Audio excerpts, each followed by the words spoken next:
is UHDk1ng, or I play 4K, aka I play 8K, aka I play 16K. And during this video, I'm going to give you a critical thoughts and critique of the Linus Media Group video over the Linus Tech tips in 2024. The video by Linus himself about two Xeon's 5690, Dual 5690, so two Xeon chips, processors, and four GTX 980 Ti video cards in SLI in four-way SLI, which is the Nvidia Maxwell GPU architecture. And I'm going to pretty much underline the stupidity and nonsense of his video. Completely useless content and a bad idea, actually, even to begin with system like this, even during that time. But this is what his YouTube channel was suggestion during that time, that GTX 980 Ti is better than Titan X in any ways, and Titan X is so overkill and stuff like that. There is no such a overkill when we're talking about the technology. This is what people doesn't understand. But I decided to go ahead and underline it for you because I don't know, I was tricked by this video so much. And just an example of why you don't want to watch Linus Media Group videos and Linus Tech tips if you into the serious technology and if you into serious IT. Okay, he's a great as entertainer, but I don't see him as good as technologist and IT knowledgeable individual when it comes to as PC hardware enthusiast deeply right now. He used to be one back when he started. For the first 3 years I was watching him, his content was good. Right now he got a lot of money and look like he's just not on a watch doing this stuff, but he's still a great entertainer. Okay, so I'm going to comment over this video, so hopefully he's not gonna flag it as copyright content because I'm not gonna place any ads on it.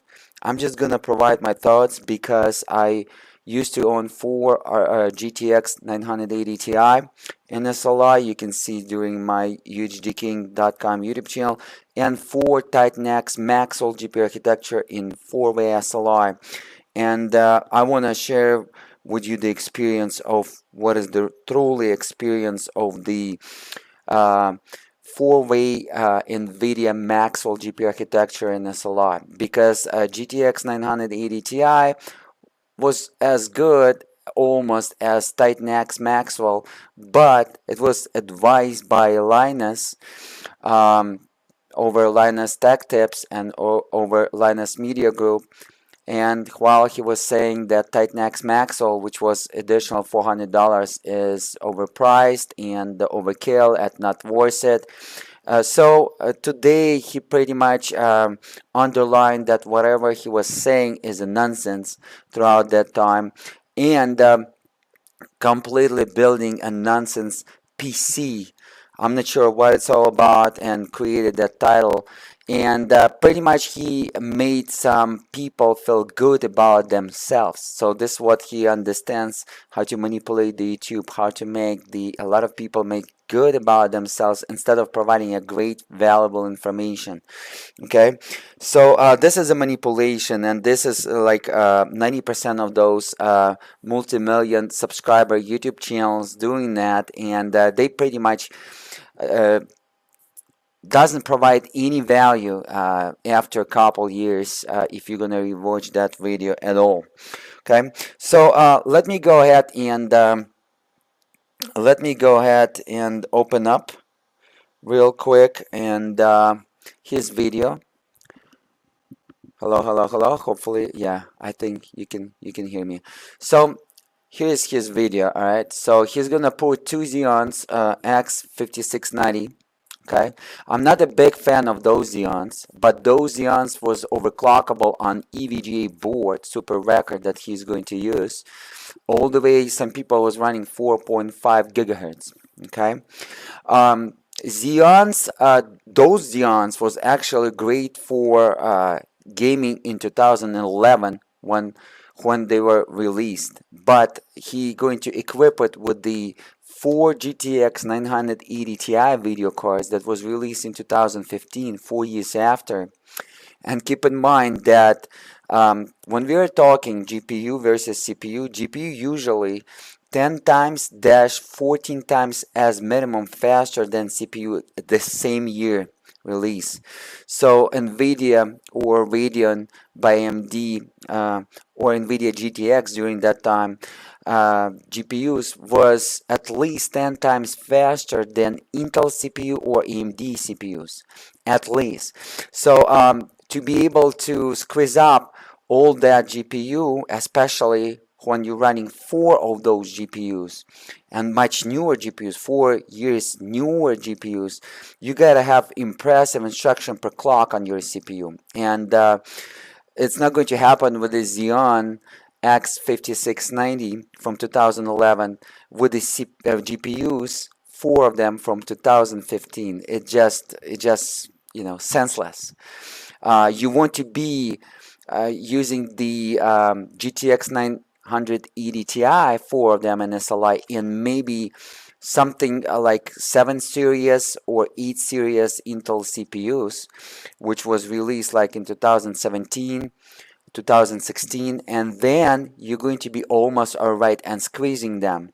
And Linus is going to test it at the resolution which will be 1440p and 1080p, which is 1920 by 1080 pixels, and 2560 pixels by 1440 pixels, which is nonsense, because at those type of resolutions you're going to use a lot of CPU, and the GPU will copy so fast, especially over 11,000 CUDA cores that came out of the 4 GTX 980 Ti cannot be handled with a CPU from 2011, no matter what kind of CPU and no matter what kind of frequency you're running. Even if you would be squeezing them at 6 gigahertz, they couldn't handle at 1920 by 1080 for GTX 980 Ti and SLI, even to squeeze the GPU at 90% load.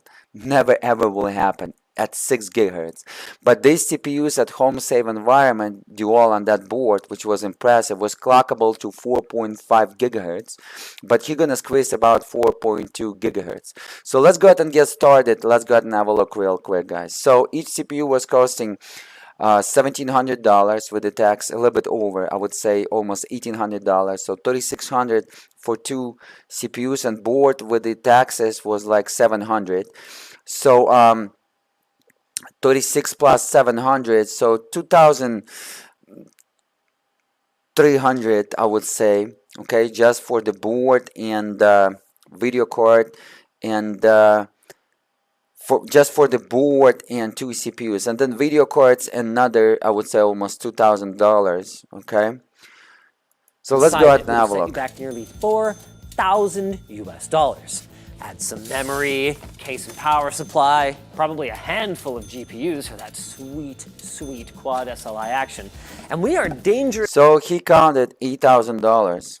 I'm assuming this is without the taxes. Something like $8,000 with the taxes, okay, for the entire system, okay, which doesn't make no sense. As again, if you're gonna build with 11,000 CUDA cores from Nvidia of power, GPU computing power, you want to use at least newer CPU. This is much newer than the video cards. Or if you're going to use 4 GTX 980 Ti video cards in SLI Maxwell GPU architecture, you want to squeeze as minimum 4K video resolution and above to be able to squeeze that GPU, so it's going to compute first and then it's going to send some instruction that those 2 CPUs can handle it. But as again, from 2011, 4 years older CPUs than the video cards, this is unbelievable. So the video card is probably like 20 times faster, single video card, than just that CPU. in terms of the instruction per clock. Okay. Seriously close to a gaming system that would cost $10,000 adjusted for inflation. A gaming system. All I can say is for that kind of money, this thing better be pretty darn future-proof. It better be. No, this system is not future-proof. A future-proof system with the CPU from 2011 with the video cards. Even if you would build this system, I'm assuming that PC hardware enthusiast was building those type of systems, not smart one. I was the smart one. I built with the 4 Titan X Maxwell GPU architecture and 12 threads, which is 6 core, 6 physical core, and 12 threads, which is Intel 4930K. During that time already was available 5930K, I would put it, but I didn't put it in about 6 months after I purchased. Already was available in about 4 months after I purchased Titan X Maxwell, a little bit newer CPU, but it doesn't matter. Pretty much they were almost the same in terms of the technology and in terms of instruction per clock.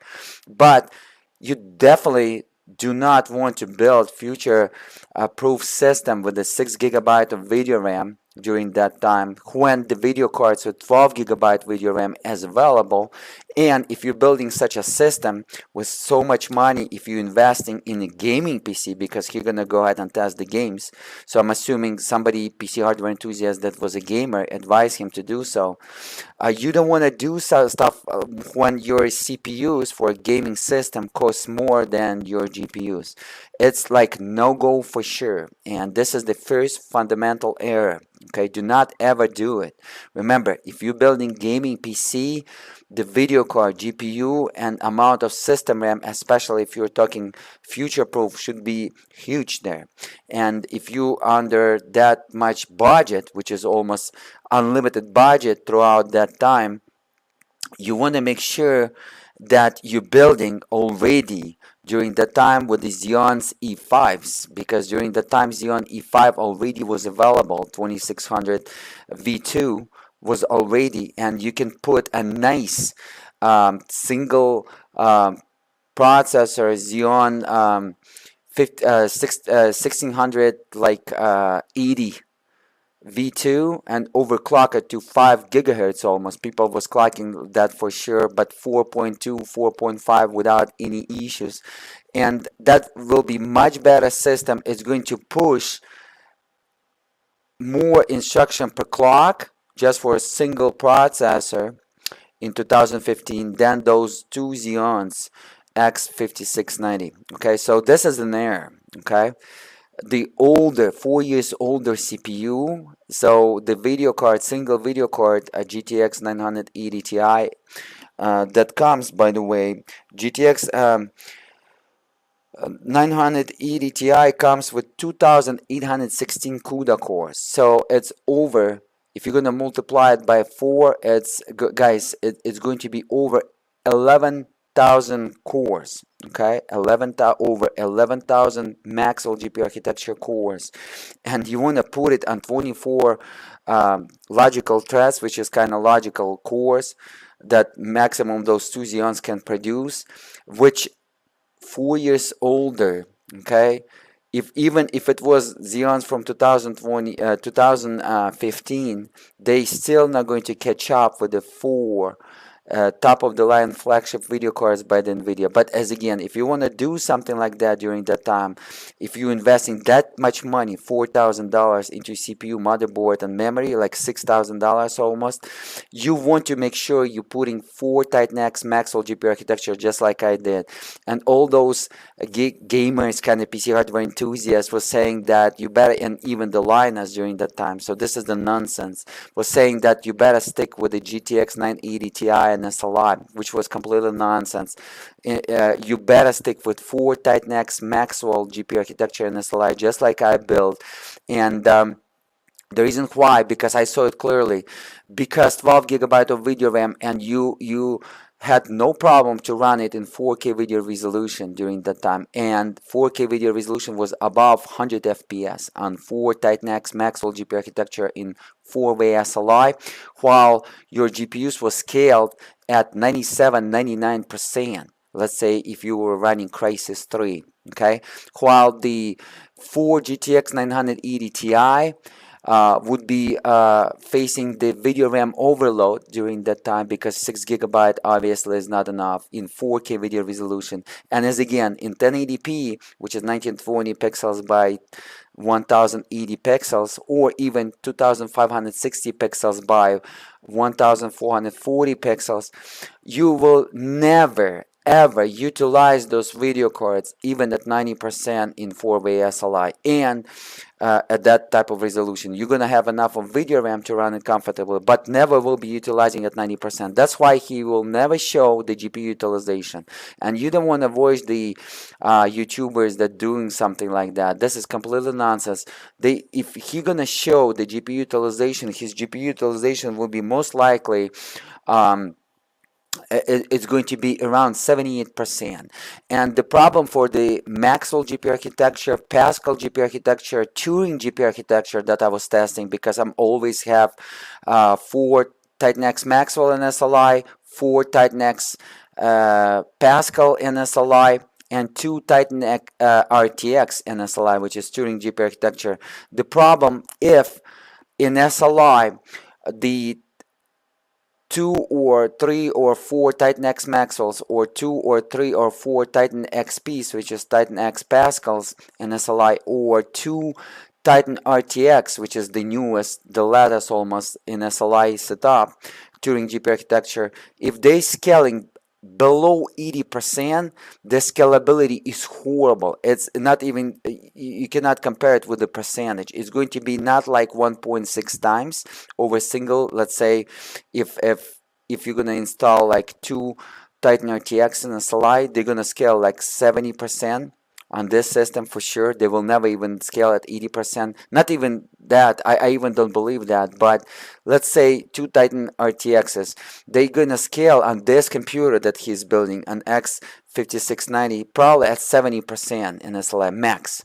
I'm talking 4K video resolution. I'm not even talking the 2560 by 1440p or 1920 by 1080p pixels, which will be probably at 50% per GPU if it would be Titan RTXs.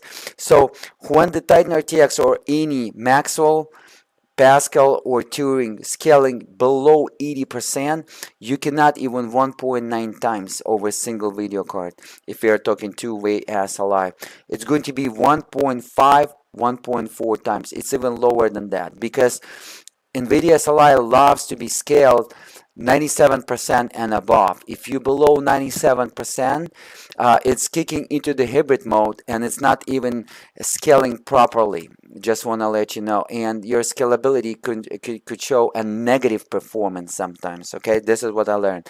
If you were talking Nvidia SLI, that's why, guys, I'm going to open the SLIready.com project and SLIreadygames.com that you don't want to miss if you're into the mama technology Nvidia SLI and multiple Nvidia video cards in the games that using DirectX 9, DirectX 10, and DirectX 11 APIs, because Nvidia SLI doesn't work under DirectX 12 API unless the developer going to by hand code it. But DirectX 12 API supports multiple GPU by default. This is the difference between the DirectX 11 and DirectX 12 API, will be that it can utilize the multiple CPUs, different CPUs, and multiple GPUs, different GPUs, and it could be multiple GPU scenarios, and you can stick different GPUs. You can stick Radeon and Nvidia is going to work. But as again, developers must use those multi-GPU class, and it's so easy to do, but developers not using it, so Nvidia decided not to support it. Nvidia SLI technology with multiple video cards under DirectX 12. So let's go ahead and have a look. Would you look at the time? It's future o'clock. So to see if the SR2 still fits, we put together a library of awesome games that still support SLI, and we got our hands on not 1, but 4 of the fastest quad SLI This is a GPUs. big mistake, guys. 6 gigabytes.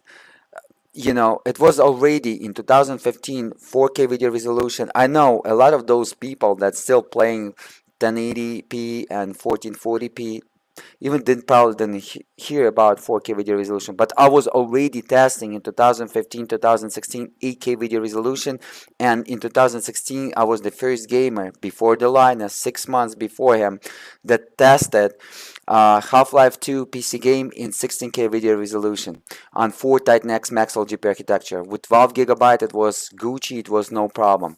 So, but you can already see that 6GB is not enough, because if you have that type of budget, you probably could have multiple monitors set up during the time. Since like 2011 or 2012, I had 3 1440p monitors, okay, in vertical mode already. It was already 4K video resolution for me during that time. That EVGA ever built to see how this monster holds up 9 to 13 years later. Like the video if you think that's a good question to answer. Certainly better than that segue to our sponsor, FlexiSpot. So he's trying to satisfy the PC hardware enthusiasts, those crazy guys. So all what he's doing during his video, he's playing as entertainer, not as technologist, satisfying the people that want to hear, to be happy, okay? And this is not a great informative video at all. And because, as again, this motherboard, even right now, those people still building this PCs, they're so crazy. And instead of explaining to them why you have much better options right now, much better options, you can stick single 2699 V3 CPU that you can find for $29-$35 on eBay, and Chinese motherboard for 79 bucks with the DDR4 regular RAM instead of server RAM. ECC put just a regular RAM, which is much cheaper and same performance. You don't need to put the server ECC RAM.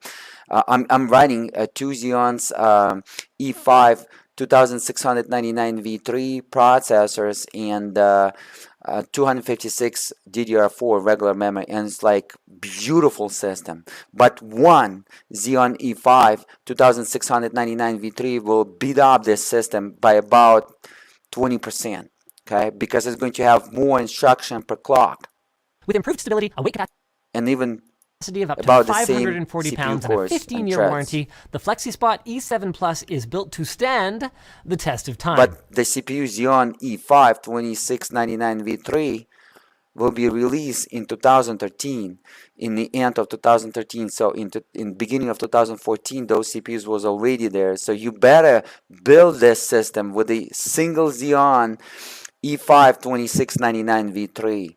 But if you're running that type of budget, but that CPU was like 6,000 bucks, almost $7,000 in the beginning of 2014. But if you're running that type of money budget, I'm assuming that you have money, and money not an issue. But you definitely do not want to build a gaming system when the CPU costs more than video cards. This is just absolutely nonsense. Pun intended. And they're older than video cards. Check it out. Like so many nonsense. So this is the type of people over his forum, guys. The very first thing you'll notice about the classified SR2 is its massive size. This ain't your So he's mama's created the video to EATX, satisfy and it ain't his even your folks. pappy's XLATX. It uses a form factor Instead of tell them, look, guys, you own gotta design, change. HPTX, You gotta that think weighs in at a logically. colossal 15 inches by 13 and a half. Their justification?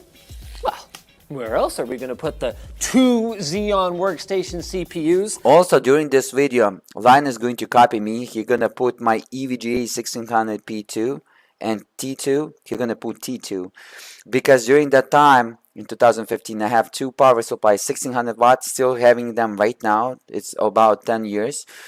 I highly, guys, recommend you, if you're on a low budget, if you're on a high budget, always invest in your money in a good PSU, power supply unit. Always make sure it's platinum rating or titanium. Minimum gold. Do not go below, like do not go silver, bronze, or without any certification. Just 80 plus, do not go with that. I advise you platinum or titanium from a good brands. The power supply already, those two power supplies running 10 years non-stop, and they still running like new. And the power supply, you're gonna keep it for 20 years. Also invest in a large, nice, beautiful case. Not like beautiful cosmetically, but for the future upgrades. They're gonna support mini ATX, mid ATX, ATX, and eATX, which is the server board, just in case, whatever future you're going to use it, because you can keep the case for 50 years. So you don't have to reinvest your money. Do not watch them because they're promoting like micro ATX, that bunch of nonsense, or mid ATX. Do not do that stuff. Always buy a huge case so it's going to have enough room for any type of upgrades, for any type of equipment in the future when you're going to go ahead and step in with some next upgrade. Keep in mind, if you're jumping on a train of PC hardware enthusiasm, you're going to have the money, because you need to understand the time when it's great time to sell your hardware and invest that money towards the new hardware. That this way you're gonna keep your hobby, and you're gonna invest every year or whatever you're gonna upgrade less money every time, and you're gonna end up investing almost nothing and keep running the top of the line hardware. But if you're gonna do it right, so PSU, power supply unit, is number one in your list. Should be the best. Great case, not the cosmetically. Yeah, you can find something nice cosmetically, but make sure that it's easy to clean and it's not going to get dusty, and it's great ventilation there as well, so you can clean it very simple. Okay. Next, after that, if you're building gaming system, you want to invest most of the money towards the video card, towards the GPU, and then the CPU. If you're building workstation, let's say if you're 3D animator, 3D modeler, you want to do some 3D and render the images or render 3D animation videos and sell them on photo image stocks, like I'm doing over 20 different websites at making like $600, $800 every month. And I'm still improving that and still increasing the amount of money I'm making. Then you want to invest your money towards the CPU, but as again, it depends to the application that you're running, because the newer 3D rendering applications, it used to be like before 2020, but newer 3D rendering applications using a lot of GPUs while rendering. You can use a lot of plugins, extensions while utilizing your GPU versus the CPU while rendering in real time. And GPU is always 4 times faster than CPU. And I'm talking top of the line today, AMD 128 cores CPU will be 4 times slower than Nvidia RTX 4090 video card rendering in Blender, at least 4 times slower, and it's going to cost more money than RTX 4090 video card. So you always want to be strategic. You want to see exactly what you're doing. All right. If you're building like video encoding system, then yes, CPU cores is still a must to have versus the video cores, because video cards doesn't have the whole video encoder that you're going to use, not utilizing the GPU. Mostly it's utilizing the CPU. So in this case, you want to have the CPU cores. Okay, if it's like video encoder box for YouTube, a secondary system, and let's say if you do like 2, 4, 8K UHD videos daily, then you want to max out on your CPU cores, and you can do it, guys, on a system, I would say, with 64 cores. You can process 4 8K UHD videos about 1 hour each in 24 hours. Okay, re-encode them. Let's say you're recording them in very high bitrate, and then you want to compress the bitrate a little bit for YouTube, but still a high quality, and then upload that. But keep the high quality on your secondary or backup hard drives, just if you want to add it and mix it with the future videos. Let's say when I'm comparing the previous hardware with the newer hardware that I'm benchmarking, I better grab the highest possible video, not the video that I'm uploading to YouTube. Then CPU cores is the key. But this computer is totally nonsense, completely nonsense for those people that just building, I mean, why are they doing? They just got lucky that they're having money because they don't have a brain, they don't have the intellect, and usually those people are not gonna stick with that money for a long time. Old sticks of DDR3 memory and the whopping 7 PCIe Gen 2 by 16 expansion slots. To even get that much hardware support, in spite of EVGA marketing, Again, there is a problem. This is going to be PCI Express Gen 2, if I'm not mistaken, because if I'm not mistaken, the x5690 processor or x56 series Intel Xeons didn't support PCI Express Gen 3, if I'm not mistaken, it's Gen 2. So, oh my goodness, let me go ahead and expansion slots. To even get that much hardware let's go support, ahead and, if he mentioned the whopping generation 7 PCIe Gen 2 by 16. Gen 2, he said, yeah, he said Gen 2. PCI Express, 6 slots, Gen 2. So it's Gen 2, guys. And yeah, I don't know, guys. I don't know. Expansion slots. To even get that much hardware support, Outdated PCI Express in spite slots of EVGA marketing this this platform motherboard. to enthusiasts and gamers, Doesn't they make no used an sense to me. Intel 5520 server chipset. So, as we mentioned before, we've gone with the best chips available for it, a pair of Xeon x5690s. All in, we're talking 24 total threads with 24 megabytes of cache operating at turbo speeds of up to 3.73 gigahertz. And the word on the street is that if you're willing to risk your substantial investment, So guys, this system is absolutely nonsense. Due that a GTX 980 Ti or Titan X Maxwell GPU architecture supported PCI Express Gen 3, and when you're running 4 of them, you want to use Gen 3 because there is a big performance leap. Gen 2, PCI Express Gen 2 versus Gen 3. Gen 3 can push so much bandwidth, and when you're running 4 video cards in SLI, you want to have so much bandwidth. You better stick with Gen 3 at 8x versus 16x Gen 2 to feed that bandwidth that coming from the GPU into the CPU with communication, and because they're going to communicate as fast as possible. And those 4 GTX 980 Ti, or in my case I was running 4 Titan X Maxwell GPU architecture and SLI in 4-way SLI, 4 video cards. You want to have PCI Express Gen 3. This is the key, not Gen 2.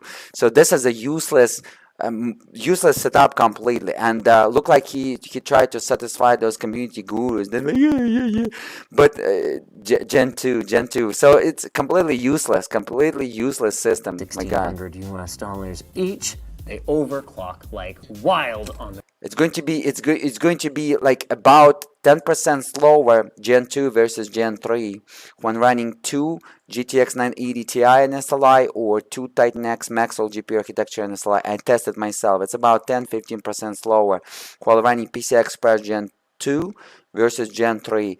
But when you're running 4 of them, it's just bottleneck through that bandwidth, because Gen 3 PCI Express, those lanes, even when running 8x lanes, was delivering more bandwidth than PCI Express Gen 2 at 16 lanes, 16x. this board. Challenge accepted.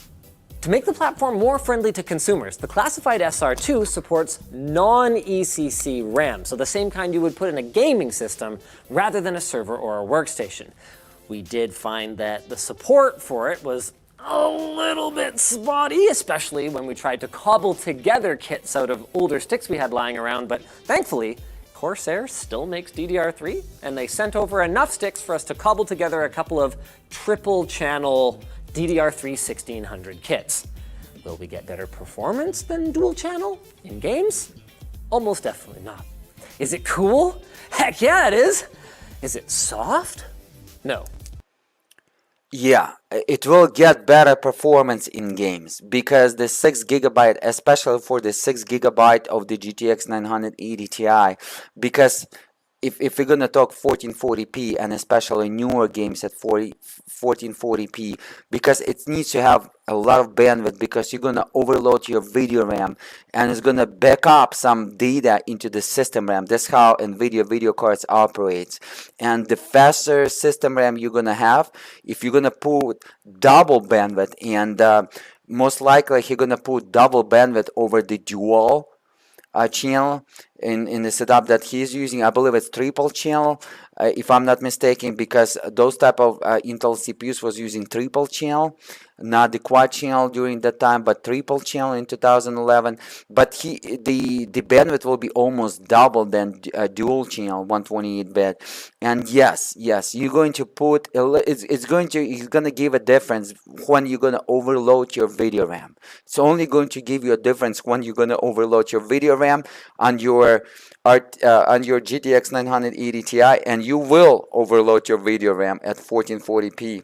Okay, 6 gigabytes is not enough, especially in the games like Crysis 3. Maybe not Crysis 3, but after the Crysis 3, any games that are going to release after that, you're going to overload that 6 gigabytes. It's not going to show you like it's overload. That's why he's not showing the data, GPU utilization like I do over my YouTube channel, video RAM utilization. His video is completely useless because they're not providing the value. But it's going to start kicking the data into the system RAM instead of video RAM, because 6 gigabytes is not enough in the games. I'm talking in the games 2017. I'm not even talking the games. Let's say GTA 5. You're gonna overload running 1440p in GTA 5. Okay, 6 gigabytes is not enough. If you're gonna max out the visuals, and 4 Titan X Maxwell GPU architecture or 4 GTX 980 Ti video cards and SLI, you want to max out the visuals because you're running 4 of them. Otherwise, as again, the FPS will be low, and he's gonna complain about the FPS just like his folks over his forum, because they do not understand. It's not two SLI is better than 3 SLI. 4-way SLI is better than 3-way SLI. It's not. It's just the GPU utilization. And to be able to utilize the GPU, you want to have the CPU with more instruction per clock. And the same year, 2015 CPUs, 5000 series, Intel 5000 series for the gamers, did not have instruction per clock to utilize 4 of them in 1080p or 1440p. They would utilize 4 in 4K video resolution, but 6 gigabytes in 2015 games is going to be complicated. In a lot of games, you're going to overload that 6 gigabytes. So the whole system setup is completely nonsense. Starting with the video cards, which is less money investment, and the processors and all this nonsense that almost twice investment into the video cards, and call it as a gaming system. This is just completely nonsense. This is just like what Linus Media Group forum building, those type of systems. That's why they hating my videos all the time. And for that, you're going to need the new Polo from lttstore.com. Time to get this mama jama installed, and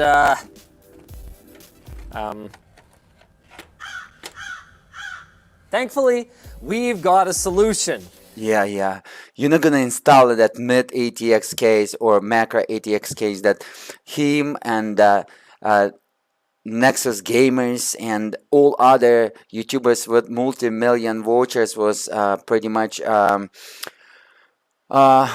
advertising all the time since like 2014. And by the way, I kick Linus booty and Jay-Z 2 Cent and Nexus Gamer in 2016, and in 2019 I scored much higher in 3D Mark Firestrike than they did. Just wanna I have the video over YouTube channel that underlined that as a fact. On my 4 Titan X Maxwell GPU architecture and 4 Titan XPs and 2 Titan RTX and SLI, I pretty much outperformed them in the world record. I was number 14 twice in 2016 and in 2018, and in that number 14, my score was much higher than those unlimited YouTuber budgets such as Linus Media Group, Linus Tech Tips, such as Nexus Gamers, JZ2Send, and all the other YouTubers. I just put them for you guys on the video as a fact. The one, the only EVGA. It's going to require a little bit of work, but this case unironically holds up extremely well. HDMI pass-through for VR, a built-in rear door for a super clean look, an acrylic side panel, and acrylic interior panel, not to mention ample cable management. The only issue is that these standoffs are not in the right place, though that seems to be more the board's fault than the case's fault. I'm going to have to mask During that time, I put in my cursor D900D Poseidon. It's beautiful case. It's in my Xeon E5-2697 V2 right now. I'm going to replace it with Dual Xeon E5-2699 V3 because my motherboard was, I updated the BIOS for some Russian hacker BIOS that told me that I'm gonna boost up my Xeons to 3.6, but it was a lie. So I killed the motherboard. Didn't kill it, but turned it into the brick. So, you know, I can buy a tool to flash the BIOS with the hardware. I can buy a tool from Amazon. It's like 19 bucks. But as again, I decided to go and replace the board. I came up with a better solution. I already sold my board. Somebody else will do it for $89. And I'm going to get myself a new board for $110. It's a Chinese Dual Xeon 2011 V3 motherboard. Beautiful motherboard. $110. And two Xeons E5-2699 V3. I purchased them in 2021. I purchased in 2022 actually, I believe. Yeah, in 2022 I purchased two of those CPUs for $150 for two from the local e-recycle company. But right now on the eBay from the recycle companies you can get $39 per Xeon E5-2699 V3. Buy two of them and build on that dual socket from Amazon or from the eBay Chinese motherboard I have in my playlist. It's the best system, guys. Total will cost you $200. Then buy another 120 bucks.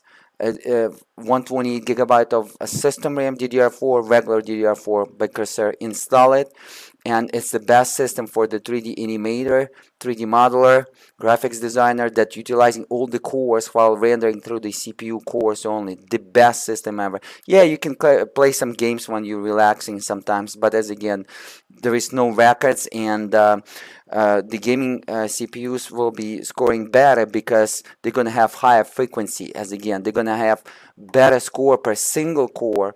However, with a lot of those multi-cores, multi-threads on those Xeons, you're gonna score much better when you're gonna utilize them at 100%. And such as scenarios will be CPU rendering in 3D 3D rendering applications such as 3ds Max, Cinema 4D, Blender.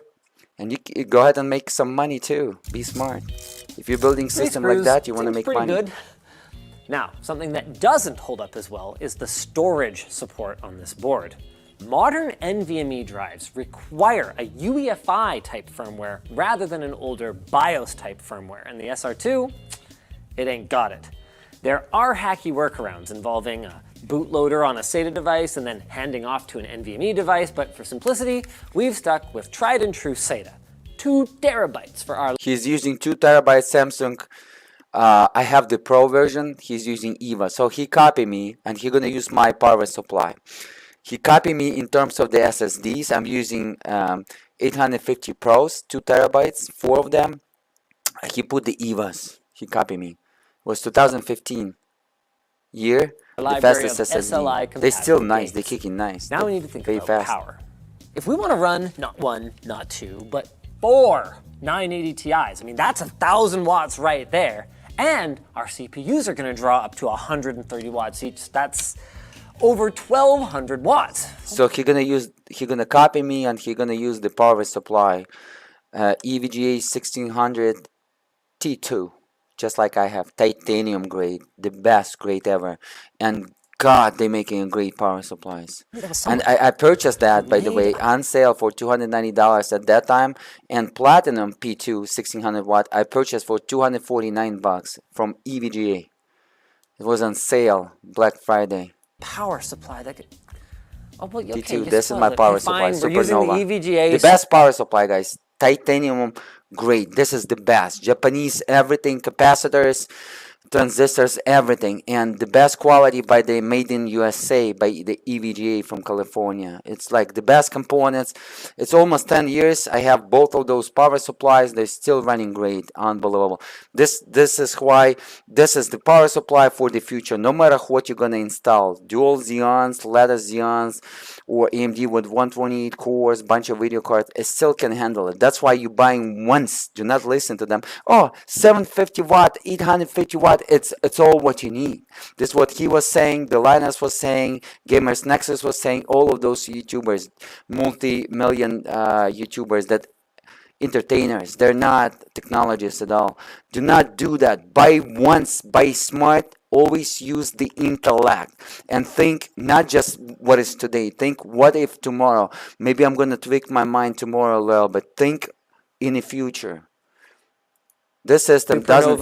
Let's go ahead and put this system right now. This is, he's building this in March 2024. He's just showing, and for his folks, for those degenerates over the discussion forum, over his website. But you want to, okay, put it back in 2015. I put it back in 2015, and why I'm saying this system is a waste. It's not the right way to waste your money on it, and I would much better buy 4 Titan X Maxwell GPU architecture and a single Xeon if I need to have a Xeon E52697 V2 that was already available in 2013, or in the end of 2013 it was 2699 V3, and build a motherboard on that budget would do maybe would want, because it was like $6,000 single Xeon E52699 V3 during that time, which was 18 physical cores and 36 logical threads. So total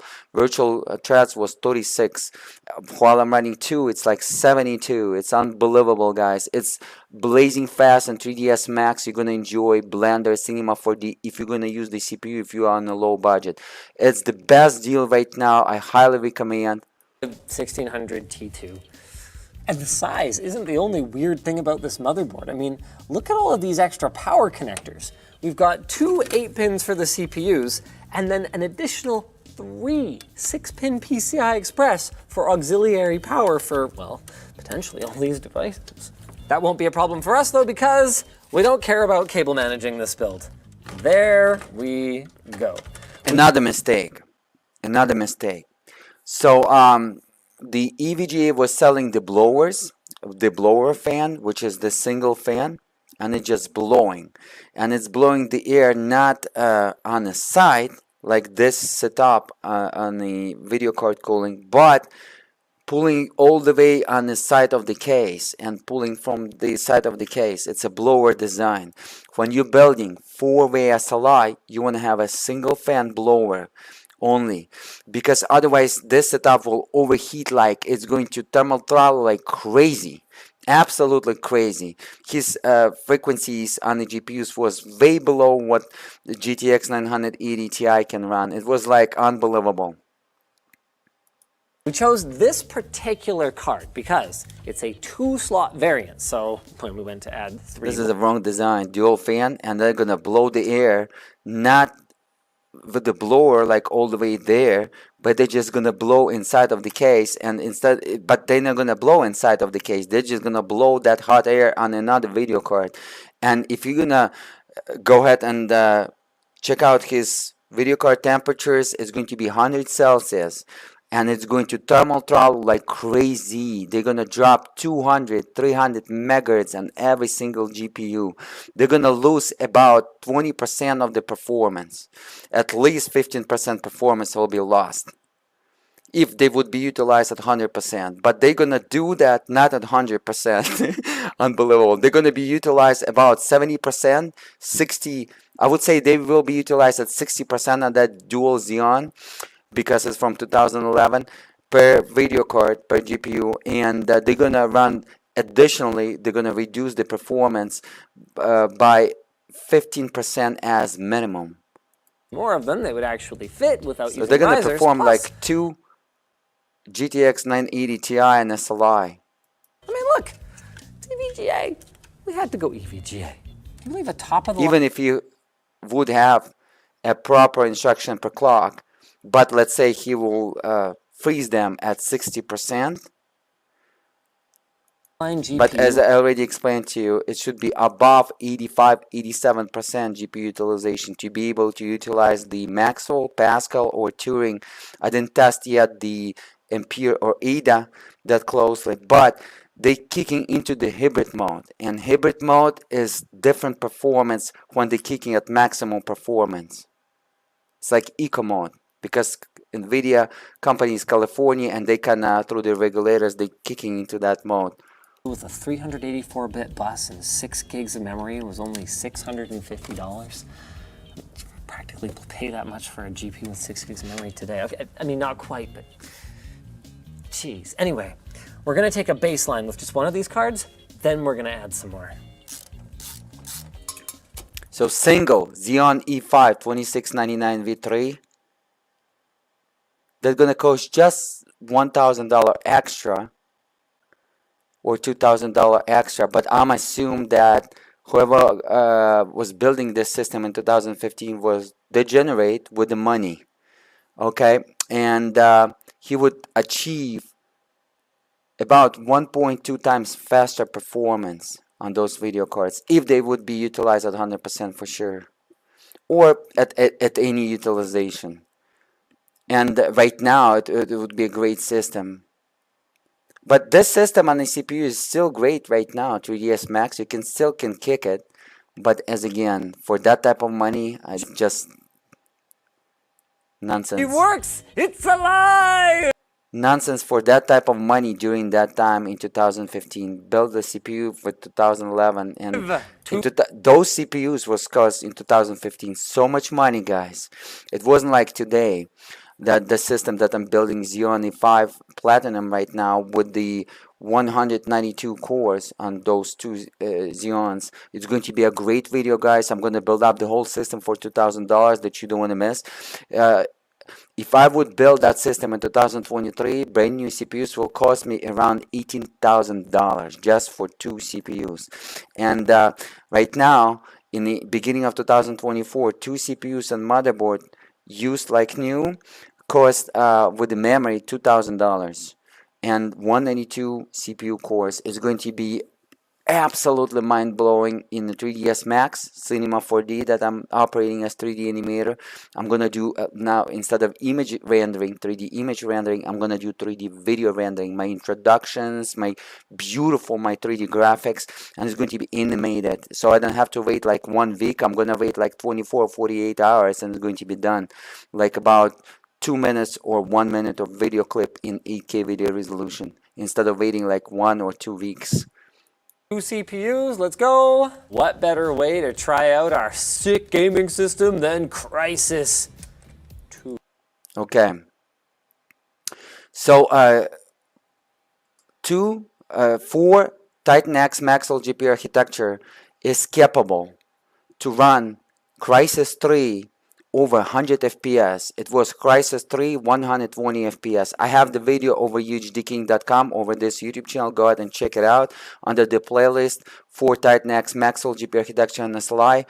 4K video resolution, 120 FPS. Crysis 3, which is a little bit heavier than Crysis 2.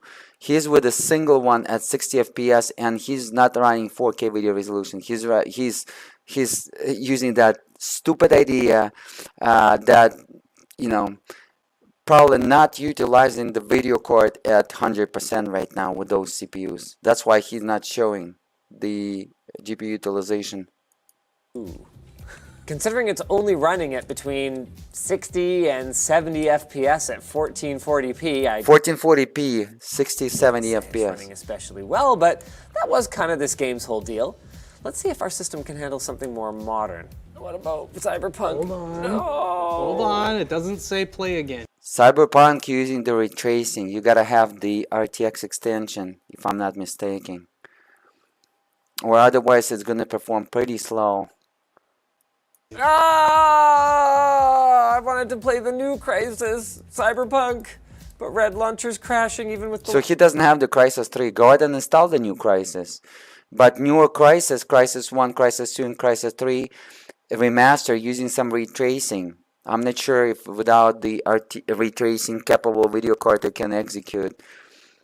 But I wish you would test the Crysis 3 so we can compare and test it at 4K video resolution. So his tests are completely nonsense. The system completely nonsense. The whole approach completely nonsense. Video cards completely nonsense. CPU completely. Everything in this video is a nonsense. Every single component. I'm talking not 2024. I'm talking 2015. Completely built up by the person that doesn't have enough intellect as technologies to build a proper system. Clearly a newbie with the money. That's how I'd call it. Legacy patch. And those type of newbies was running, man, you better stick with the 4 or with the 2 GTX 980 Ti. Why are you running 4 Titan X Maxwell and SLI? Well, right now, even right now in 2024, right now is guys March 17, 2024, just about 15 hours after Linus released this video, those 4 Titan X Maxwell GPU architecture and SLI will kick in 4K video resolution every single game, DirectX 9, DirectX 10, DirectX 11 that supports SLI. Every single game it's gonna kick without any issues. That's fine. Let's overclock this thing. Man, I do not remember how to overclock on this platform. So those Xeons was running 3.47, 3.4 gigahertz, 3.5 almost gigahertz, and they were boosting to 4.2, but some people on water cooling was running 4.4 or 4.5. It was a great value in 2011. Okay, in terms of the CPU, especially if you 3D animator, it was absolutely mind-blowing value during that time. In fairness to me, it's been over 10 years. Logical okay? cores. Let's just try dummy OC. Dummy OC, let's go. So it's like 48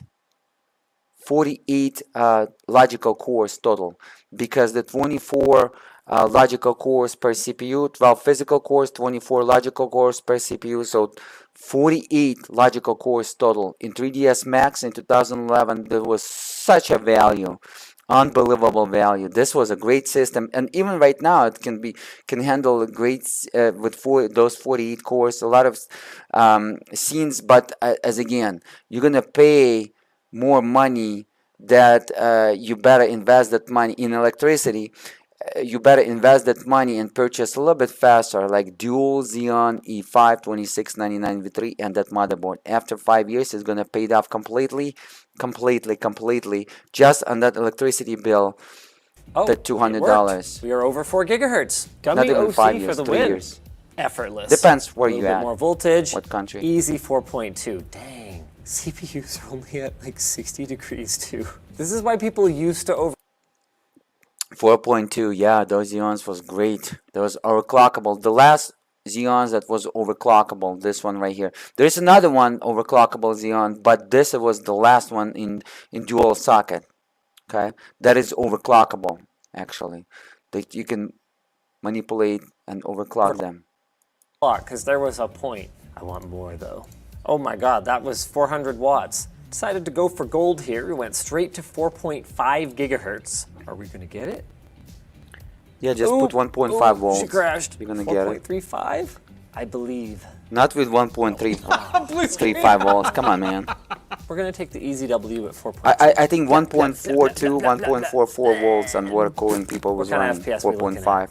I'm vibe checking. Frame view doesn't work on Windows 7, so we just have to vibe the FPS. I would say it's not a lot better, but it's a little better. I'm seeing far fewer dips into the mid-60s. That indicates to us that faster this CPU is never... such a so he put 4 video cards and he's like additional by 10, 20 FPS, and the reason why his video cards utilize power at 60%. That's why he's not showing you per GPU utilization. That's why, guys, I'm always showing you the data I envisioned that before all of those YouTubers, and I'm putting not bunch of numbers that they even don't understand. They putting all those bunch of numbers, and after a couple of years, if you're gonna ask him what does that number means, he's not gonna answer to you.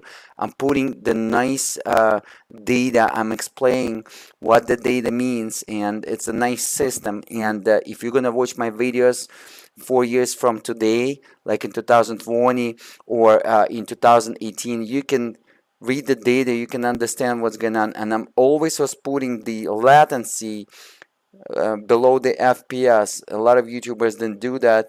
And GPU utilization, CPU utilization, all that data is very valuable for any PC hardware enthusiast that's building new system. That's why if you're watching my YouTube channel, you're getting all complete information, so much value. While you're watching this is just entertainment. This is just, he's making some losers to feel great about themselves that they didn't invest into this system. But this system actually was great. If you would use the two Xeons, x5690, and do the 3ds Max or Cinema 4D, oh my god, you could pull up that money back immediately in 1 year. And or just as a hobbyist, even without the money, just satisfy yourself, be happy over those 3D animated forms. You can pretty much improve yourself as an artist while cutting your rendering time. Any gaming CPU in 3ds Max would be 3 times slower than this system. 3-4 times slower in 2011 than this system. This is how good it was. When we're talking 3ds Max, Cinema 4D, or Blender. During that time, it wasn't even, I believe, Blender. Blender is about to start. It was like a free space, I believe, through space. And I believe they pretty much, they were selling the licenses, but then they closed it. And I believe this is how Blender appeared, because they shared the APIs and they open sourced the True Space, which was nice package. But I was more like 3ds Max guy, Cinema 4D. I started my 3D animation back in 2004 with Cinema 4D. And after that, I picked up with 3ds Max, and yeah. Hurts, but it wasn't our main bottleneck. So completely nonsense. Yeah. If you want to play 1080p, 1440p, well, yeah, you're not gonna utilize the in those type of titles GTX 980 Ti and those type of resolution at 99%. And when you're running an SLI, the key is utilize at least 97% per GPU and higher. Because if you lower, as I explained again, lower than 97%, it's kicking into the hybrid mode, and the ratio goes so crazy because those CUDA cores not performing as they should, while they're performing as maximum performance when the utilization 97% per GPU and higher, like 99-100%. 99-100%, this is exactly how you want to be. And the best way to do it on the Maxwell GPU architecture to run at least 4K video resolution, but as again 6 GB is not enough. So a GTX 980 Ti above two-way SLI was useless. Even three-way SLI, it was useless because not enough video RAM. The GPU, Maxwell GPU that was inside of the GTX 980 Ti was 300 CUDA core less, 256 CUDA core less than Titan X Maxwell GPU architecture, okay? But Titan X Maxwell GPU architecture featured 12 GB of video RAM twice. And that 12 GB of video RAM, even in 2024, is good enough to play any games in 4K video resolution and below.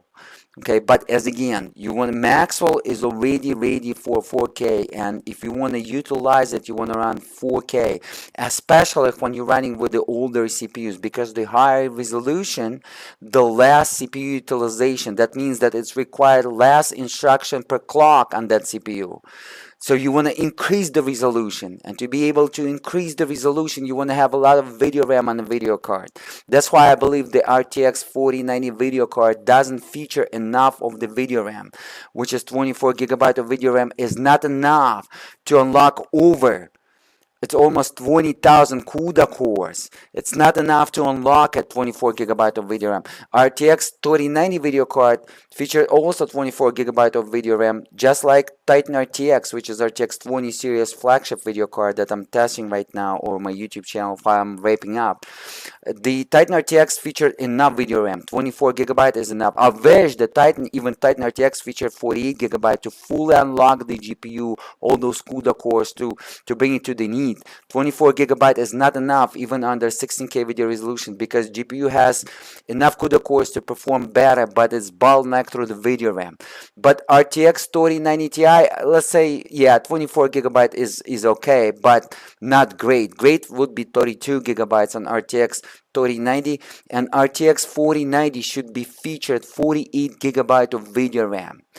And Nvidia did a big mistake. So the balance GPU performance and CUDA cores versus the video RAM on RTX 4090 is not balanced. And people that testing right now RTX 4090, they testing 1080p and 1440p. This is complete nonsense, because there is no CPU in 2024.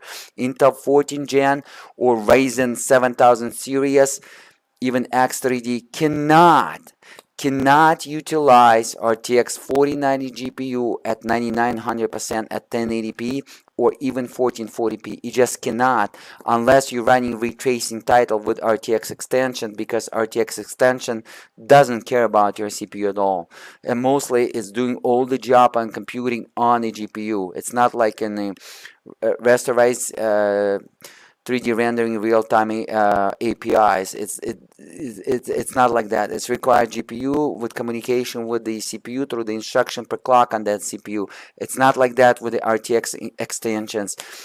Just go ahead and test the Quake 2 with RTX. You're gonna see that it doesn't matter if my i9-9900K running 3.6 gigahertz stock or 5.2 gigahertz, the FPS will be the same. The frequency, but I increase the frequency and it should be producing higher impulsing, and higher impulsing through the overclock should produce the higher instruction per clock, but it's not happening. And it doesn't matter how many cores I'm running. The reason why, because RTX extension doesn't care about CPU at all. It's a new way of the 3D rendering in real time. Thankfully, new approach. We have a plan. Let's see how many GPUs we can stuff in here. By the way, did I mention we're sucking back like 500 watts with only one 980 Ti right now to somewhat control our benchmarking? So what he done, he just did such a bad job. What I would do, I would run the Quake 2 RTX while computing the ray tracing RTX extension through the GTX 980 Ti. It is possible. Nvidia released that. You can still do it with the older GTX 980 Ti and Titan X Maxwell GPU architecture, including the GTX 1000 series and Titan XP, which is the Pascal GPU architecture, the next GPU architecture after the Maxwell GPU architecture, just to test it and see how well 4 GTX 980 Ti video cards can produce performance in Quake 2 RTX while computing the ray tracing RTX extension with the CUDA cores with the GTX video card that doesn't support the RTX acceleration, but still can compute by using the CUDA cores. And I would just to see the computing power, and he didn't do that. So he just did a bunch of nonsense. I am going to look at this flame. That's going to be our scene. 93 frames per second. And now you see why we didn't bother cable managing anything. While there are 9 PCI slots at the back, and in theory, that's all we need because the first 2 are unoccupied, and then we've got 7. Oh, right. That last card is a double slot card, and there's nowhere for it to go. That's where our new case comes in. Did Justin make this test bench? Oh yeah. Did he do it really fast? Oh yeah.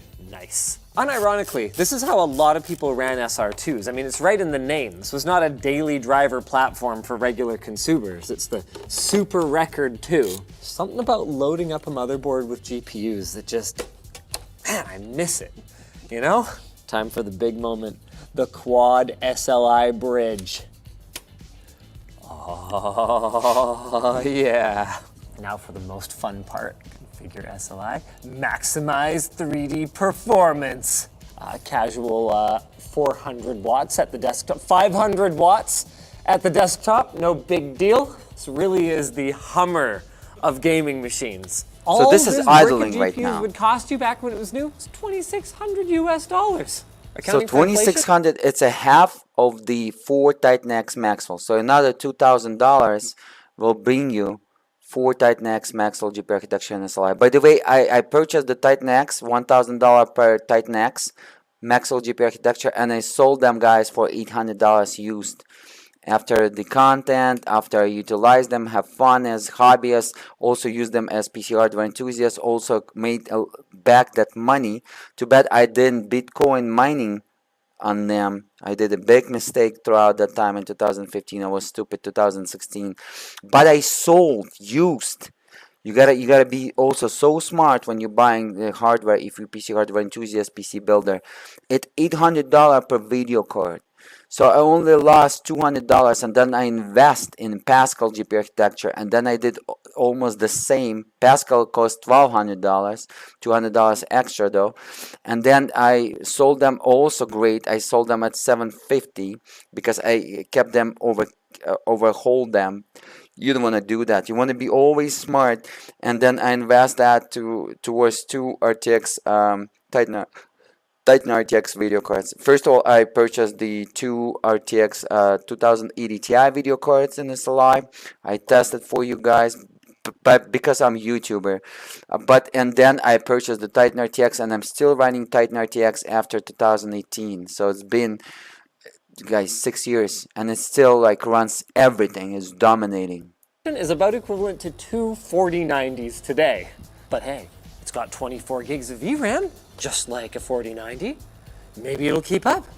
No, that's not how that works. No, not 4 times. He is wrong in calculation. Nope.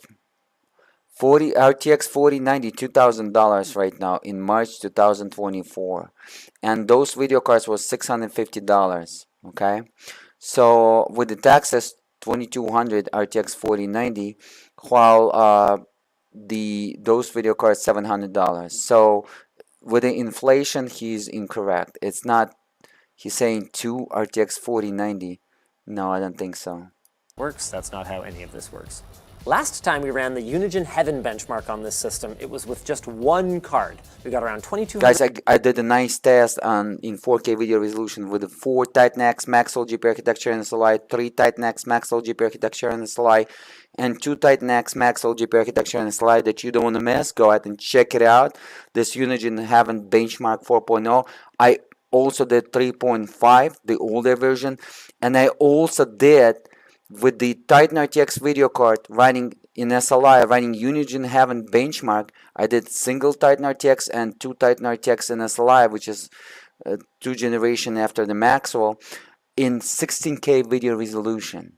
I was the first pioneer on YouTube that tested Unigine Heaven benchmark 4.0 in 16K video resolution native, because it was through the brute force. Go ahead and check it out. 100 points, coming just shy of 90 frames per second. 4-way SLI scaling isn't perfect, but I gotta say, I was expecting a little better than that. It's not perfect because show us the GPU utilization. Amigo, ¿por qué trabaja? Here's the thing. Remember that 24 gigs of VRAM? Well, it's split between all 4 different cards. This is how SLI works. It's copy, copy, copy, copy. So it's 4 times copy. And the faster the copy, the FPS should be multiplied by 4 times at 100% load on per GPU. If you're running 4 GPUs, it should be 4x. Cards. You don't just get to pool it together. What he doesn't understand, he said, because the video cards in SLI, for way SLI, I'm receiving some stutter. What he doesn't understand, this is what high school kids theories. There is no stutter. Stutter comes because the latency delay is very high, and the latency delay is very high because the GPU utilization most likely at 60% per GPU while he is running 4-way SLI, while he is running 4 video cards in SLI. It's 60% per GPU, guys. I'm telling you, because this is how 4 Titan X Maxwell GPU GPU architecture with only 256 CUDA core more higher than in the GTX 980 Ti.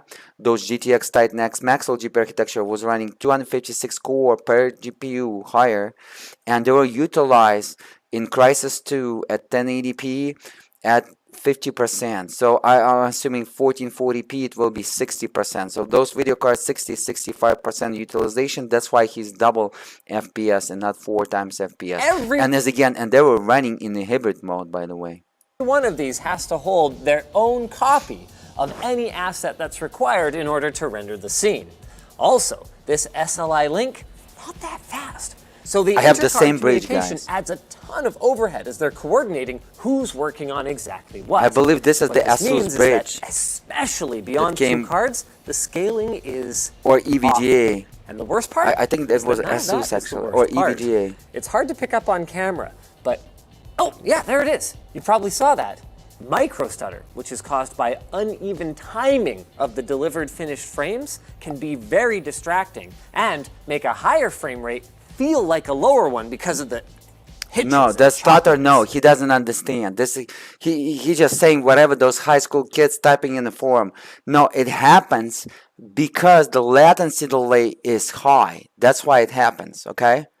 Because very high latency delay. He's running pretty much 20 milliseconds, 30 milliseconds at the stutter time. The reason why is, again, because first of all, the GPU kicking in the hybrid mode under the SLI, and to get rid of the stutter, you gotta run 10 milliseconds and below. And to be able to run 10 milliseconds and below, you gotta kick over 100 FPS.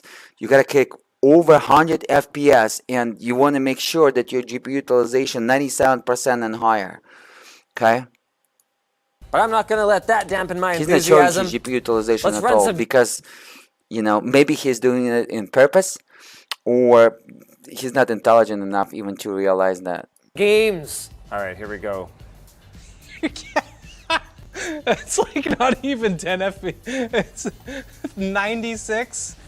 Oh my God. Well, hold on. We haven't gotten. So it was 60, 67 right now, not even double. And I'm pretty sure his utilization.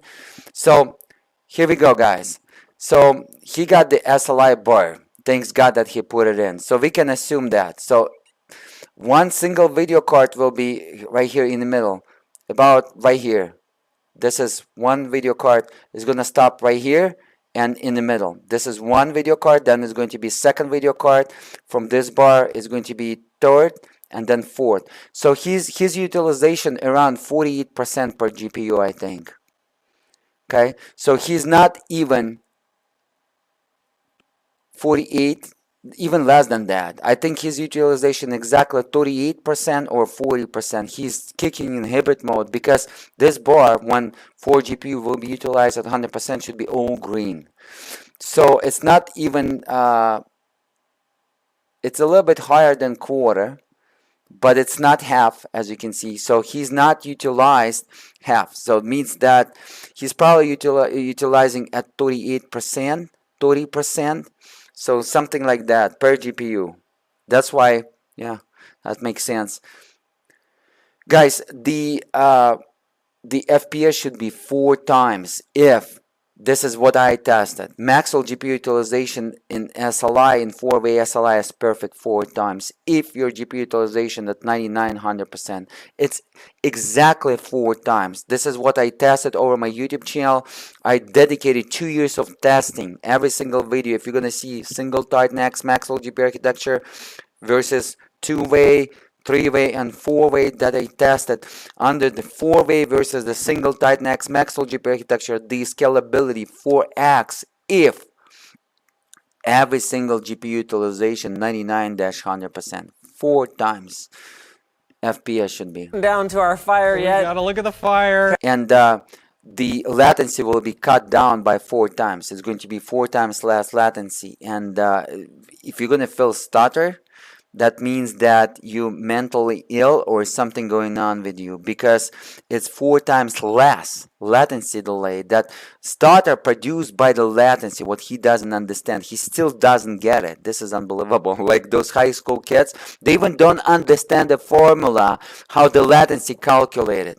You pretty much take the FPS, take 1000 milliseconds divided by your FPS. This is equal to your latency. Okay, this is the basic formula that those high school kids doesn't understand the typing in the forums. They still in the 30s and 40s, but they still the high school kids that cannot multiply two numbers in 4 hours. Okay. Okay, maybe this setup is fire, and all we're drawing is The same high school kid advised him to build this system, and bunch of them over his forum, and he just satisfied the demand. 800 watts. You know what? Hold on a second. No, this is faster. 800 watts. The reason why it's 800 watts should be around 1200 watts, above 1000 watts. The reason why it is because 4 GTX 980 Ti video cards is kicking into the hybrid mode. They're not utilized even at 70%.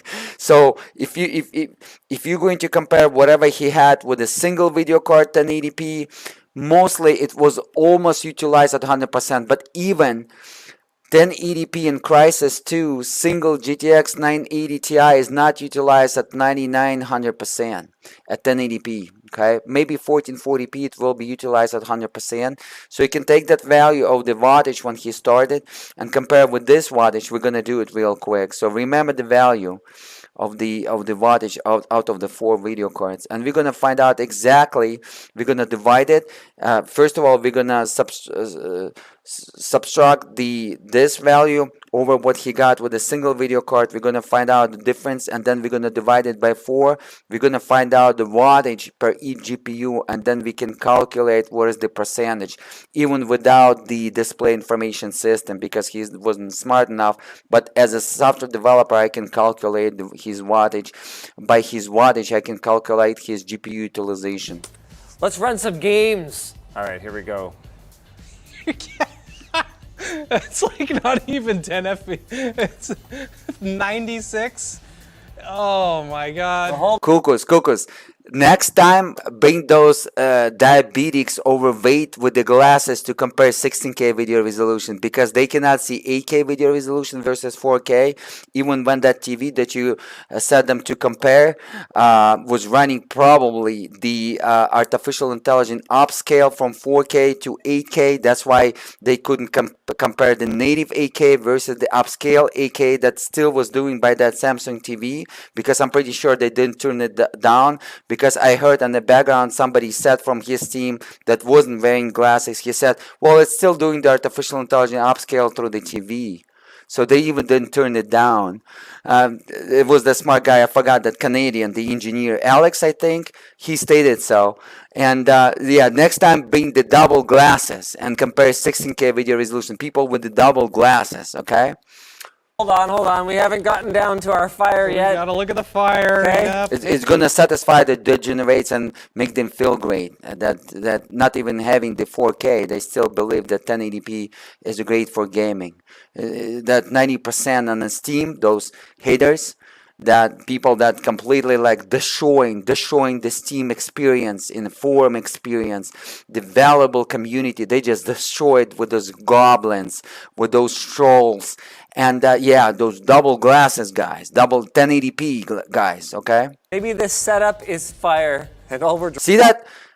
At some point he kicked in, and he kicked in at 1/3, almost, a little bit over 1/3. If you're gonna go right here on his SLI, so this thing is working in green. Check it out, guys. Let me go ahead and show it to you. It was a couple seconds. I just saw it. Let me pause that. But we're gonna calculate his GPU utilization We haven't by the gotten down wattage. to our fire We yet. gotta look at the fire. Okay. Yep. Maybe this setup is right here. He kicked in here, and he's about over 1/3. He's over 1/3. So right now he's utilizing at 60% per GPU. 60% I believe per GPU, but this is still hybrid mode. Let me see his wattage on 4 video cards because he reported it. We're going to calculate his exact percentage per GPU load based on wattage. I'm going to show you how to do it as a software developer. We're going to use our intellect, okay? Is off. Even if you didn't display that. Is that none of that is the worst part. It's hard to pick up on camera, but yeah, tell those high school kids so they're going to feel great about the stuttering. Yeah, there it is. You probably saw that.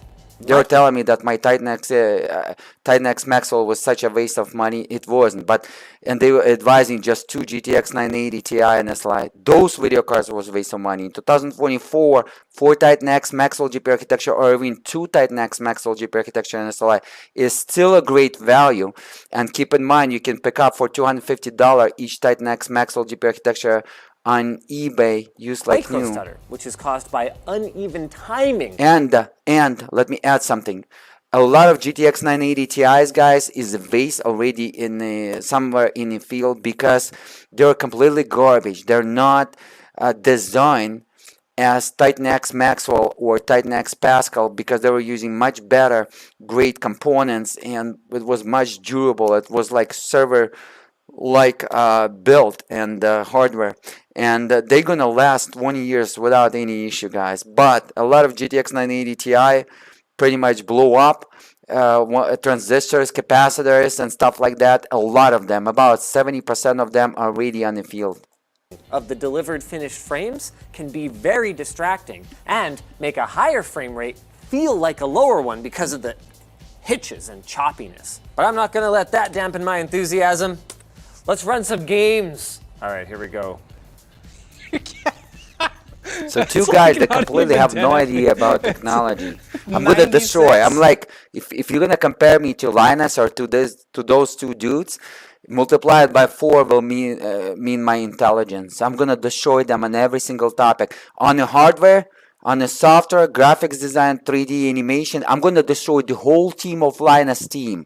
If we're going to do a competition, I against his whole Linus Media group on the hardware, software, graphics, or 3D. I'm going to destroy the whole team, guys. Oh, and I destroyed them in 2016 and 2019 in terms of the score and 3D mark on the hardware. And as a graphic designer in Photoshop, I'm going to destroy all of his graphic designer and his team.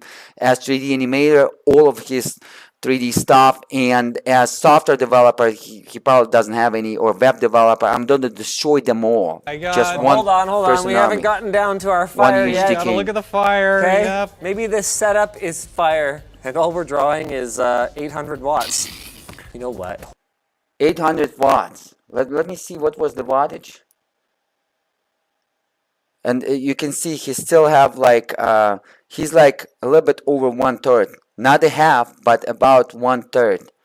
1/4, I think. He's like, no, 1.27. So it's a little bit over 1/3, but not a half. Look at the fire. Okay. Yep. Maybe this setup is fire, and all we're drawing is 795 watts. So it's going to be 800. Let's go. 800 watts. 800. Just hit it. 806. Remember that value, guys. You know 806. Hold on a second. No, this is faster. We're at 195, 120 FPS. But that fire, 140, 150 FPS. By the way, this fire is, you don't want to compare it. This is not the particle. It's a sprite, animated sprite. In Crysis 2, it was just horrible job, because when I'm doing the test in 8K video resolution, you can see the sprite, how the sprite made up, and they're not scaling in 8K video resolution. And you can see that Crytek developers in the CryEngine 3 in Crysis 2, which is the first revision of the CryEngine 3, did a horrible job, and not like in Crysis 3. And those sprites looking unbelievable after 4K video resolution. They breaking it, looking ugly. Go ahead and check out my Crysis 2 video in 8K video resolution and above. I'm going to underline that, especially when that statue on the first level, when they in the submarine, and then when they getting up in the ocean, you're gonna see those fire effects. You're gonna see just a simple sprites, and sometimes they overlay ugly after above 5K video resolution. I did the Crysis 2 in 16K video resolution, and I show it to you exactly when it's breaking up. And developers did a bad and sloppy job, okay? Those German developers, I cannot believe it, they did it. And it's a bad actually test on those sprites, because this is not the particles. This is just a single sprite, and this fire is animated as a sprite. That's legit, actually, because we were getting One 90 sprite. something before. So it's not heavy. He just higher FPS. We're probably utilizing GPU higher, as you can see. GPU utilization was higher there, not because that fire, but because the tank. The problem with the CryEngine 3 and CryEngine 5, it doesn't like the polygons at all, and you cannot create 50 3D characters in the CryEngine 5, because I was working with some Russian back in 2014, 2015. I was working with some Russian talented dude that completely knew the CryEngine 5. We were trying to develop a game. I tried to hire him, but he decided he's gonna develop a game by himself, and he done nothing. I told him, look, I'm gonna pay you $750 a month. Can you be my 3D modeler and create the level design and everything? I'm just going to give you a models, because he was so talented creating in-game engine animation. But then after I was working with him like 5 days, he decided to go by his own. He's like, no, I'm going to do myself. You know, I don't want to split with you the money. And he done nothing. He did his YouTube channel, because he was rushing YouTube channel. He was kind of per video like 10,000 views. And I think this is, he believed that he can achieve something. But this is bad because he was throughout the Russian views there on the YouTube, but on the Russian side of the YouTube, it wasn't anybody yet during that time that actually shows something on CryEngine 5. And so this dude, it was like 2015, I believe. So this dude, I was trying to build a strategy like Command and Conquer using the CryEngine 5, just like it's supposed to be new Command and Conquer, remember, but they never done it, and they tried to use the CryEngine by the EA, but then EA decided not to build, and I decided to do it in CryEngine 5. But after I put 15 characters, regular characters that came with CryEngine 5, it's like a dude with a pistol. CryEngine 3 almost had the same character. If you're gonna put 15 of them, the FPS getting so low, like with the Pascal GPU architecture, with the Maxwell GPU architecture. During that time I have 4 Titan X Maxwell GPU architecture. It was getting so low, unbelievable. So Crysis 5 game engine doesn't like, including the Crysis 3 game engine, doesn't like the 3D characters with a lot of polygons to it. It just doesn't like it at all. Crysis 2 was different story, but that's why Crysis 2 was same amount of polygons as Crysis 1. The CryEngine 2 in Crysis 1 was same amount of polygon per level as Crysis 2 with CryEngine 3. In CryEngine 3.6, I believe, that they use in Crysis 3. I'm not sure, because they didn't allow us to see the polygon count in Crysis 3. So I don't know what was the polygon count in CryEngine 3.6 under the Crysis 3, but I know that for sure. So I think the GPU utilization is high due that it's just polygons, and look like CryEngine is the beginning version of the CryEngine 3 by the German developers, by the Crytek company, doesn't like that polygons. This kind of polygon model right here is also polygons, a lot of houses on the background, trees, also some polygons, even the sprites over there and trees, but the trees itself right here coming from the ground, a lot of polygons. So this area is a lot of polygons. That's why he's kind of, look at this, he's utilized those GPUs better. They almost getting out of the hybrid mode, and his FPS just start growing. So but when this green line is small, that means those GPUs is so low in GPU utilization, and that's why it's not even utilizing them at all. It's like running in the hybrid E mode, kind of saving mode, saving power mode, and yeah, he's wasting probably about, I would say he's wasting 60% of the CUDA cores per each GTX 980 Ti video card. This test, the whole video, is a bunch of nonsense. Every single detail in this video is bunch of nonsense. I would fire every single of them.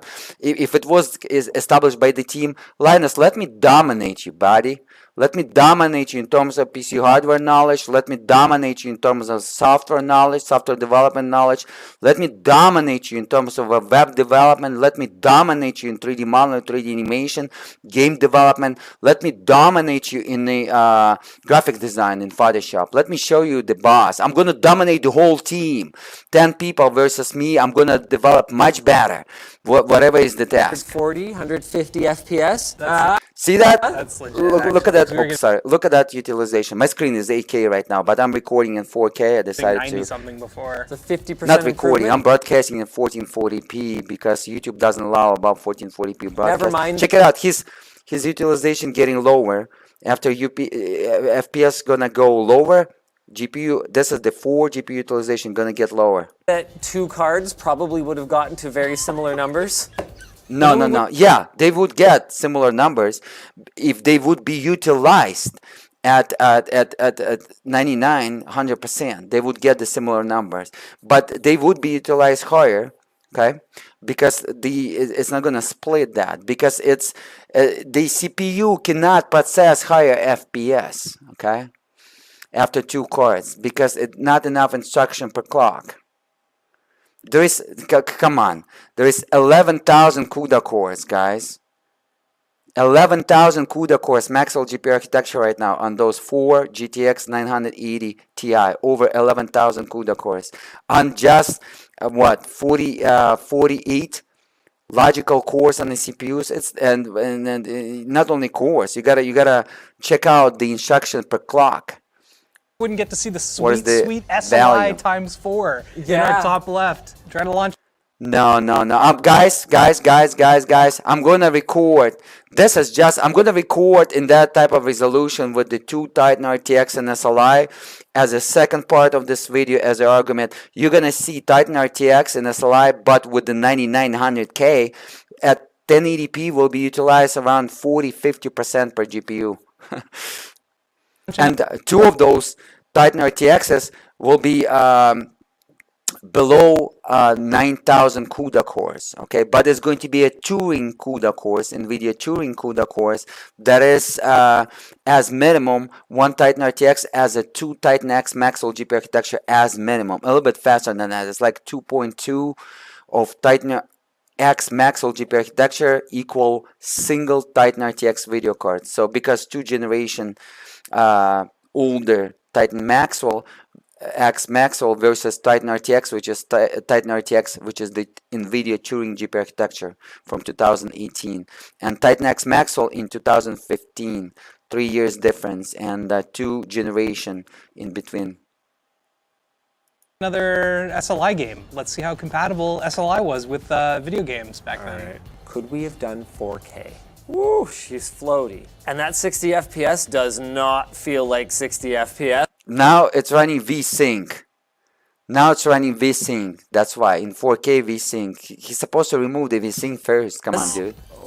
It's just stopping. It's not utilizing. So he hates the Nvidia. Oh my God. If I would be Jensen Huang, I would never do any business with Linus at all. Check it out. He just in purpose created the VSync, so it's just throttling the CPU, idling the CUDA cores. Wow, that's like, what's the point, dude? truly awful. I want to see 1440p. Man, this bottom card, the fan just keeps starts turning and off stops, I and know. going back on. It's not Yeah. doing anything. Well, we're drawing 630 watts. It's actually less than I was expecting. It's a lot less than I was expecting. Because it's not utilizing. Yeah, look at your utilization. You just put the utilization and you do not understand that this is utilization. This is less than 1/3 on the 4 video cards.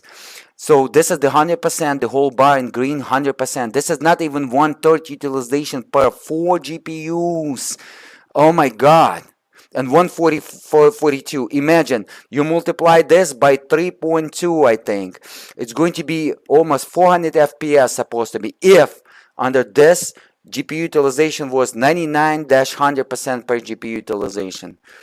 You're definitely not going. But just because instruction per core and per clock is not enough on those two CPUs, two Xeons, that's why it's not utilizing.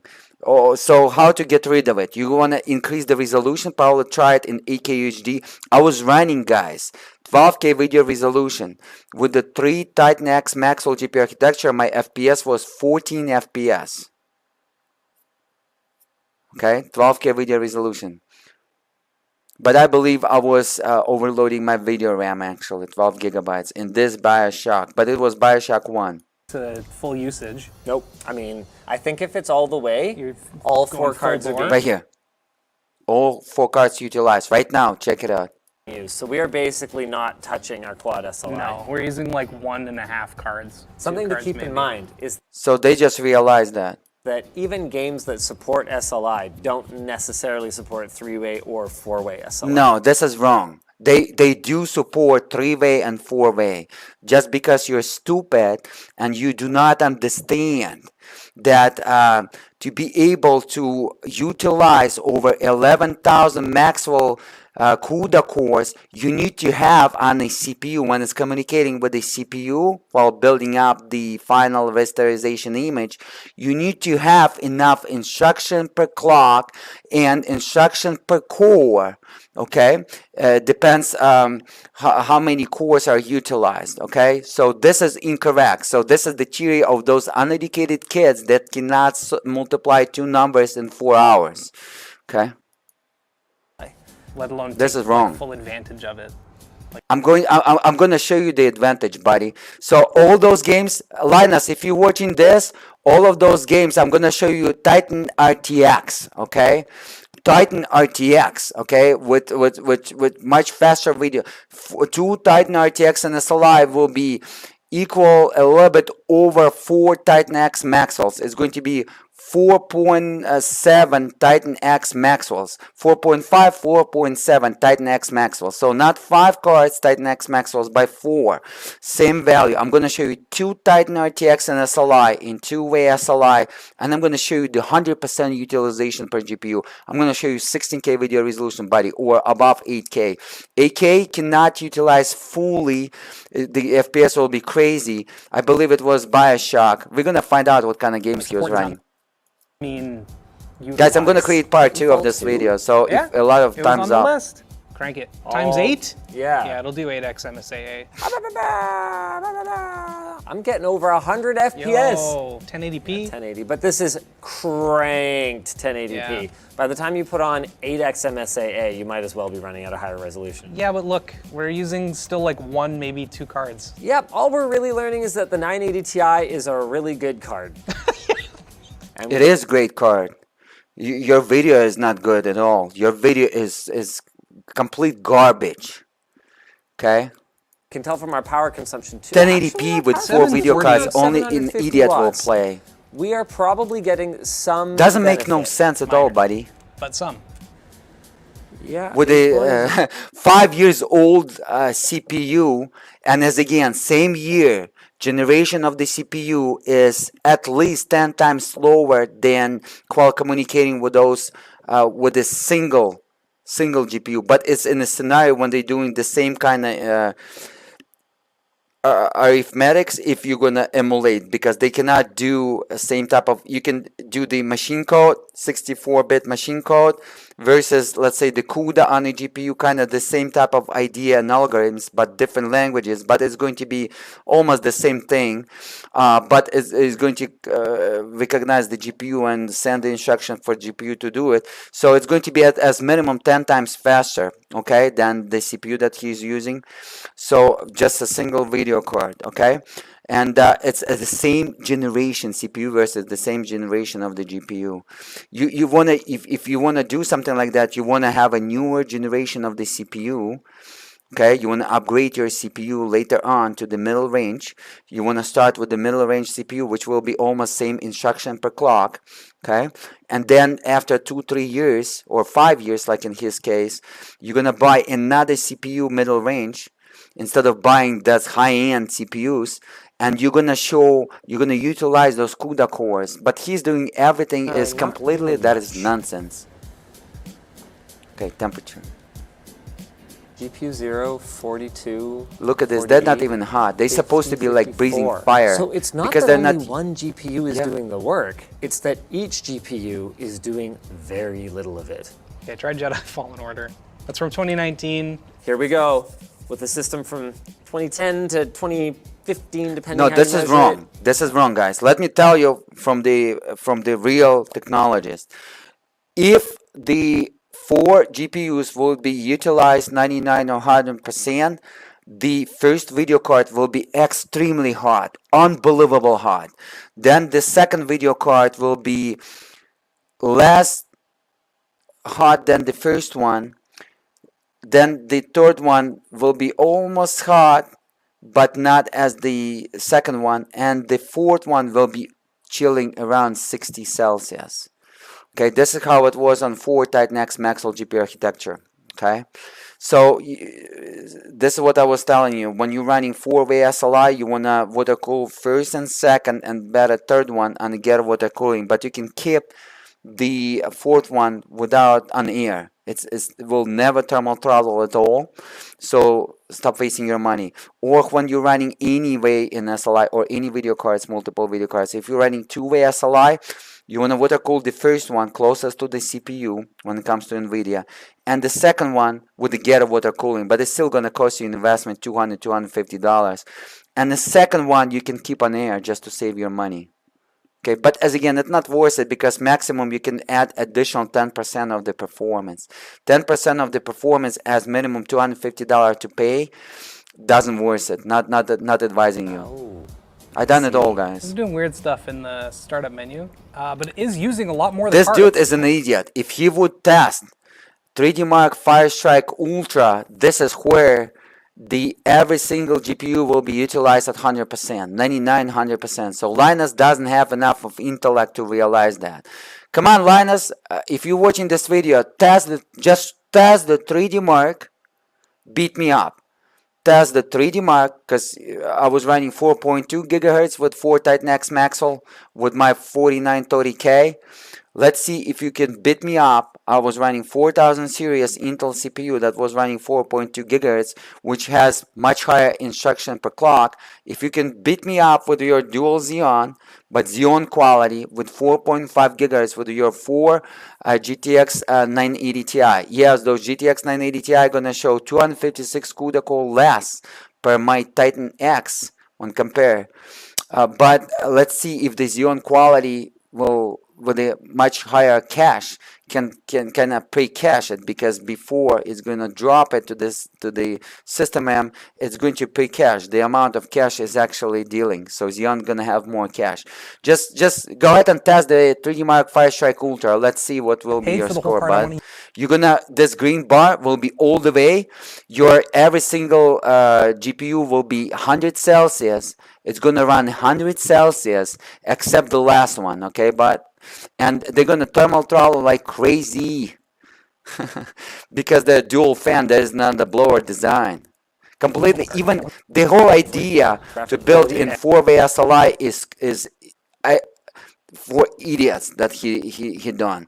He put dual fan that breathing and outputting the air in the case instead of blowing it out. I hope the case, good thing that they're running open stand, but he was trying to run it in the case. The whole system would be like a microwave there. You can cook the food there. Because it's gonna breathe in the case instead of out of the case through the blower fan, because he didn't have the single fan blower fan design that is great for 3-way and 4-way SLI. He even doesn't know about that, the simple thing. He put the power supply that I have, but at least because he probably saw my 4 Titan X Maxwell GPU architecture in SLI, and he decided, look, the dude was running, because he copied me in 16K video resolution in 2016, so he kind of remembered that, and he decided to use the same power supply just in case. But why, dude? You're not even 1000 watt. You should supposed to be 1200 watts. Around 1100 watt, 1200 watt, and 3D Mark Firestrike Ultra. Okay, and this the whole bar will be green. Okay, buddy. Cuckoo. Here we Cuckoo. go. Next time, put 4 more guys that not were look like 60 going to agree with FPS, you I mean, with it's the using double those glasses. cards, though. Oh yeah. Okay. Oh boy. 740. So they can provide the tips about 8K 750. versus 4K Never mind, the power's being resolution. used. And we're getting 68 FPS, but that looks more like 25. Oh yeah. Even just through the camera, like it should be plain to see that that is not 75 FPS. Oh wow, Hey. that was horrible. Yeah. Whoa, did you see that? Was it transitioned? Highest. We're going for it. Absolutely cranked 1080p. Screen cap broke. I mean, the game's working. This is only 45 FPS and feels way better than Jedi Fallen Order did at Yeah. 75. Because Lost utilization our here SLI is tracker, better, but he's not showing Yeah. the I don't know how utilization. much is being used. Very He hates little. the Yeah, Nvidia. I think 560 he's doing this Yep. video on purpose. Ultra Plus. Wow. That is a Tomb Raider will very, be utilizing nice, excited ponytail. but still not Yeah. Why is it not shaking fully. so much? Why 4K, is you want a everything 4K. awful so much? Oh, wow. What is happening? I don't think The Witcher 3, despite saying that it's compatible with SLI, I don't think it likes It it is at all. compatible. I have But 4 none of Titan that X is the Maxwell fault GPU of the architecture in classified SLI. SR2. It's not So- compatible with the idiots. While idiots running for the SLI, it's not with the 5 years old CPU versus the video cards. It's not. Yeah, and every single idea in this build is complete 100% idiotic. Okay. What if we took a more modern GPU and at least gave it a chance to... Yeah, let's put Gen 4, PCI Express Gen 4, put in Gen 2. Yeah, let's see. The bandwidth is 4 times less. 4 times less bandwidth per lane. Let's go ahead and have a look, dude. run these That's modern such a great games. In idea, fairness to man. SLI, this was the last generation of cards to use the older I think you're style smart, buddy. high bandwidth link. And before GPUs got this fast, it did work a little better. It was less of a bottleneck. This feels stupid, but... Yeah, you're stupid, bud. Wait a Yep. second. Are there even Windows 7 drivers for the 4090? That is a great question. I doubt it. And okay. yeah, let's 4090 run doesn't have a driver 1080p, for so Windows it's going to 7. be You know even what I say to that? So No big loss, because guess what? let's run The 1080p. 3090 Ti So does. the utilization Also, will be 20%. happens to be the fastest card EVGA ever made. Well, RTX fastest card they 3090, sold. yeah, Fastest 29% of the Were you in GPU 1444 utilization when you got was the completely 130 hybrid number mode. or 120 or whatever? 150. Oh, now he's running Crysis 3. Check it out, guys. Look how It's not this that much guy, better. oh, it's Crysis Well, 2. we're not the fire yet, I thought guess. it's Crysis 3. No, but it's not that much better. Right? That's wild then. Hold Not much better. See, not much better. What? It's wild though. Oh, 29% I think on GPU. It's way below 50% GPU utilization, guys. I think it's 34 right now on RTX 3090, and it's completely running in hybrid mode. on. What's our CUDA core counts? Colin, can you look up Guys, when you're running single video card, always buying triple fan or dual fan. Never buy for single video card, single fan, blower design fan. Never do it ever. Only triple fan, and watch at the fans. Make sure they're as big as possible. The bigger fans will create a less noise and cooler temperature, because the fans will be rotating at a lower RPM, and they're gonna cool down better, and they're gonna produce the less noise. Triple fan only. If you're buying single video card and you wanna make sure are you on a low budget, it's gonna last you forever, no matter what kind of video card. Buy only triple fan. Some people will think, well, it's going to be noisier because it's 3 fans. No, it's going to be quieter because they're gonna rotate at slower RPMs. how many CUDA cores a 980 Ti has, and then compare that times 4 to how many CUDA cores a 3090 Ti has? Oh, calculating. I just calculated. It's 11,000 over 11,000. I just calculated with my mind, and RTX has the same, around 11,000. RTX 3090. But those CUDA cores, they're newer revision. They have more instruction per clock because, first of all, RTX 3090 running higher frequency, per CUDA core, okay? And secondary, it has more level second cache. Nvidia GPU doesn't have level third cache, it has level second cache, okay? 6 megabytes it has, 6 megabytes, same as Titan RTX, 6 megabytes, and RTX 4090 has crazy amount of level second cache. So level second cache, it's where the data stored before it's getting into the video RAM, while level 1 cache on Nvidia GPU, it's where the address stored, where instruction per address, so it can run those instructions. This is the whole algorithm instruction stored in level 1, level 2. It's 128 kilobytes, 64 and 64, but I believe it's 96 on the RTX 4090, but on RTX 4090, same as Turing GPU architecture. I can look it up, guys, just out of my head. But level second cache, it's way higher than on Titan X Maxwell. I believe 2 megabytes, if I'm not mistaken, 2 megabytes on the Titan X Maxwell, which is the flagship of the Maxwell GPU architecture, with 256 CUDA cores more than RTX 980 Ti. But let me go ahead and I believe it's 2 megabytes level second cache on Titan X Maxwell, if I'm not mistaken. But let me go ahead and have a look. What is the level second cache? And level second cache, this is where the data stored before it's storing into the video RAM. And level 1 cache, it's where the important instructions stored, the addressing of those instructions, so it's recognized. Addressing, or where the data stored in level 2, and then in video RAM, it's just addressing like URLs, if it would be a web, okay? Where it's exactly where this you can find, the GPU can find, and where this can find in level 1. And level 2 store actually the first data before it's getting into the video RAM.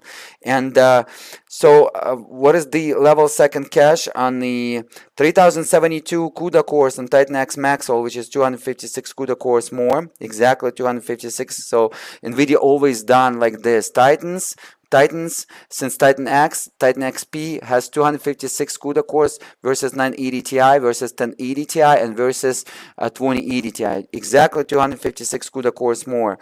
But what is the level second cache? 1 second, I forgot what is the level second cache. Let me just Google it. 1 second, guys. I'm just gonna real quick Google it, and we're gonna find out level second cache. Level second cache on the Titan X Maxwell, and I believe the 980 Ti will be using the same. So 32 kilobytes for 32 times 2, so 64. So 128 kilobytes on Titan X, on the Titan RTX 128, but Titan X is 64. So 3 megabytes of level second cache, 3 megabytes on Titan X Maxwell, guys. So double on Titan RTX. So, and RTX 3090 is using also 6 megabytes of level second, while RTX 4090 is unbelievable video card. And the whole Nvidia AIDA GPU architecture in RTX 4090 video card is just unbelievable, guys, because the level second cache is unbelievable. It's supposed to be 4 Titan RTX video cards, single RTX 4090. The Quadra RTX 6000 AIDA is 4 Titan RTXs, guys, and I'm telling you that. But RTX 4090, first of all, you want to look at the cache to find out how fast the revision of the CUDA cores. This guy doesn't understand the basics, okay? And let me tell you guys, 72 megabytes of the RTX 4090, if I remember correctly, 72 megabytes versus 6. So it's 12 times more second level cache on the Nvidia AIDA gaming video card flagship RTX 4090 versus Titan RTX. 12 times, and or 24 times versus the Titan X Maxwell. And let me double check on Google RTX. One second, guys. RTX 980 Ti. What is the level second cache? Supposed to be as Titan X Maxwell, if I'm not mistaken, because it's still flagship of Maxwell. look like those reviewers not even providing this information. I'm just curious, what is the level second cache? And look like it's kind of hard information to find. You gotta use 3 megabytes. Same as Titan X Maxwell. I was right, because it's almost the same flagship Maxwell GPU, but it's 3 megabytes. So the RTX 3090 video card has at least 2 times more per second level cache, 2 times more. So, and it's much better instruction per clock pushing, much higher bandwidth as well. Vance, can you look it up, please? The bandwidth 1 terabyte per second on video RAM. As it turns out, the total number of CUDA cores is not that versus dissimilar, 300 gigabytes per second. 10,700, and our Almost 4 11, 980 Ti is totaling around 11,000. 11,000, but so they calculated. So I was right, over 11,000. I just calculated in my head. So I was right, over 11,000. So as you can see, RTX 3090 has a little bit less by, I would say, what, by 500 something, right? 512, something like that. 512 CUDA cores, something like that, right? The less on the RTX 3090, which is Nvidia Ampere GPU architecture. But as again, memory bandwidth on the Titan X Maxwell, just like I told you, 300 gigabytes, 350 gigabytes. When it's overclock, almost 400 gigabytes per second. While the memory bandwidth on the GeForce RTX 3090 Ti is 1 terabyte per second.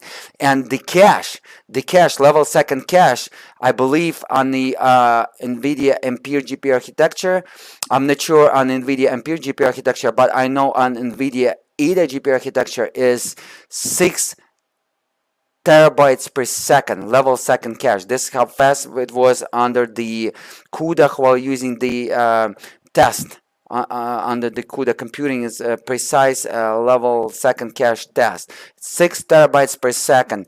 I believe that the Maxwell GPU architecture will be 1 terabyte per second. So Maxwell GPU architecture level second cache as fast as GDDR6X memory on the RTX 3090 Ti or RTX 3090, it doesn't matter. But level second cache should be much faster than the video RAM. But video RAM, as you can see, 3 times slower on the Titan X Maxwell GPU architecture or on the GTX 980 Ti than on the RTX 3090 Ti. And it's much newer revised CUDA cores, okay? And those CUDA cores will push more instruction per clock by itself, and it's clocked at higher clock as well. You got to see how they clocked as well. So the advantage is like unbelievable. The base clock on Titan X is 1200. I had the super clock version, EVGA Titan X super clock edition, guys, 4 of them. So it was 1250, 1240 megahertz on mine. Over here, in regular version is almost 1200 when it's overclock, as you can see. While GeForce RTX 3090 Ti is running crazy clock, almost double of it. 1,000. Does it maybe make sense? It's running 1.8 gigahertz. Holy crap, the performance is about 600 megahertz higher, and it's better instruction per clock as well. Not only higher clock, but better instruction per clock. Per similar clock, if it would be running 1200, it's going to probably overperform than Titan X by twice instruction per clock. So GTX 980 Ti will show the same. This is obviously a case where the CPU is what is holding us back, in spite of the fact that here we go, CPU. Yeah, you're right, Ultra. buddy. Let's try 5 years old. a more demanding game. This is obvious, Crysis 2 man. was demanding for its This is time. so obvious. I mean, it looks better. It looks way better. Yeah. You know what? It's super hit. But you Yeah, made probably those held back a little bit by degenerate the happy. as well. Now Our they can CPU, sleep even though like we're well at, like, what, tonight. 4 gigahertz, the IPC. I told you, dude. I told you. is That's why I really didn't gonna build climb. such a system, because they think this is a system, but this is a garbage.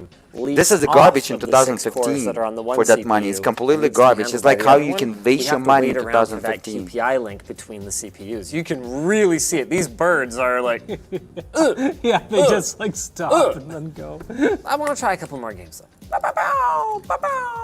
This is 100% completely, totally Dude. fine and playable. This Yeah. is freaking awesome. Oh, I mean, except I need to get good. That's the only issue. When the CPU is fast enough, you will get a great gaming experience. He played the games that I played. Definitely recommend Titanfall. upgrading an older system like this before spending that kind of money on a GPU. They picked the games But that I you played. can throw in your new GPU And then they and saying upgrade it's not later if you supported, really maybe. want to. What do you mean Good, not as long as supported? you've already Cool. got the power supply headroom. Yeah, this is freaking awesome. 400 watts. Oh, wow.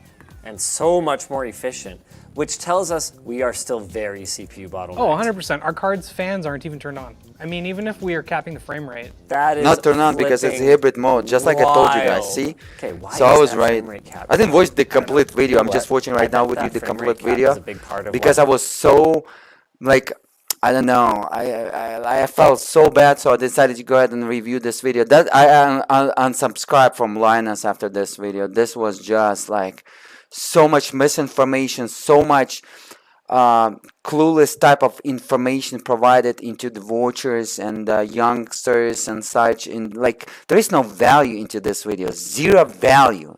Absolutely zero value. They have Windows 98 right here, guys. See that? This is Windows 98.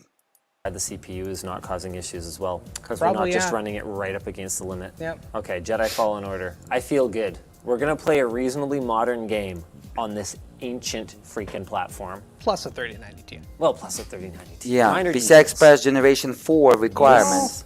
Is But better. supporting Not 3, much. but Still you're sucks. running on Yeah, 2. this is still very hitchy. Give it a That's sec, why it's maybe it'll hitchy, warm up. buddy. You know what I want? You don't have enough bandwidth. Not now, but now that I've Show seen us the this, GPU I wanna get utilization, those at least 980 do Ti's something running on valuable, something a little buddy. newer. They might not be. What's the that point bad. of this video? Like, show us at least GPU utilization. Show us that. I Things mean, of come on, VRAM, dude. I feel like this is CPU again. Oh, wait, no, we're at like 100 FPS. Also, it's not hitching as much anymore. At least show us the This GPU kinda utilization. Make this settled video in. This is, valuable. like, perfect so now. we can see the Playable. data and Perfect information. is a stretch. See, it's not perfect. When he goes to new areas, Yeah, and it has PCI to Express load Generation for a 2. second, it struggles. It is damn playable. Markedly better. I'd like to see you play this game on your 13-year-old console. Oh yeah, no, that's not gonna work. Mind you, your 13-year-old console wouldn't have cost you $1,000 to upgrade. Or to begin with. You know what else needs an upgrade? This Segway. Just kidding, not yet. I wanted to talk about how much fun we had building this. Okay, it was kind of a disaster and there were compatibility issues, just like in the old days, but like, overclocking, man. We got a meaningful improvement in performance in Crisis for like 15, 25 Unbelievable. minutes of effort. Do you guys even overclock anymore? We're gonna link a community poll in the video description. Yeah, Just there is doesn't no feel value into worth it, overclocking man. 13 I don't gen know or what it 14 is. gen. Maybe it's the polo shirt with the collar or 9 the gen old only hardware, goes but 200 this was megahertz. an It's absolute overheating. blast, even if the price made no sense. On the and AEO, inefficient 14 as all gen, that. I already Just like this know it's inefficient not going to Segway. go that high at all. It's To- no value to overclock it. It just Our sponsor. 14 gen, 13 gen. It's just, Flexi Spot.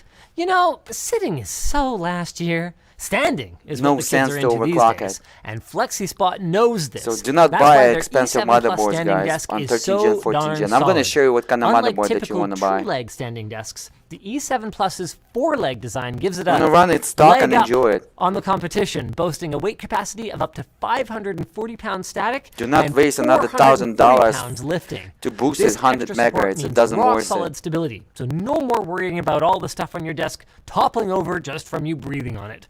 And unlike some other four-leg desks, it supports a Alright, variety so of this is accessories like monitor mounts, the under-desk advertisement. So let's go ahead and see his utilization, guys. So he was running 806 volts. I mean watts, right here, right? Let me go ahead and see. He's gonna show us. Look, he's like, look, I'm running. What is that? Let me see. Well, we're drawing 630 watts. It's actually less than I was expecting.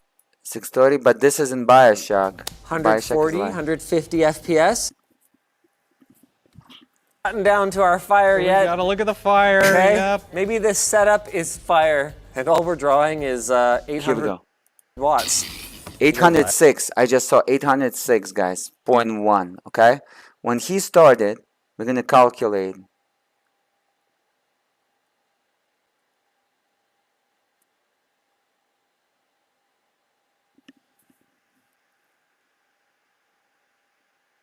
$500 watts. When he started single video card, 500 watts. Thankfully, we have a plan.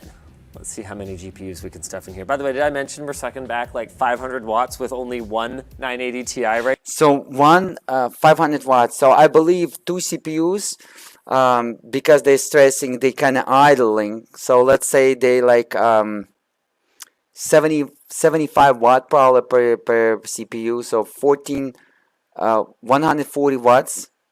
So so single video card plus the SSD plus this plus that. So I believe the video card consuming 200, maybe 175, 200, or maybe even 255, just like it's supposed to. 255. Okay, let's go ahead and get it 200, because I don't think, I'm pretty sure the Crysis 2 can utilize the single video card in 1440p at 100%. Maybe not 100, but above 90. So I would say it consumes 233 watt. Okay, so 233 watt. So let's go ahead and calculate. Okay, 500 minus 235, I would say. It's designed for 250, but I don't believe that Crysis 2 in 1440p can utilize GTX 980 Ti at full. He didn't show us if you use the anti-aliasing or not. With the anti-aliasing it will. Without it, it's not going to. It's not going to be 9900 and 1440p. So 265 on the whole system. Dual CPUs kind of makes sense. They're kind of idling. I'm pretty sure the utilization will be pretty low, like about 75, maybe 100 watt per CPU, and additional watts will be per any other components like SSD and etc. So 235, so 265. Let's go ahead and minus 265. So 806. Sometimes it jump a little bit higher. Let's take it 810 minus 265. Let's go ahead and take it like that. Just on average. So 545 watts. Let's divide it by 4. 136.25 kind of makes sense. So it's not utilized at 50%, guys. I can tell it, because 250 watt per 100%. So actually it's around 55% utilization on the video card. Okay, because 125 will be the 50%, so like 55% utilization per video card. So he was a little bit higher than two video cards, just by a hair. But as again, it's when the maximum performance running, but just because they were running at the hybrid mode, because they were showing the some video cards, the fans even didn't spin at all. So I would say yeah, this is correct. Around 130, 125 watts per video card he was running. So he was idling. He was running around, if it would be maximum performance, it's like 40%. That maximum performance what video cards can push. So 60% of CUDA cores on each GTX 980 Ti was idling per video card. So he wasted 240% out of the 400% of his CUDA cores, and it completely makes sense, almost as fast as two GTX 980 Ti in SLI, but will be a little bit, probably even a little bit negative than that, because in 4-way SLI, because they were running hybrid mode. As I told you, when it's running below 97%, it's jumping in the Maxwell, Pascal, and Turing GPU architecture into the hybrid mode, and it's not even utilizing as good as at maximum performance. Right now, to somewhat control our benchmarking, I am going to look at this flame. That's going to be our scene. 93 frames per second. Okay, guys, that's it. That's it. Completely. And now you see why we didn't bother completely cable garbage anything. video, completely garbage PCI slots at content. the back end. Unbelievable. That's it, guys. This is. I just decided to go ahead and provide the comments, my critiques to this, and tell you what do I think about it. It's completely garbage content, and after this video I unsubscribe. I cannot believe that he even didn't show us the GPU utilization, just a data, so we can see how well it was utilized, and also the data of the RTX 3090 video card. It's nice to see how under the PCI Express 2.0 lanes under 16x 2.0 PCI Express, it's utilizing, because the video card designed for the PCI Express Gen 4, but compatible with Gen 3 and compatible with Gen 2. But as again, it's not going to perform well because it's not going to push that that bandwidth to the CPU. It's just Gen 2 is not going to handle that. I don't think it can handle 1 terabyte per second of the video RAM, whatever Nvidia RAM qual is going to communicate with the CPU to create the final frame. But it's nice to see. It's nice to see, and he didn't show us. Okay, die. So very bad video, unfortunately. Completely useless video for any point of view, any angle. Like completely 4 years old CPUs on the video card. Supposed to be, should be 4 years newer, would be nice to see, but 4 years older. Come on, they even the same gen. They slower as at least by 10x. But just because it's not compared with the same kind of algorithms, I would say just a communication, I would say by 4 times as minimum. So if you want to match the performance of those small CUDA cores in copy, because GPU only does copy, it hates to do read and write. But if you want to compare a CPU copy to the GPU copy, those small CUDA cores of the Maxwell GPU architecture, those almost 3000, it's 2800 plus 256 CUDA cores less than Titan X Maxwell, because Titan X Maxwell over 3000. Okay, so I would say you at least you gotta multiply your CPU cores by 4 times to receive that bandwidth that it can achieve per single clock. Okay, so I would say if you would be running 4 of those CPUs instead of 2, maybe you will be utilizing at 90% in 4-way, maybe through the bandwidth, but not through the frequency, because the frequency it's impulsing, but you're gonna create the bandwidth because the instruction, the overall of that array of the 4 CPU instruction per clock of that bandwidth will be enough to push. So theoretically GPU can just push out that video RAM data to the video RAM bandwidth 1 terabyte on that RTX 3090 Ti into that CPU, and then it's going to take additional latency delay to store it in the system RAM, some necessary that's supposed to store in system RAM. Because the level second cache, you got to see, if I would be a Linus, what I would do, I would compare, let me show it to you guys. I would compare, I was in the game, by the way, I'm going to record the Contra in 8K video resolution. Contra Operation Galuga, not runnable in 16K video resolution. But if I would be a Linus, I would compare the values. Let me show you to you. I would compare these values right here. I would compare how fast the level second cache. Okay?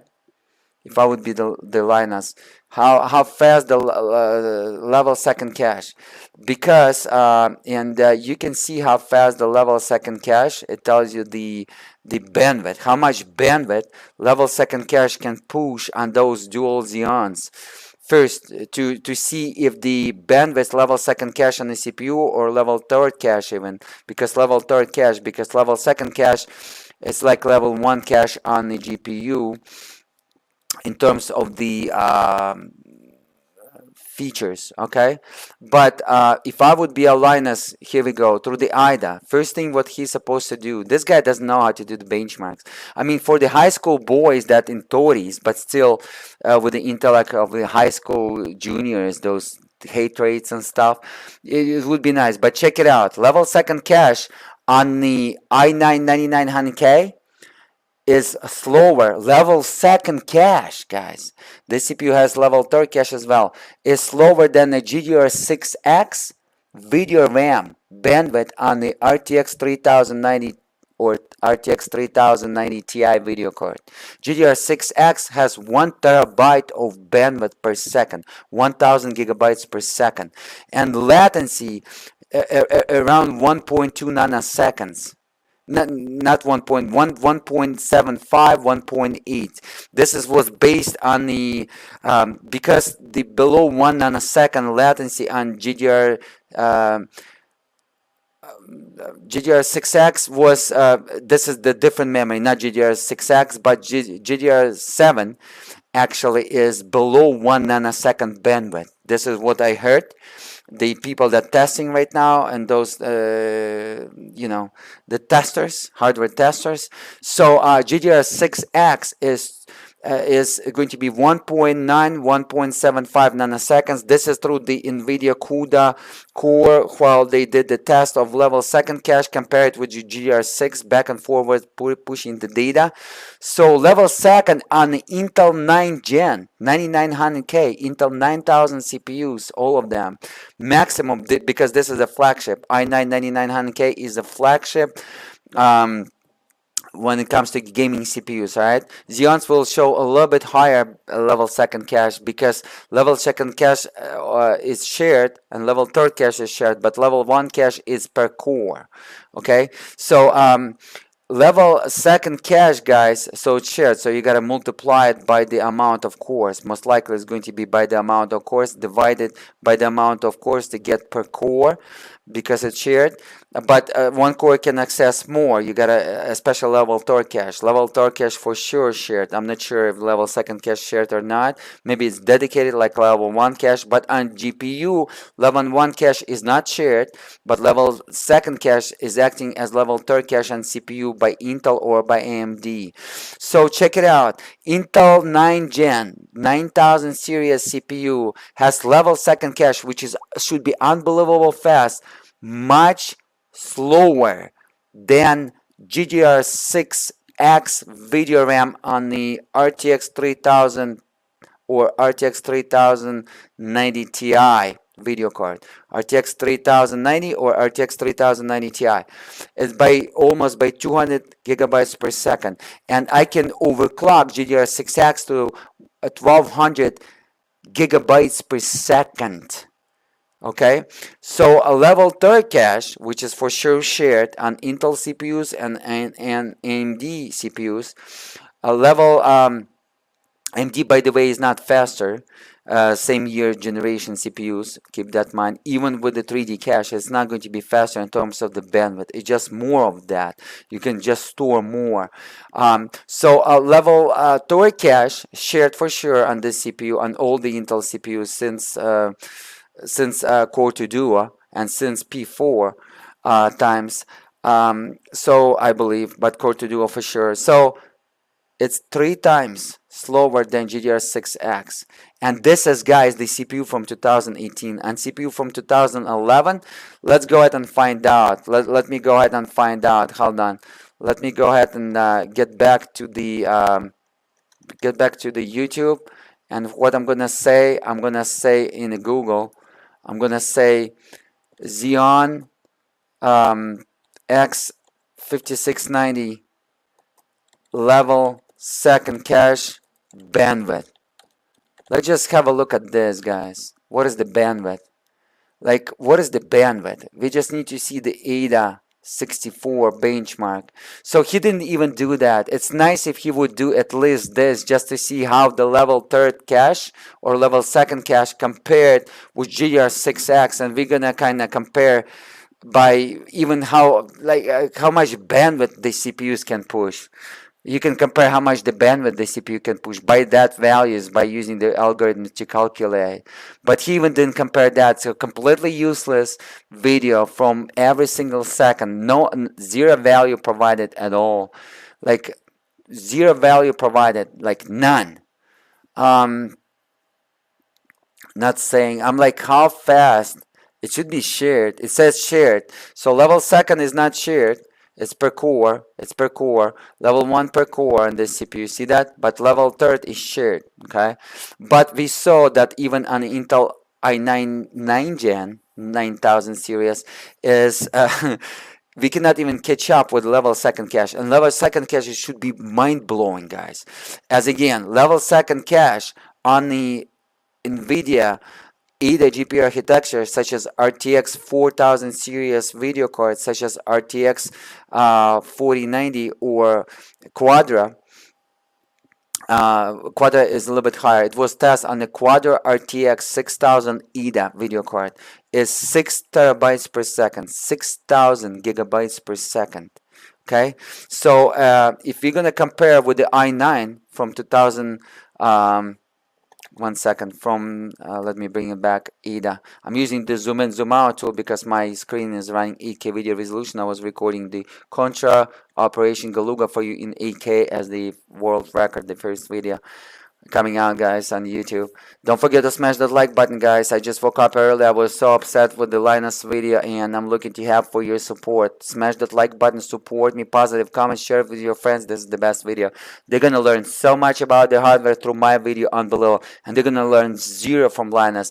But for those degenerates, he just made them happy. But happy at least just showed a nice, beautiful system in 2015 like UHDk1ng was running. And yeah, and less money, by the way, invested, but running 4 Titan X Maxwell GPU architecture with the double of video RAM. But anyways, that was smart system. Anyways, guys, so level I would equip with the Quadras though, and was running with the 4930 in 2015 2016 versus those two Xeons, if it would be a gaming system though. Anyways, guys, check it out. So 6000 gigabytes per second level second cache on the GPU on the Nvidia ADA, which is Quadra RTX 6000. The flagship of the Nvidia ADA should be a Titan, but they did not release the Titan ADA. Okay, so 6000. So I cannot touch the Nvidia ADA GPU architecture flagship, and I believe it's probably going to be 5500 gigabytes of the level second cache on the RTX 4090, by a little bit less though, because its level second cache is shared on every single CUDA core of Nvidia ADA, right? So I would say 55, not less than that on the, for sure, on the, at least on the RTX 4090 video card. So 5500 gigabytes per second. I cannot touch with level 1 cache, which is unbelievable fast, like lightning fast. It should be the fastest cache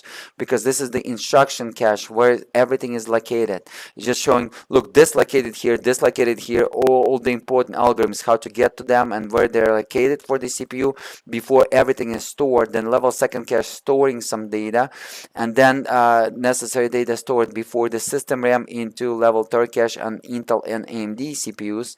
But the GPUs by Nvidia and AMD and by the Intel doesn't have level third cache, and it has the level second cache that is the shared. Okay, and I would say this is unbelievable. I cannot touch the GDR6X and GDR6X even with the level second cache. Can you believe that? On this CPU, on that CPU, probably level second cache running 200 gigabytes per second. That Xeon x5690. But let's go ahead and see. Come on, let's go ahead and see. I'm just curious. The ADA 64 benchmark. See, like at least cache benchmark of the Xeon. So Linus, you just, man, come on, buddy. You just lost your touch like a long way ago. I unsubscribed, man. Okay, and I send you my resume, by the way. You just garbage, man. But when we are talking the real PC hardware enthusiasm and technologies and such, but let me see, Ada, come on, show us the bandwidth. I think this website will show us the bandwidth of that CPU on the Ada, right? Let me see the whole deal. Somebody can show us the Ada, please. What, the little thing? Show us the Ada benchmark, guys. I want to see that.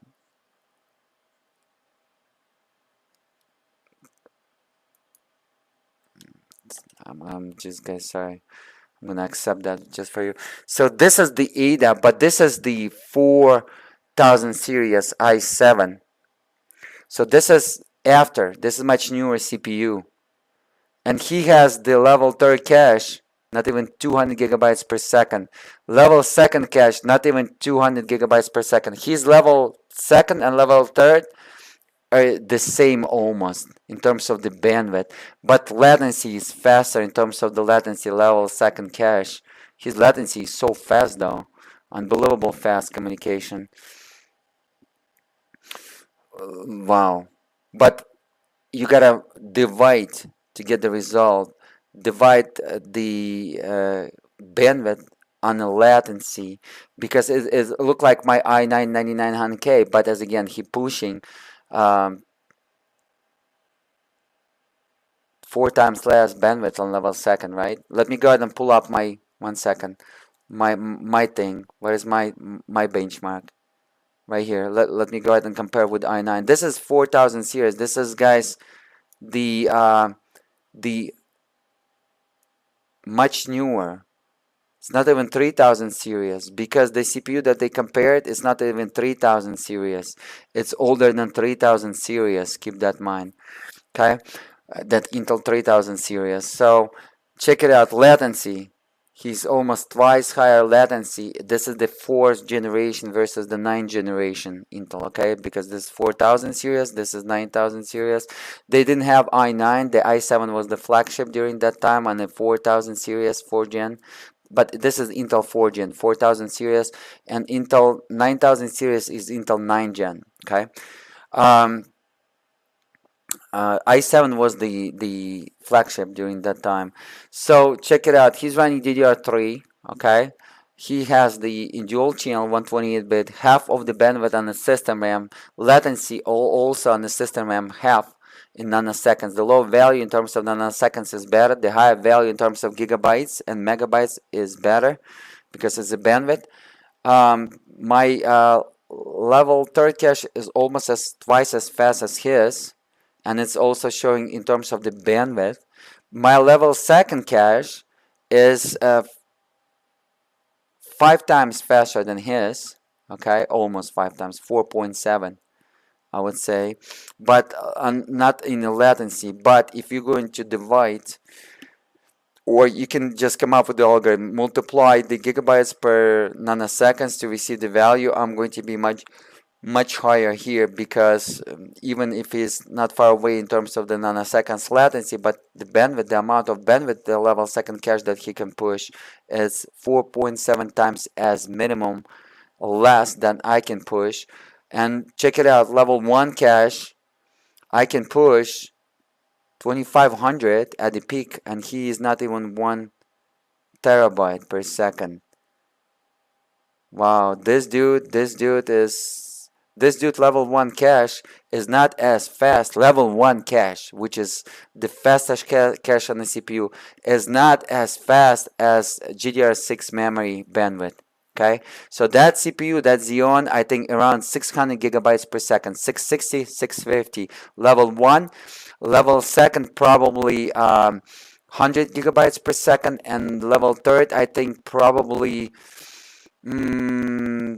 60, 80 gigabytes per second. This is what I'm assuming. So he's gonna be level 3rd cache on that Xeon x5690, probably going to be as fast as my, almost maybe a hair faster than my system memory DDR4.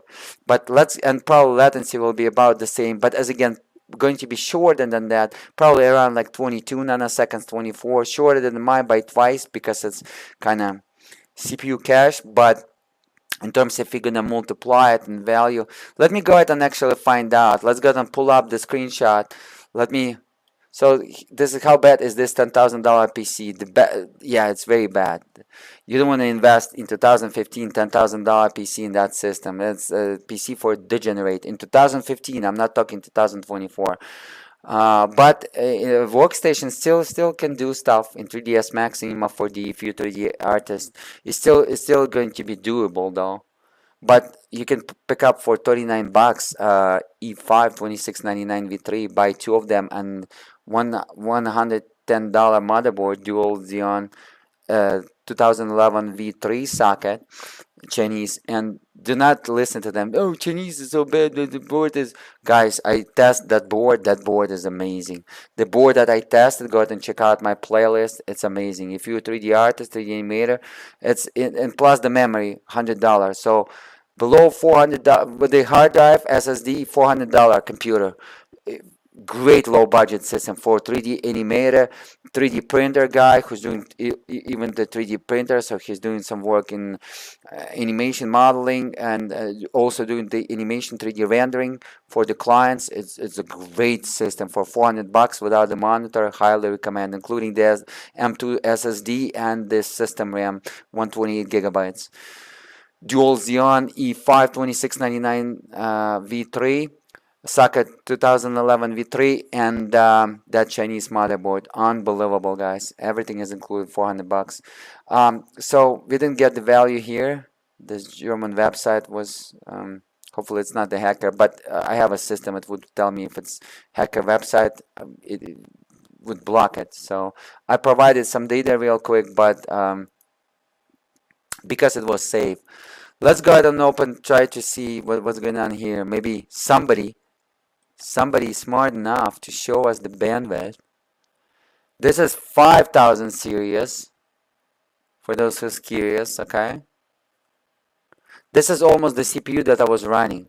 5820, I was running 4930K. So this CPU is almost as good as mine that I was running for Titan X Maxwell GPU architecture, and this is the values, guys. So 300 gigabytes per second GDDR5 on the Titan X Maxwells, alright, 300 gigabytes per second. So it was matching my CPU cache. So CPU was not enough. It was during that year as Titan X Maxwell, but a little bit older than Titan X Maxwell, but a little bit. But it was good enough by about a year and a half. It wasn't like that scenario like those people was running, but better stick with 5000. 5000 is about 10% faster than my 4930K, by about 5-10% faster. So, but at least it's matching the level third cache with my video RAM almost. It's even slower than though. So you need to have faster CPU. So this CPU already going to be bottlenecked because level third cache slower than video RAM on Titan X Maxwell and video RAM on GTX 980 Ti. So even this CPU will bottleneck. But he's running triple channel. He's versus my dual channel. His ratio bandwidth is great on DDR3, guys. This is it's DDR4. Sorry, it's 5000 series. But it's running quad channel. It's not even dual channel, not triple channel. It's quad channel, guys. His bandwidth on the quad channel on DDR4 almost as good as mine. And look, he's 2800 megahertz and I'm 3300, not far away. But CL16 2T command and I'm CL11, almost the same in the dual channel. I'm so proud. And my latency is almost half as his, nanoseconds. All right, so this is the wrong guy. So give us the ADA. Come on, somebody is smart enough to do the ADA on the Xeon x5690. Provide to the world the data for the history, or everybody's like Linus. Everybody's like Linus, completely, no value at all. Just a clown that knows how to make money while being entertained. This is a pros to him though, but very disappointed with his thing. Come on, what is this? This is the latest AMD, same year by the way, AMD as my i9 9900K. Check it out. AMD pushing higher cache than me, level 3 cache on a 5800X. But he's running 4000 DDR4, guys. And look at this, he's running 4000 megahertz DDR4 CL16. He's 52 nanosecond on AMD. But in dual channel, he's pushing a little bit more in read and copy, but in write he's below me. Okay, but higher frequency improving the bandwidth much better than low latency, keep that in mind. But I achieved so much with lower latency, so my setup, my system RAM DDR4 tweaking, the way I tweak it is the best. Keep in mind that I'm going to have a best tutorial how to overclock the video RAM, this DDR4 5000 MHz by Corsair, that I'm having to 3300 MHz CL11, 1T command is the best, and how to overclock i9 9900K the best, and how to overclock Titan RTX the best for mining or for gaming, and the RTX 2080 Ti. I pre-recorded for you. It's coming out over UHDk1ng. Do not miss it. It's going to be the best. If you're building computers from the used parts, which is the best way to build computers, okay? It doesn't matter, low budget, no low budget. It means that you have the intellect, okay? Do not rush for high-end. Buy high-end parts, cheap, and use your intellect. This is the best way. Anyways, this is the wrong deal, but this is the same generation. This is a little bit newer, because 5000 series AMD was newer, so it should be 3000 series when the i9 9900K was released. 5000 series was released 1 year after 9900K, but it has the better value for level third and level second cache, guys. But level 1 cache and the fastest cache slower than me. I'm almost 2600 gigabytes per second. Let me show it to you. So this is a little bit newer CPU though. Oops. Let me zoom into my value real quick. I'm running 8K UHD video resolution. We gotta use some zoom, because if I'm assuming that you're watching it on the... So this is the value, guys. I'm faster on level 1 cache. He beating me on level 2nd cache, but 5000 series CPU is 1 year newer than i9 9000 series Intel Gen 9. Keep that in mind, generation 9. Level 3rd cache, he's double. He's double level 3rd cache, so then this is shared cache before the system RAM, but his system RAM losing in terms of the rate and latency. He has the crazy latency, 52 nanoseconds, and I'm 42 nanoseconds, okay? So if you're gonna multiply the value, I'm gonna score bandwidth multiplied by nanoseconds latency, or divide it to find out how much per nanosecond bandwidth can be pushed. I'm going to dominate him. Let me show it to you guys. So this is the key. Frequency versus the latency. Those high school kids doesn't understand. Let me show you how to figure this out. So those values, not just values, those values mean something, and here's the formula. How to find out per nanosecond how much my CPU pushed the memory. Let's go ahead and take the read, right? Because his read much higher value. Let's go ahead and push his read value. His much higher read on 5000 series AMD. This is for those Intel haters. I'm not the brand lover, I'm the performance lover. I'm what is the sense, the intellect lover, okay? So for me, 48,700, this is my best score, by the way. I cannot go higher than that in home save environment. So this is the bandwidth, megabytes per second, divided by 42.4. So we're gonna find out per 1 nanosecond I can push 1149 megabytes per 1 nanosecond, okay? 150, let's go ahead and make it like that. How much he can push? The higher value will be better. 59,292, that's his highest value. Sorry, 59,292. Before we're gonna check out the Xeon x5690. I want to show you something. I want to teach those high school kids something. Divided by 52. I can multiply it without the calculator, but you know, just to... So 150 versus 100 versus 1130. So I'm faster, guys. 1150. My CPU will dominate this in the games.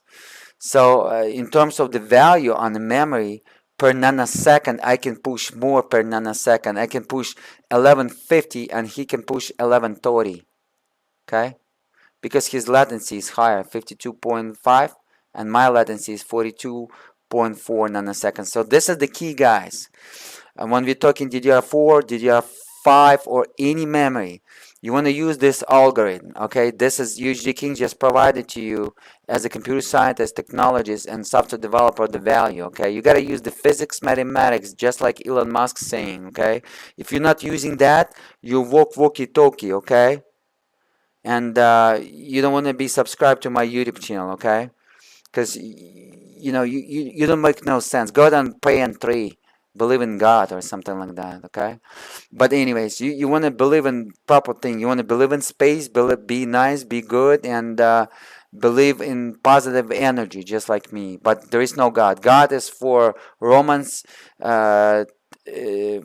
Theories for the slaves, and then the series government brought all the way to us kings, and then the government that kind of slaves for the kings in today's days. And yeah, if they cannot control you, then they're gonna say, oh, God said so, and everybody, okay, God. No, cool. So okay, so this is the formula. Okay, so nanoseconds you're getting through the latency. So which one is better, frequency or latency? J2 cent, degenerate J2 cent, or gamers, or Nexus gamers, or Linus. This is explanation. This is the formula for the degenerates. Okay, I'm gonna provide an extra value in this video because my videos for all kind of different angles. Okay, so latency, you're getting through the CL latency delay. The lower value is better. I'm running 11, 3300 megahertz, but and DDR4 external frequency, but not CL18, not CL16, not even CL13, CL11.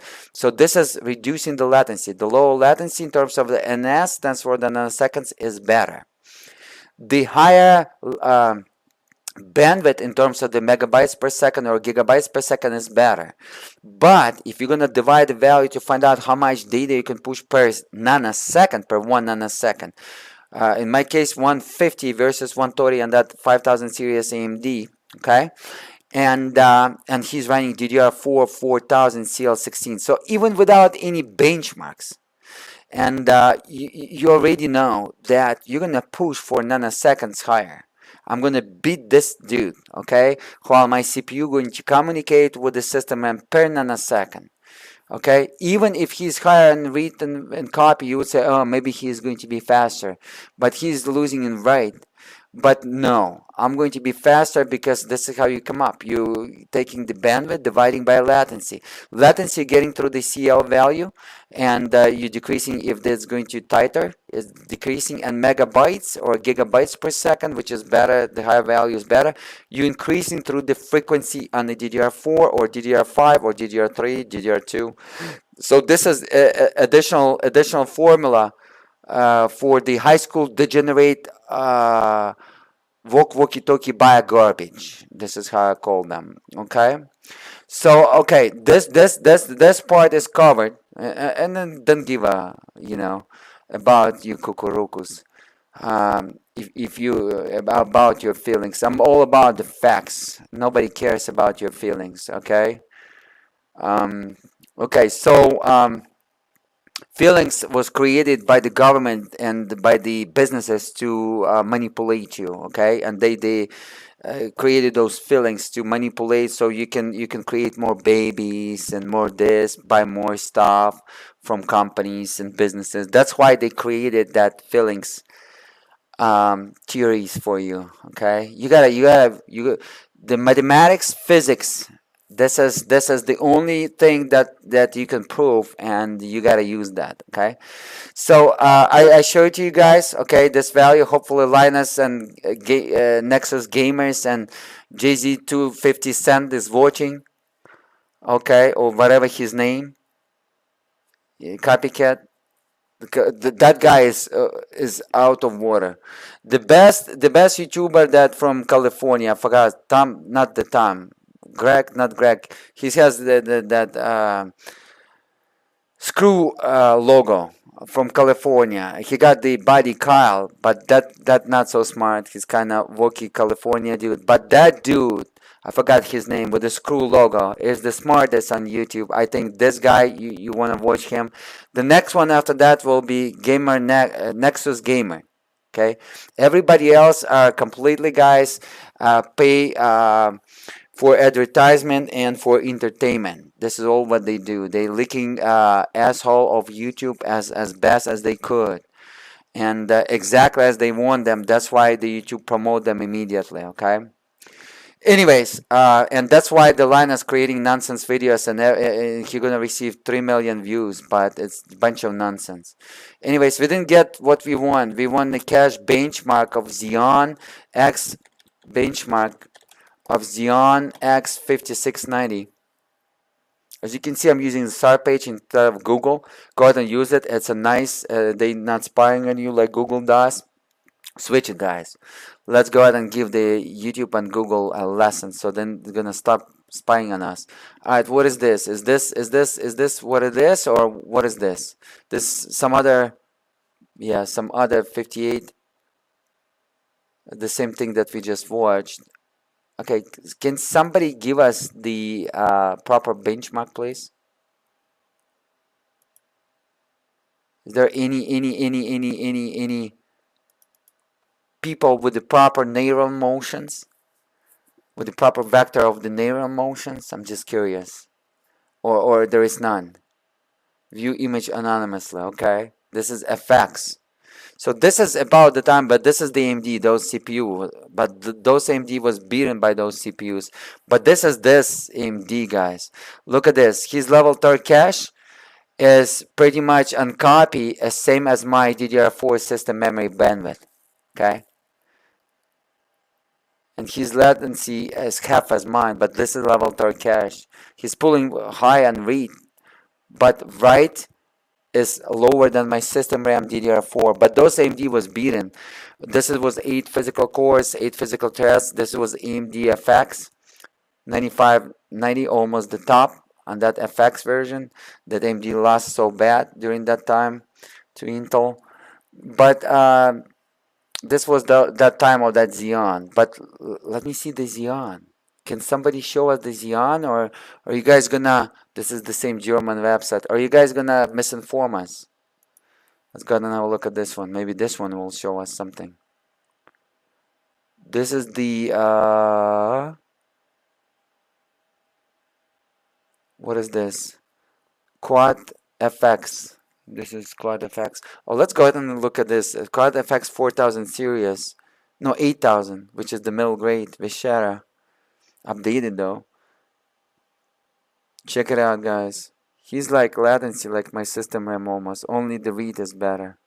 So same as that 9000 AMD FX. Same deal. Alright. Come on, guys. Come on, show us. We want to see. Can you show us the bandwidth? Somebody smart enough to show us the bandwidth of the cache for the history, or even Linus didn't show. I cannot believe Linus. Come on, man. At least show us the bandwidth. Do some value, buddy. Here we go, guys. Xeon. PSDL. What is this? I believe this is Xeon before that. What kind of Xeon is this? Prestonia. This is not the Prestonia. This is the DDR Xeon. This is DDR, not even DDR2. This is one of the first Xeons. And what is his cache? As same as my system RAM. Level 2nd cache. He even didn't have the level 3rd cache yet. Level 2nd, guys, which is the, should be like mind-blowing, because level 1 is the mind-blowing. But level 1 on this Xeon is almost as my system RAM DDR4. It's how slow it is. And I believe it's using DDR1 memory, isn't it? Let me see. I think this is DDR1 memory. It's the P4 times Xeon, I think. By the frequency I can tell. It's how many cores? Just 1 core, 2 threads. That Xeon was 1 core, 2 threads. But let's see. Somebody, guys, if you're watching this chat, can you tell me? Can you tell me, let me see. Can you tell me what's up? Can you tell me, let me see, 4 gigabytes. Maybe this ADA64 is there any person with the proper motion, neuron motion vector, or all the dudes like Vishera, Ryzen 9, guys, 5000 series. Oh, he's But as again, this value is higher. Keep that in mind. The value of the level 3 cache, level 2 cache, level 1 cache is higher due under the ADA 64 cache, not because the CPU is much faster or something like that. Because it's calculating per core. You gotta, this value, level 1 cache, level 2 cache, level 3 cache in ADA 64 cache and memory benchmark, you gotta divide it by cores to find out per core first, bandwidth per core, and then compare. Okay, because this CPU has more cores, 5950X, than 16 core. Than mine CPU. It's 16 physical cores. So yeah, he's if you're gonna divide that, I don't think he's going to be, yeah, if we're gonna divide that, he's 16 core, I'm 8 core right now. I'm higher on level 1 cache, higher on level 2 cache, but he's still beating me on level 3 cache if I'm gonna divide it by 2, because I'm 8 physical cores. Let me bring my values. Where's my values? Right here. Check it out. Because this is much newer CPU, 5000 series. This is a flagship AMD 5000 series from 2019, and my CPU from 2018. Okay, so if we're going to, his latency is crazy, guys. I'm faster in terms of the nanoseconds. I'm beating him by over 10 nanoseconds. That's a lot. Almost showing the same bandwidth. He's running 3800s, but CL14 also very tight tiding though. I'm dominating this dude, but check it out. If you're gonna divide level 1 cache by 2, I'm going to be faster. He's supposed to be 5000 on level 1 cache. My level 1 cache right now running faster because I overclock my noise bridge clock, which is the cache frequency, to 48 multiplier, which from 34 multiplier to 48 multiplier. So I went from 3400 megahertz on the level 1, level 2, level 3 cache, but to 4800 megahertz, which is 4800, which is 4.8 gigahertz. Okay, it's also decreased the latency on the cache and increase a little bit of bandwidth.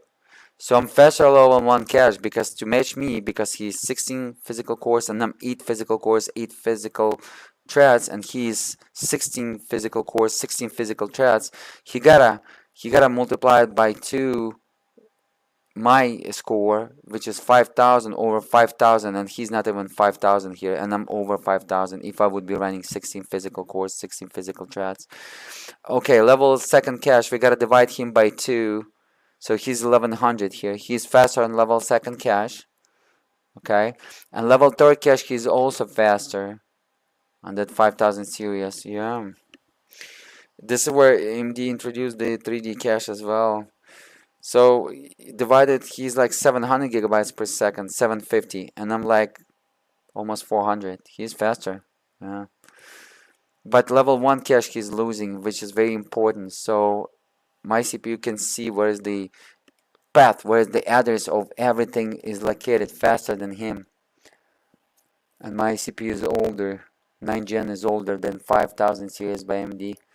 Anyways, this is for those headers, additional value, but we're gonna continue. If somebody is smart enough to give us the ADA, somebody has the brain cells grown to give us the ADA. This is Haswell, okay? This is the newer Xeons. It's like E5 2699 V3 and V4, but this is like V4 version, okay? And his cache almost as fast as mine. If I'm not gonna overclock my cache will be a hair faster than this Xeon, a hair faster. But as again, he has so many cores. You gotta divide it by cores. Don't forget. He got how many cores? This Xeon. This is not the Xeon though. Yeah, he's very fast cache on the CPU. This is 5820K. Not far away from 9 gen. From 6 gen, 7 gen, 8 gen. 8 gen, by the way, is fast almost as 9 gen. 9 gen only by 10% faster. And 7 gen and 9 gen by about 7%, 10%. So, yeah, it's about right. But is somebody, come on, give us the cache. Somebody is smart enough to give us the cache of the this is Ryzen, of the proper CPU. I'm just curious. Or nobody can give us the information, huh? Maybe this one. I believe this is the first Xeon. Maybe I'm wrong. Let's go and have a look. Dual Xeon. Yeah, this is the DDR version Xeon, one of the first Xeon P4. What is this? Nobody even allow Ryzen. Come on, guys.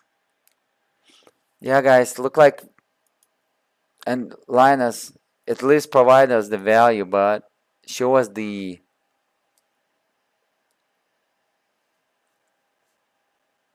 at least something. Show us something, buddy. You didn't show us anything. You just completely useless video. This is, we already saw that. This is the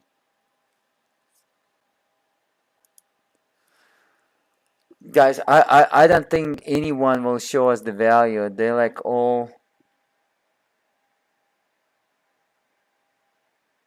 10,000. Check it out, guys. I'm as fast as 10 Gen i9. Let me show you something. This is how my i9 9900K is overclocked. I'm going to be as fast as this CPU, guys. Check it out. He's pushing system RAM DDR4 almost as fast as me, but he's running 4200 megahertz CL18. Okay, a little bit higher, but latency I'm by 2 nanoseconds faster. Okay, and I'm going to be faster level 1 cache, level 3 cache, and level 2 cache in terms of the nanoseconds latency. And level 3 cache I'm going to be faster. Let me bring mine. This is much newer CPU by Intel. This is 10 Gen. Check it out, guys. i9. Check it out. I'm faster level 1 cache latency, faster level 2 cache latency, faster, much faster level 3 cache latency, and bandwidth even outperforming because I overclock my North Bridge clock, which is the cache frequency core, on the i9 9900K and i9 10900K or 10850K. Okay, he's a little bit faster on a level 1 cache, but because he has more cores, he's 10 core and I'm 8 core, and he's using the high rating technology. So you gotta divide this value. He's gonna be slower than me. So one of my i9 9900K overclock, I'm faster than that at 10 Gen i9. Running stuck though. He's running probably stuck. I didn't see the frequency. Check out the frequency. If he's overclocked, then I tweak my system like crazy. Anyways, but I know that I'm faster than stuck for sure. Anyways, nobody wanna show us, guys, and AIDA64 Xeon. Can somebody show us this? This is ridiculous. And I'm guys gonna go ahead and wrap up with this video. I'm just trying to find out. Let me see if you're writing there or something. Let me go ahead and open up my video and check it out if you're writing something to me, because I'm recording it right now. But let me see if you're writing something. Let me see.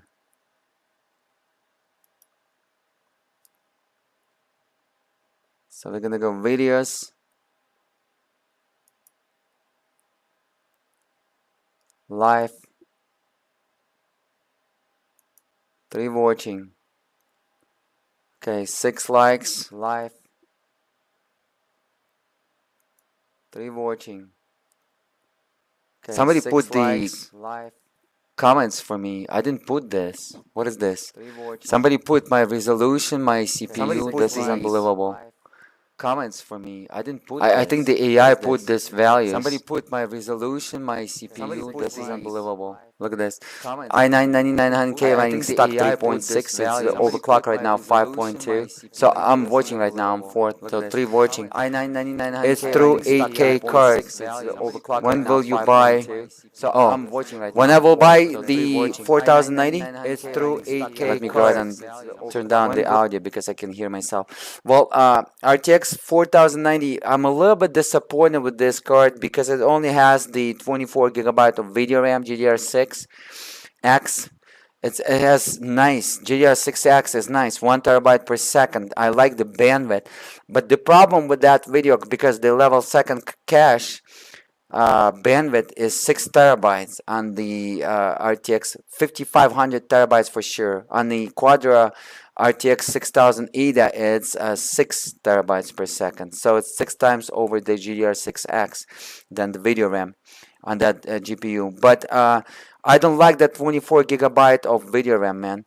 That 24 gigabyte of video RAM GDR6X is not enough. You cannot unleash the 18,000 of the CUDA cores of the ADA GPU architecture on the Nvidia RTX 4090 video card with the 24 gigabyte of video RAM. Because if I'm going to press the Nvidia RTX 4090 video card in 16K video resolution, and I'm gonna do that, I will try to do the RTX 3090 or RTX 3090 Ti.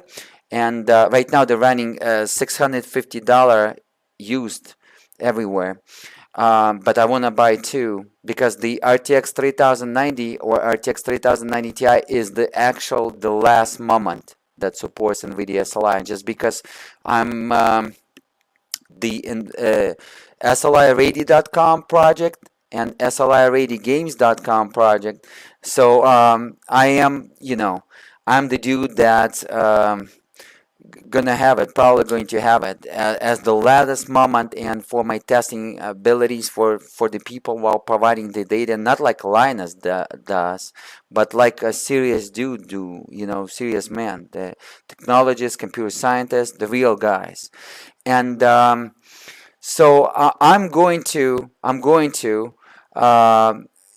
probably buy it, yeah. But it's just right now it's over $2,000 with the taxes. It's like $2,200. It's ridiculous. They started with $1,600. I saw it was running $1,590.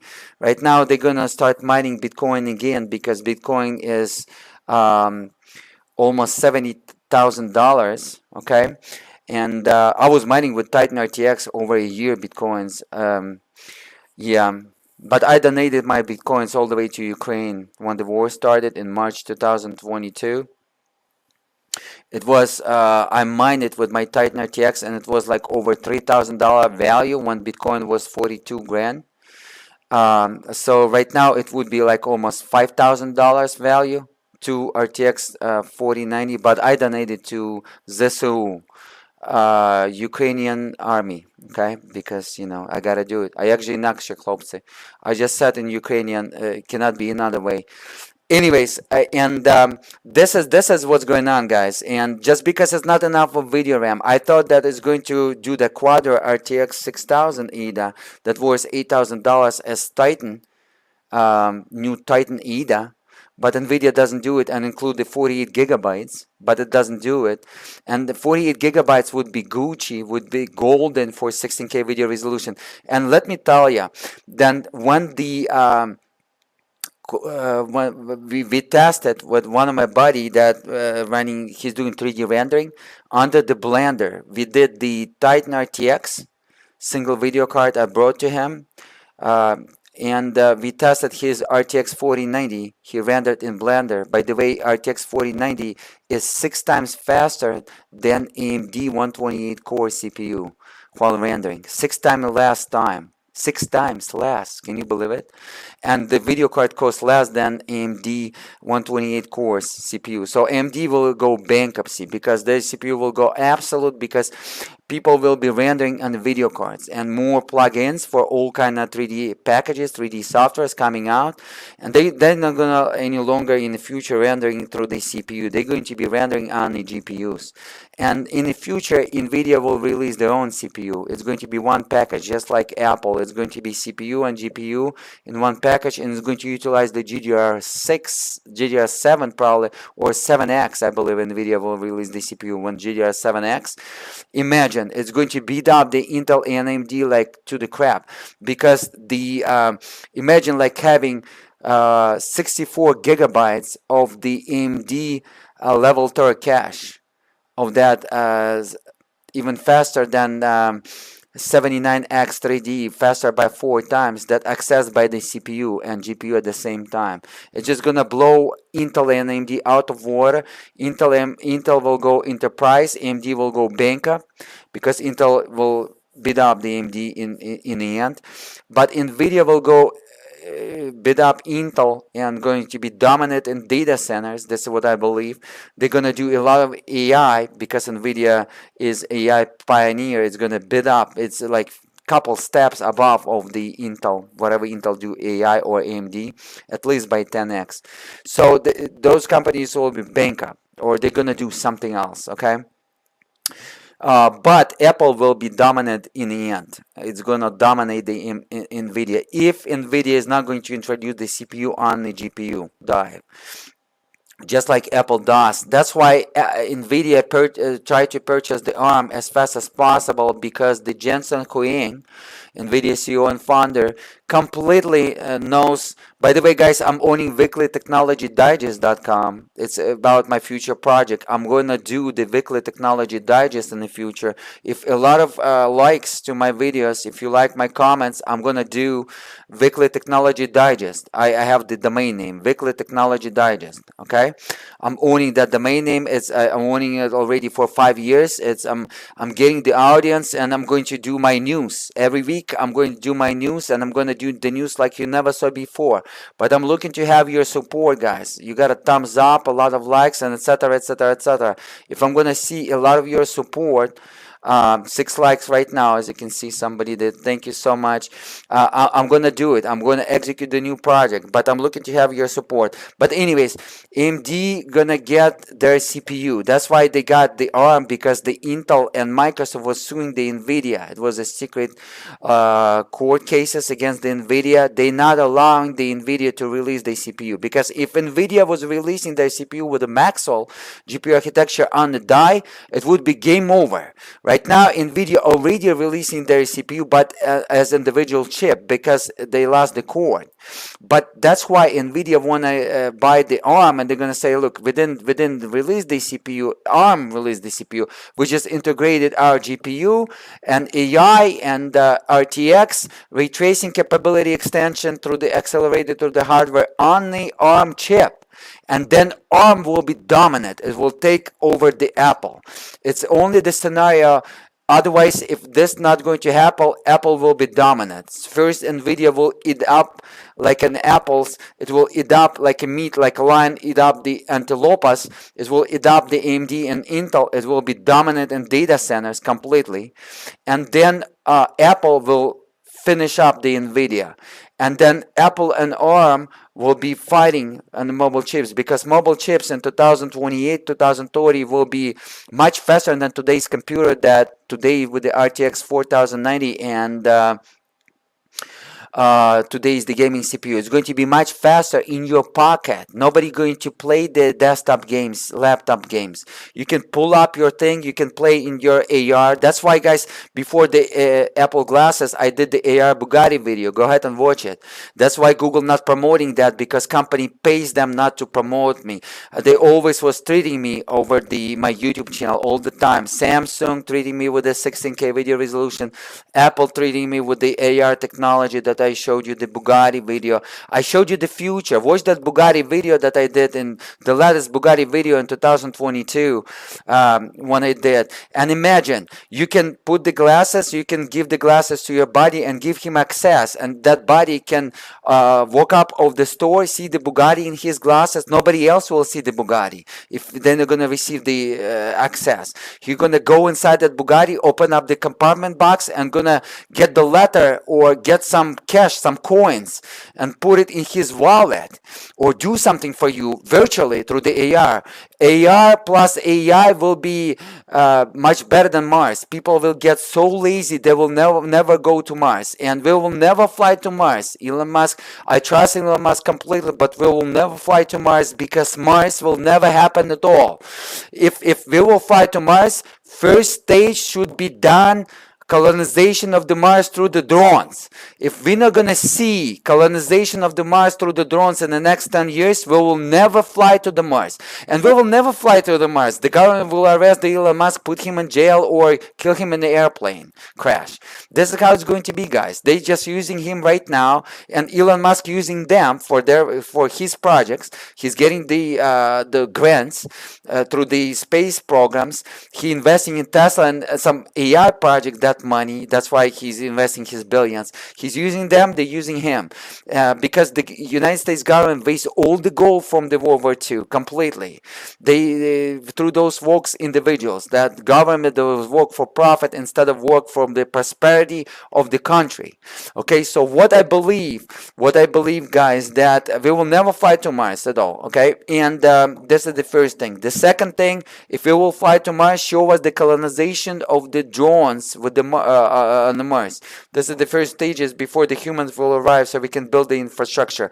If this will never happen, right now we're using it at war, and it's kind of complicated. Okay, Ukrainians, they have a lot of IT guys, though. That's why they figure out this stuff. Okay, Americans even didn't figure out the easy stuff. This is so easy, but because a lot of computer guys in Ukraine, that's how they figure out. But we will never figure out. Our youngsters are completely degenerate, just like Linus. Okay, and his team with double glasses. Okay, that was comparing 4K versus 8K, or today that video that I showed you, completely nonsense. Everything what they do completely nonsense. They just satisfy and entertain the users exactly as Google want them to entertain, in the walkie-talkie kind of ways.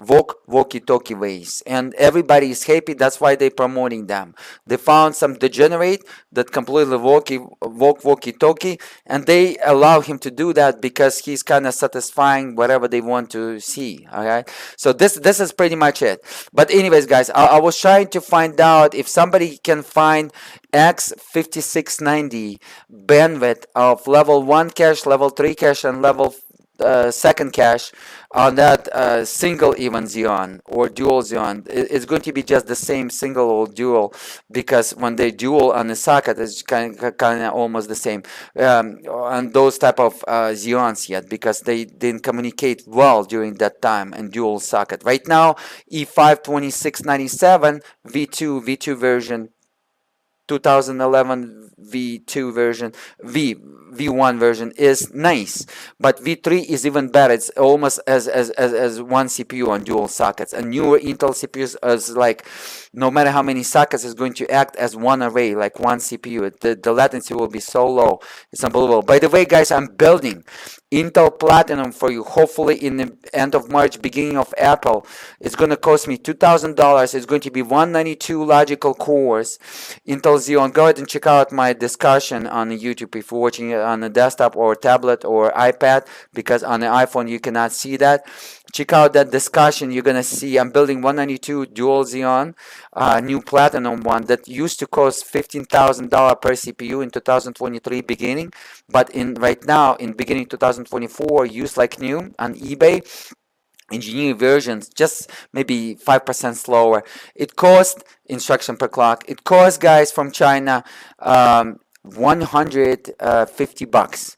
I'm gonna get 2 of those. Motherboard costs $1,200. The motherboard and memory cost $800. So everything should cost me around $2,400. It's going to be my 3D rendering box, guys. We're gonna do a lot of tutorials in 3D, 3D animation. We're gonna render the videos now in real time instead of just in images. It's going to be unbelievable. As well as I'm building a software, FFmpeg++. They're going to be the first software that's gonna go above 8K video resolution as video encoding capabilities, and it's going to outperform any software that is available right now from Adobe or Sony Vegas while encoding in 8K video resolution. It's going to be much faster. It's going to utilize 2048 CPU cores. So that's why, and I'm also going to include the benchmark capabilities there. So people will be able to test, benchmark, and I'm going to create it as 3D Mark. We're going to find out who CPU or whose system will be the fastest to do the 8K video encoding, 10K video encoding, 12K video encoding, 4K video encoding while utilizing every single CPU core. It's going to be unbelievable. We're also going to develop together, guys, ray tracing benchmark. It's going to be CPU ray tracing benchmark, and I will try to develop it together with you in probably in C# language or C++ while using the AI. We're going to code it together. I'm going to do sessions like this when we're going to sit down together. I'm going to show you how to use the AI, how I am using it as AI, and so useful, guys. I'm coding it.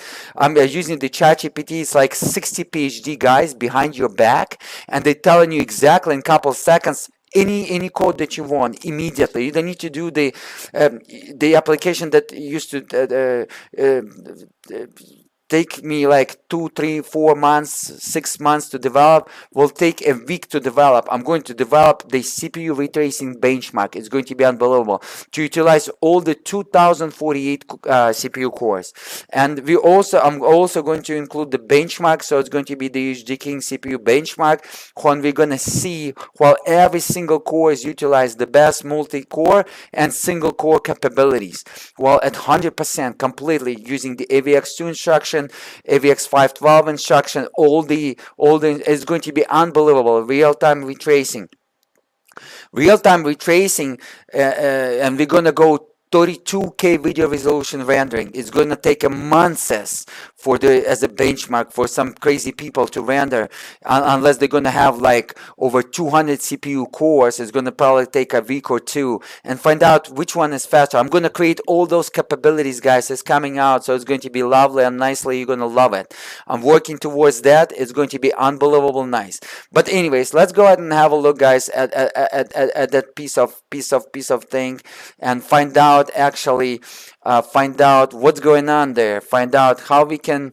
I don't trust Google anymore, so I'm not using their search engine. I'm using the start page, which is startup, and it's not collecting your data. Go ahead and use it. So I'm trying to find out here x5690 as Linus did test bandwidth of the level 1 cache, level 2 cache, level 3 cache on the CPU, and also the system RAM DDR3. I just want to see that. I think it's running triple channel, not quad channel, but triple channel. But let's go ahead and have a look.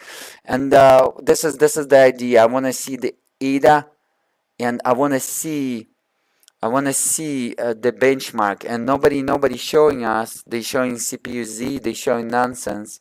CPU Z, it's nice just to see the overall information, but I want to see how well it's performed. And so if you can Google it and find out, go ahead and attach the link for us, so maybe we can see it. As you can see, so far I cannot allocate that, and Linus didn't do at all. Every single second of his video is completely nonsense. I underline throughout this video. Hopefully he's watching it. Hopefully he's gonna do part 2, but like Linus first 3 years when he started, like a real Linus, not Linus degenerate, but Linus like a Linus that I was watching long time ago. Linus like a good dude, always using his neuron motion in proper vector, okay, not in the vector of the woke degenerate, but in proper vector. Yeah, let's see that, and show us at least the GPU utilization, and also show us the Quick 2 RTX extension mode while using those 4 GTX 980 Ti, but better for him to use the Titan X Maxwell in SLI 4-way. Come on, copy me completely. He copied me on PCU. He copied me almost on everything what he's using, including the 16K video resolution 6 months in 2016 after I did it. He did it 6 months after, and he claimed himself as the first 16K video resolution gamer. And he tested the games that I did. This is unbelievable. This guy is something and never provide me a credit, by the way, but that's fine, because I was the first YouTuber on YouTube with those videos. I mean, if you're gonna Google it during that time, I was #1. And but you know, this is the Linus, who the Linus is. But anyways, cache level 1 bandwidth, I just want to see on Xeon. I think the cache level 1 bandwidth is not even as fast as the GDR6. I'm not even talking GDR6X, but I want to see.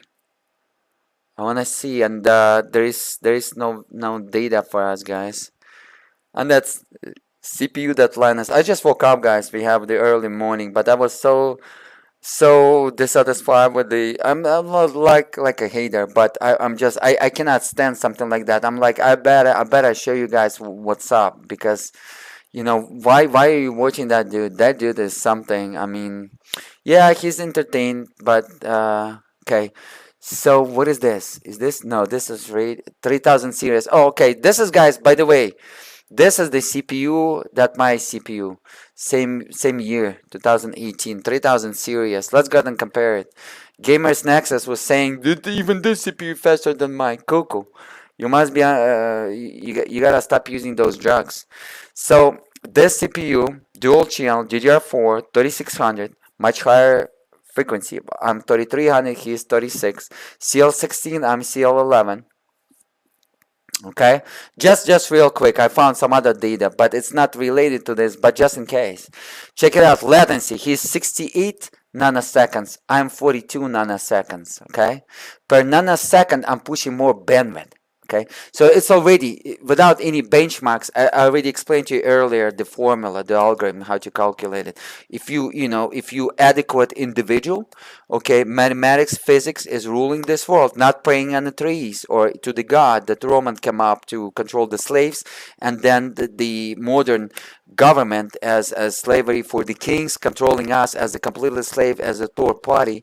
If they cannot control it, then they're gonna say God stated. So no, you don't believe in that. You believe in space, in good energy, bad energy, and black energy and good energy, and be good. And energy, it's a space is watching you. Anyways, so this is this. Yeah, his level 3 cache is solid, guys. Check it out. His level 3 cache is solid. He's running 4300 megahertz though, but his level 3 cache is solid. His also level 2nd cache is solid. What is this? 8 core? This is 37X. This CPU is fast, guys. This CPU is fast.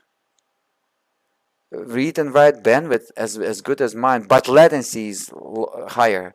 The low latency in terms of nanoseconds is better. So if we're gonna divide the bandwidth versus the latency, we're gonna find out per nanosecond I'm pushing more bandwidth. But look at this. His level 3 cache faster than mine after the overclock on mine on level 3 cache. This is unbelievable. I'm beating him at level 2nd cache. In terms of nanoseconds, but if you're gonna divide it, I still believe that he's gonna be a little bit faster on level 2nd cache. Level 1 cache, I'm dominating. So AMD is kind of losing level 1 cache, and this is important. It tells the directory where is the data is located, where is location of it. Exactly like if it would be a website, where is the URL of the data, how to grab the CPU, the data, in which part, where it's located, in the level 1 cache, level 3 cache, or system RAM, where it's located, or in a hard drive. This is where it's stored, that just location. Level 1 cache on a CPU. Level 1 cache on GPU does the same thing. But anyways, Yeah, this dude is running crazy fast, guys. This dude is running fast. Yeah, these CPUs are fast. AMD kind of catching up. Not all the time. Level 1 cache is the fastest, so he's slower though. Even if he's running faster DDR4, he gonna lose me in terms of DDR4 bandwidth. As you can see, his write is weak, his copy is weak, only on read, and his latency is weak though. So on system RAM, I'm dominating, but he's kind of winning on level third and level second cache. So I believe AMD nailed it with the cache and the CPU, yeah. And then they came up with the 5000 series. This was 3000 series, but with 5000 series with that 3D cache. They nail it with the cache versus the Intel. Anyways, where's the deal? But I'm going to be faster, as you can see, overall, because I'm faster on level 1 cache and DDR4. And I'm higher frequency too. I'm faster in terms of the single thread performance. You also want to compare the single thread performance in ADA and single thread performance in the CPU-Z. On single thread performance, I'm going to outperform the 5000 series and 3000 series with my i9-9900K. As I showed you guys earlier today, like 20 minutes before this right now, over this video, that I'm beating up the 10900K. And that CPU was also running the faster memory. It was over 4200 megahertz DDR4. Anyways, yeah, they're not showing the bandwidth. They're not showing the important data, just like Linus. The important data nobody show. Those kukurukus that show in their system, they're not showing the important data. Okay. So guys, yeah, this is what's up. This is all what's going on. And unfortunately, we cannot see that. Maybe somebody, guys, if you're gonna find, please provide the value of the, or if you have the Xeon x5690, please provide the value of the ADA 64. Let me show it to you. Just bench it like that. Provide the whole deal. System RAM, just like I bench it. With my i9-9900K, level 1 cache, level 2 cache, level 3 cache, and also please bench single thread and multi-thread performance in CPU-Z and show it to us, okay?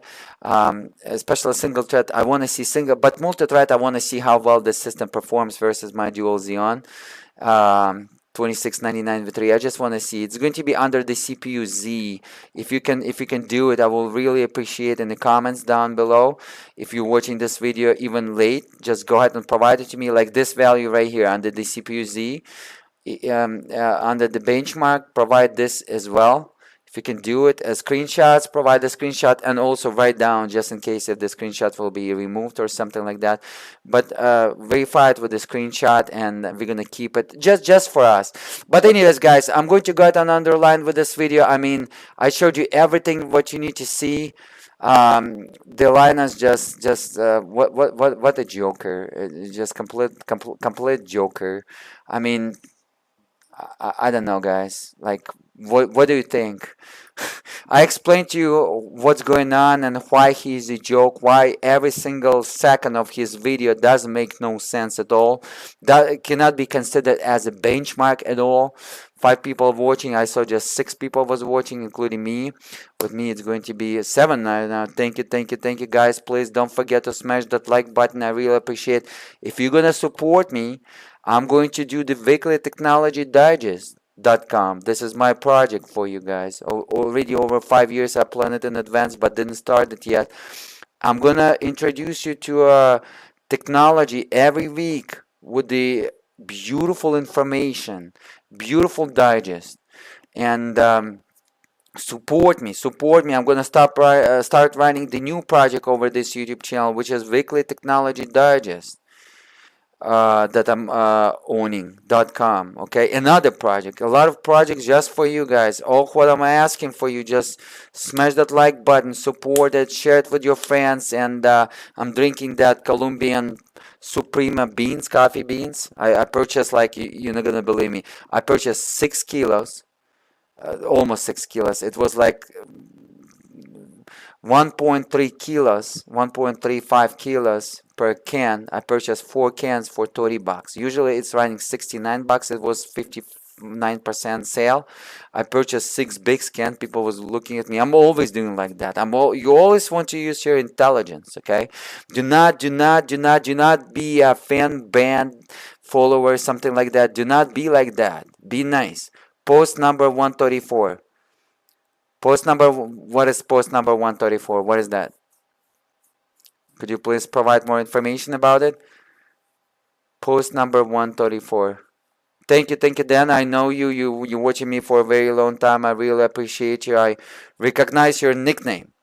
You are a scientist that doing some AI and I forgot that language, that for the scientist language.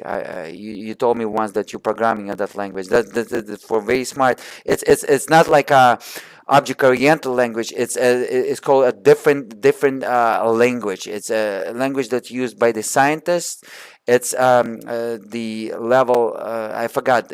Called like it's in my head, but I forgot the level. What the language that you're coding using? It's not like a C#, not like a Java. It's a different level of the language. I forgot. It's a different side of the languages that computer scientists using. Thank you. 3D Vision. Thank you. Guys, if you're going to support me, I'm going to open up just for you weeklytechnologydigest.com. I'm owning this project over 5 years. This is the main name. I'm purchasing and I'm looking to have your support. So I'm going to start my news. I'm going to update it weekly and everybody will know what's going on in the world. Like real deal. I'm going to verify everything before I'm going to go ahead and share the value with you.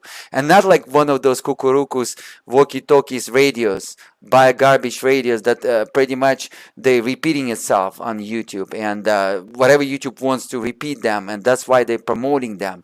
They hate me so bad. Samsung hate me because 16K video resolution. You have no idea what kind of threats I receive from the Samsung.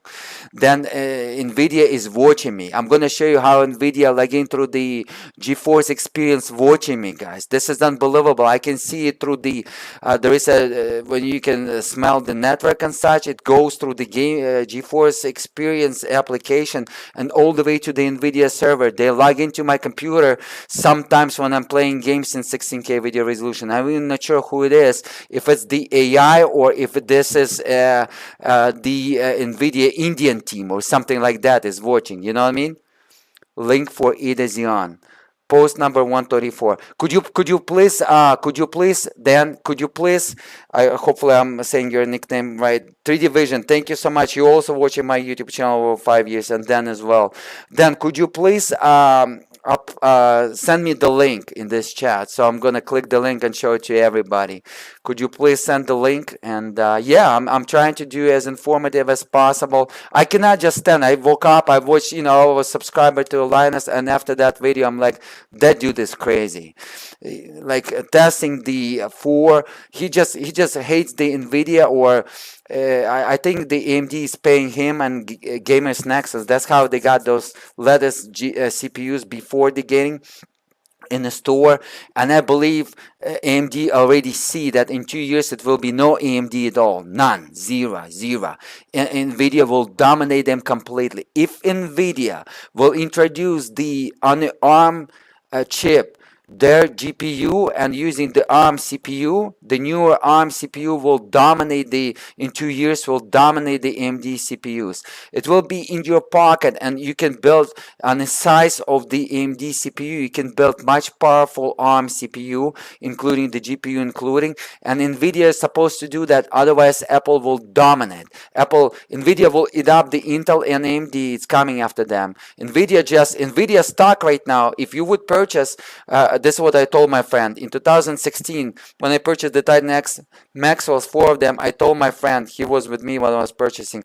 I told him, look, bud, you gotta buy yourself Nvidia stock, and he's like right now, do it, because the Nvidia, listen to me, guys, it was $6.79 in 2015. In the end of 2015, their stocks right now, their stocks $900. It was 2 days ago. Right now it's a little bit below $900, so it's over 20 times almost, not, sorry, over 120 times, 120 times on $1. You can, right now, if you cash out $120 plus, if after the taxes, they would cut like 30%, you will be 90 bucks.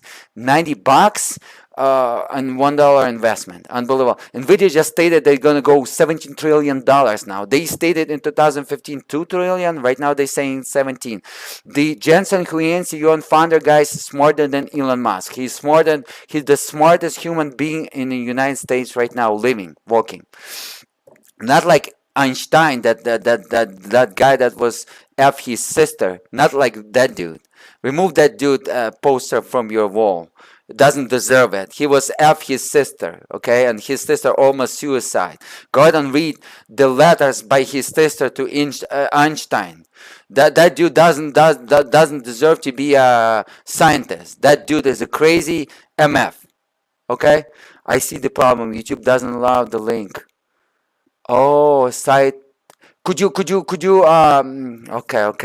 let me see. Tech power. Let me Google it. Let's go ahead and Google it together. Hold on. I'm gonna, okay. How can you go memory latency competition ADA64? Hold on. Let me copy that. Let me copy that and tech power up. Let me go ahead and do that. Tech power up. Let's go ahead and do that. Let me go ahead and search it. And okay, let me go ahead and do it. I will go ahead and do it. Number 42. Let's go ahead and do it together. Let me. Yeah, YouTube probably watching this video. They do not allow the like crazy kukurukus. Oh, you know what? Can you remove the .com from that link? Can you copy that link and try to remove the .com? Maybe this way they're gonna allow you. Can you try it, please? Just remove the .com and remove the HTTP. /www. Just remove that and remove the .com. Put the instead of .com, put the .com, or even without the .com. I'm gonna know. Page 6. Hold on. If you can do the link, it's going to be easier, because I think it's going to be harder for me, because if you're searching it on Google, the AI giving you something else. It's not going to give me page 6. It's going to be, for me, it could be page 1 or it could be page 20, because right now they're using the AI. They putting us in groups, just like they put my YouTube channel in group of 300 views. The AI dudes. If I'm going to show you the human rights violation by the Google that they're doing with my YouTube channel, it's just mind-blowing. I just don't wanna expose the privacy of it, but it's unbelievable. The YouTube, the whole Google itself, it's just like Elon Musk saying they're totally, guys, the enemy of the states, the enemy of the Europe, the enemy of America. They all of our enemies. Could you please put the link, but remove the .com and remove HTTP, remove the www? So I'm gonna fix the link. Can you do that? Something like that? Or put the dash when they /, put the dashes there. Dun, like a dashes. Let's see if you can do it. Then can you do that? I can try it. I can try the page, but I'm pretty sure it's going to be something else. But I'm not using Google. As you can see, I'm using the startup. But let me go ahead and try to do this. Page number 6, you said. They're hiding from us. Page number 6. See that they're hiding. Let me see. I put that. Maybe it's gonna show. I put exactly as you told me. Maybe. Oh, you know what? I trust you, Dan. Here's what we're gonna do. Because you're watching right now, right? Could you please put the level 1 cache, level 2 cache, and level 3 cache of the read, write, and copy of the Xeon x5690 or Dual Xeons? If you could do that, as well as nanoseconds latency delay, as well as system RAM, and tell me if it was running triple. I think it's supposed to run triple channel. If it's running triple, dual, or quad channel. I think it's triple. It's before the quad channel Xeons. I believe it was one of the first Xeons that was running triple channel. That's why it was running 12 instead of 8. 12, which is 6 per CPU, and it's just triple channel. if you can put the values, I'm gonna read these values in the chat, and I'm gonna read the value in the chat. I trust you, because you're watching my channel already over 5 years. I trust you. Computer science, you're a scientist, like, and okay. How you can? Okay. Hold on. Let me. How? Okay. Let me go ahead and do it. So you put dash. Should it be dots or just a dashes? Page 6. Okay. Let me go ahead and put it in. Hold on. Let me go ahead and put it in. I'm gonna go ahead and search for this, what you just type in. Page 6. Let's go ahead and do that. Okay, page 5. I'm gonna go page 6. Let me go page 5. Page 6.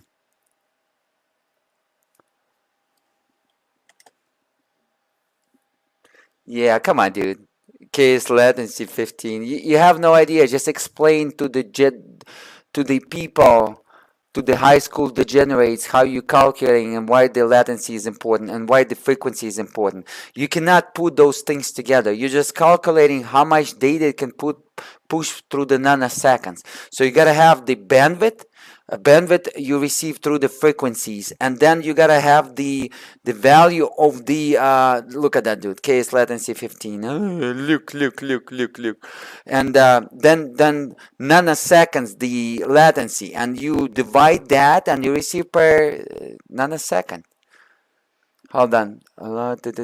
It's not here.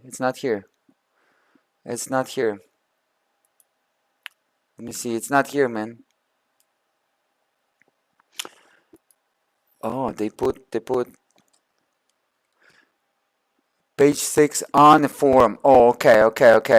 I gotcha. So this is the forum. I gotcha. Let me go ahead and put the forum. So the forum is, I gotcha now. Hold on. Stay with me.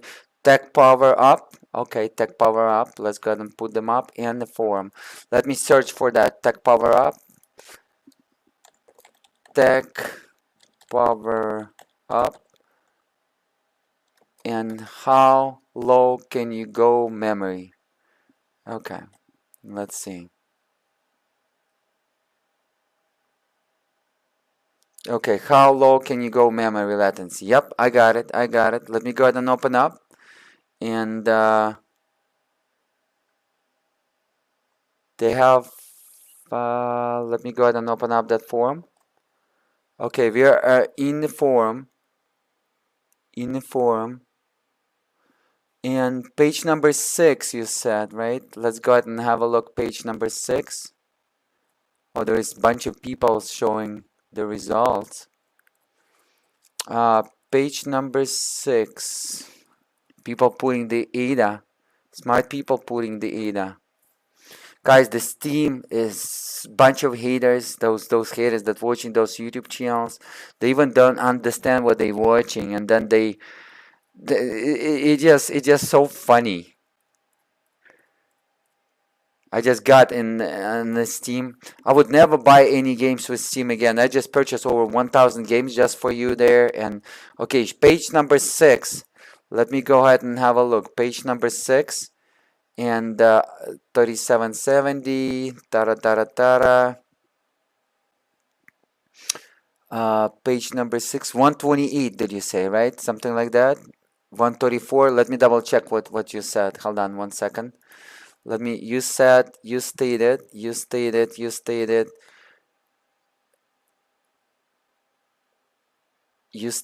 it's going to be page number 6, but I trust you, 134, because you being long-time subscriber, you being amazing. So this is your values that you put in. This is the Dan, this is the dude. He won a couple of giveaways from me. This dude is watching me over already 3 years, I believe, over even 5 years. Then can you tell me how long you're watching me? And also 3D Vision. 3D Vision, I used to own the domain name 3dvision.com. It was back in 2002 or 2004. Could you please let me know how long you're watching my YouTube channel as well, because I know you're watching me for a very long time. You're amazing as well. I recognize your nickname as well. So this is the Dan put. Dan, is this for the Xeon x5690? This is the memory he put. Write, read, and copy. 47 nanoseconds. This is 47. Wow. But half value of my CPU though, and my CPU is less nanoseconds. My CPU right now below 43 nanoseconds. It's 3300 megahertz DDR4 CL11. But level 1 cache, yeah, level 1 cache is slower than GDR6. Thank you so much. Yep, guys, you see 438 gigabytes per second write, read, and copy. 0.9 nanoseconds. But level 1 cache and CPU should be absolutely amazing, but it's not amazing. And let me go ahead and open up, and that you said is going to be 134. I think I'm already on the page. Let me go, but we trust you. I got you on the video just in case. 134, 1 second, 130 right here. This is the thing. Dan, you're amazing, man. Yep, here we go, guys. This is the Dan show us. This is the dude put it as single socket on ASUS Rampage. That motherboard was Gucci. Free agent dude. If you're watching that, moderator, go ahead and let me know. Usually moderators are assholes, but let me know if winning Canada. Okay, should be all right. Canada not bad. Okay, let's go ahead and have a look. So exactly what Dan put, guys. 29 gigabytes per second. What? This is the system RAM. Half as mine, but this is DDR3. CL9. 1T command. Okay. So half bandwidth, and it's running triple channel. This is triple channel, which is much faster than dual channel, because the dual channel below 20 gigabytes, below 20,000 megabytes, is I'm not mistaken. So he's kind of slow. Okay, 47 even on a second slower than me, because higher value. Let me put my thing over here real quick. 1 second. Where is my hold on, guys, hold on. Let me zoom out a little bit. Let me zoom out. And not this one, not CPU Z, but the ADA, my ADA. Let me put below this dude. Let's go ahead and have a look, guys. By the way, I have my 4930K. I'm going to test it, that I was using with my Titan X Maxwell GPU architecture on the SLI. I still have that CPU. I just replaced it with Xeon A5 2697 V2 in the same gigabyte motherboard, single socket it's running right now. So instead of 6 cores, 12 logical threads, 12 logical processors in the Windows, I'm running 12 physical cores and 24 logical processors than Xeon A5, and it's my rendering box for 8K video resolution. That's how I'm rendering them fast. But it's almost take 1 day of the 8K video resolution that I'm recording over 150 megabytes per second. Megabits, sorry, video encoding per second. 8K video resolution, about like 1 hour and a half. My gameplay, it takes almost 1 day on that system to render to around like 90 megabits per second, because YouTube doesn't accept over 110 or 112 gigabytes file size. So I gotta, sometimes when the file size is too big in 8K video resolution, I'm re-encoding. And I'm using, by the way, it's coming out, my FFmpeg++ application. It's going to be unbelievable application. It's going to be the fastest video encoder out there, especially when we're dealing with the 8K video resolution, because it can utilize 256 CPU cores with easy. And I'm going to create a benchmark, so we're going to find out whose computer is the fastest. And I'm going to use my old Xeon E5 2697 V2, then dual Xeon E5 2699 V3, single Xeon E5 2699 V3, and then the newer Intel Platinum Xeons, total 192 logical cores, logical threads. Unbelievable. That's going to be a crazy. And I'm going to create a benchmark, and it's going to do the test 8K video resolution and 16K video resolution re-encoding. I'm going to do 16K video resolution through the 3ds Max. I'm going to render some frames as the images, and then the benchmark will create a video in 16K video resolution and 8K video resolution in real time, and 4K video resolution resolution. It's going to be a benchmark. It's going to be unbelievable, guys. I'm going to create my benchmark application sets, and as PC hardware overclocker, PC hardware enthusiast, system engineer, software developer, PC gamer, PC lover, it's just going to be technologist, computer scientist. It's just going to back to you guys and as my free value to you. All right, so guys, I'm so excited. Maybe we should start today and program with the AI the ray tracing application in C# together. Should we start with the AI? I think it's going to be unbelievable. Ray tracing on the CPU while utilizing 2048 CPU cores. It's going to be the best testing application. I tried. It told me that 32K video resolution single frame with the different photon frequency is going to be 118 months on my 9900K single frame. Can you believe that? 118 months. Imagine if I'm going to create benchmarks like that, and we're going to find out. It's going to be unbelievable. But anyways, I can shorten. It depends to the. It all depends when you're creating ray tracing. Nvidia did such an amazing job in real time. You have no idea, guys, what Nvidia done with the ray tracing capability extension. And does Gamers Nexus Gamers, sorry, Jay-Z 52 cents, 50 cent, that crazy guy Jay-Z. That took two rappers and combined them together through the keywords, and finally he made it. The Linus, they all have no idea what they're talking about. Those dudes, they have no, they like, just because they manipulated the Google by saying exactly what Google wants them to say, while I'm not saying exactly. I'm receiving threats from Google, from YouTube, from Samsung regarding my 16K video resolution videos, guys. What do you think? You think Samsung watching one on brute force and nobody else can do it? The 16K, they can already see that the scores that I'm demonstrating is the real deal. They don't want me to be a pioneer. They want to be a pioneer. They want to collect your billions regarding that. Okay, and I'm sharing this information to the free world as a pioneer, as the first computer science. But anyways, guys, so sorry about that. But yeah, so on the right, this is mine, Ada. Look at this. And on the left, I'm using the zoom magnifier zoom tool because I'm running 8K video resolution, so you can see it on your phones. So guys, check it out. Check it out. Okay, check it out. So yeah, we can calculate per nanosecond how much megabytes of bandwidth it can push, but this is the single socket. Dual socket wasn't as good as E5 yet.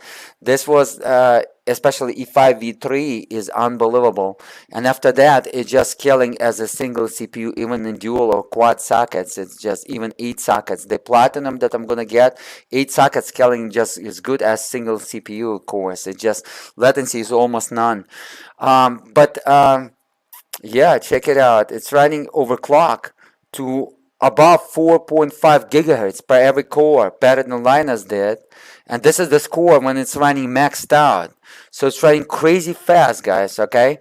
And yeah, so the level 1 cache is slower than GDDR6, guys, on Titan RTX video card. My bandwidth on Titan RTX video card, let me demonstrate it to you, is right now is 800 gigabytes when it's overclocked. Right now it's running stock, it's not overclocked, but let me go ahead and bring it, so I'm going to demonstrate it for you.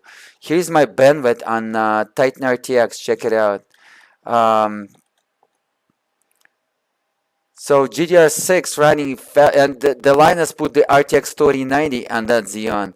That has 1 terabyte or 1000 gigabytes per second GDDR6X bandwidth, and when it's overclocked, 1.2 terabytes per second. So check it out. This is the Titan RTX GDDR6. Okay. So the bandwidth right now, 800 gigabytes per second when the Titan RTX is overclocked, because right now it's overclocked and I'm running the Contra. I was recording the Contra in 8K video resolution. It's unbelievable video that you don't want to miss, guys. It's just unbelievable. And please smash that button when it's going to come out. If you Contra lover, for those old school gamers, veterans, it's just from 1990s, 1980s when you saw the first Contra on 8-bit consoles. And it wasn't a computer game, it was a console game, but it was amazing. The first consoles, 8 bits, and the true consoles, that was unbelievable. The developing the true platform as that sure is like was unbelievable. But anyways, 800 gigabytes bandwidth, GDR6X 1 terabyte or 1000 gigabytes per second, 1 terabyte per second or 1000 gigabytes. And this is not a joke, this is the real deal, okay? And so I would say that the video card RTX 3090 Ti that Linus put in this Xeon has the bandwidth on the video RAM GDR6X twice higher than level 1 cache on the CPU. So that CPU was bottleneck like, oh my god, it's not even matching the video RAM. So you can imagine, and imagine if this CPU going to offload some data, but it had from that video card 6 gigabytes of video card on the Titan X Maxwell GPU architecture. The bandwidth was over 300 gigabytes per second. I believe it was 360 gigabytes. Let me go ahead and have a look. Let me have a look. So guys, you can see, right? So the CPU was bottlenecking like dramatically. Dual CPUs, dual socket would be the same deal. Nothing will be improved here. Everything will be just the same. Okay, and especially on those Xeons, x5690, they didn't nail it yet. The communication on dual socket yet. E5 V2 was the first one that almost nailed the dual socket, but V3 was there, almost like a single CPU. V4 was like a single CPU, and those new Intel Platinum that I'm gonna get is going to be like mind-blowing, guys. It's just unbelievable. So check it out. Check it out. This is this forum that the guy told me. This is unbelievable. For those who's curious, I'm gonna show you the. Let me show you the.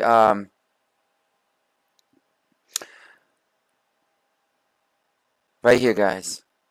The URL. Right here. Go ahead and let me zoom in a little bit more for you because I'm running 8K video resolution and right here. See that? Okay, so so you saw that. Go ahead and pause that and have a look. But Titan X, I believe 360 or 330 gigabytes per second when it's not overclocked. But let me go ahead and show you. Let's go ahead and GTX 980 Ti VRAM bandwidth. Okay, bandwidth. Let's go ahead and have a look. So the Linus is a crazy dude. He has no idea what he's talking about. It was like a hate to the Nvidia, paid hate, or he completely degenerate. It's one or the other, and I'm just curious. And as you can see, I'm not like one of those haters. I'm not attacking him without any reason. I'm just saying the facts, dude. I'm saying the facts. And TI VRAM bandwidth, and let's see GPU Z. If it's not going to show us, then I'm going to check my Titan because I was showing you on the Titan. But Titan X Maxwell will be just the same. It's using the same video RAM. But we're going to see. It's going to show us. It's right here. This is this is regular 980, but we are looking to have 980 Ti. Right here. 980 Ti super clock, so it's a little bit faster on the video RAM, a little bit overclock on the video RAM. My Titan X Maxwell GPU architecture was actually super clock version by the EVGA. Only EVGA was making super clock version. So this is, guys, the GeForce GTX 980 Ti in GPU Z. Okay, 6 gigabytes Unix memory. Yep, 384-bit. Yeah, I was right. Just like Titan X Maxwell. 336 gigabytes. Just because it's overclock version, I believe it's 330, but 6 gigabytes from the overclock, because superclock is usually overclock on video RAM a little bit and a little bit overclock on the GPU, just a touch here. 2816 unified. Okay, Titan was above 3000. It's exactly by 256 CUDA core more.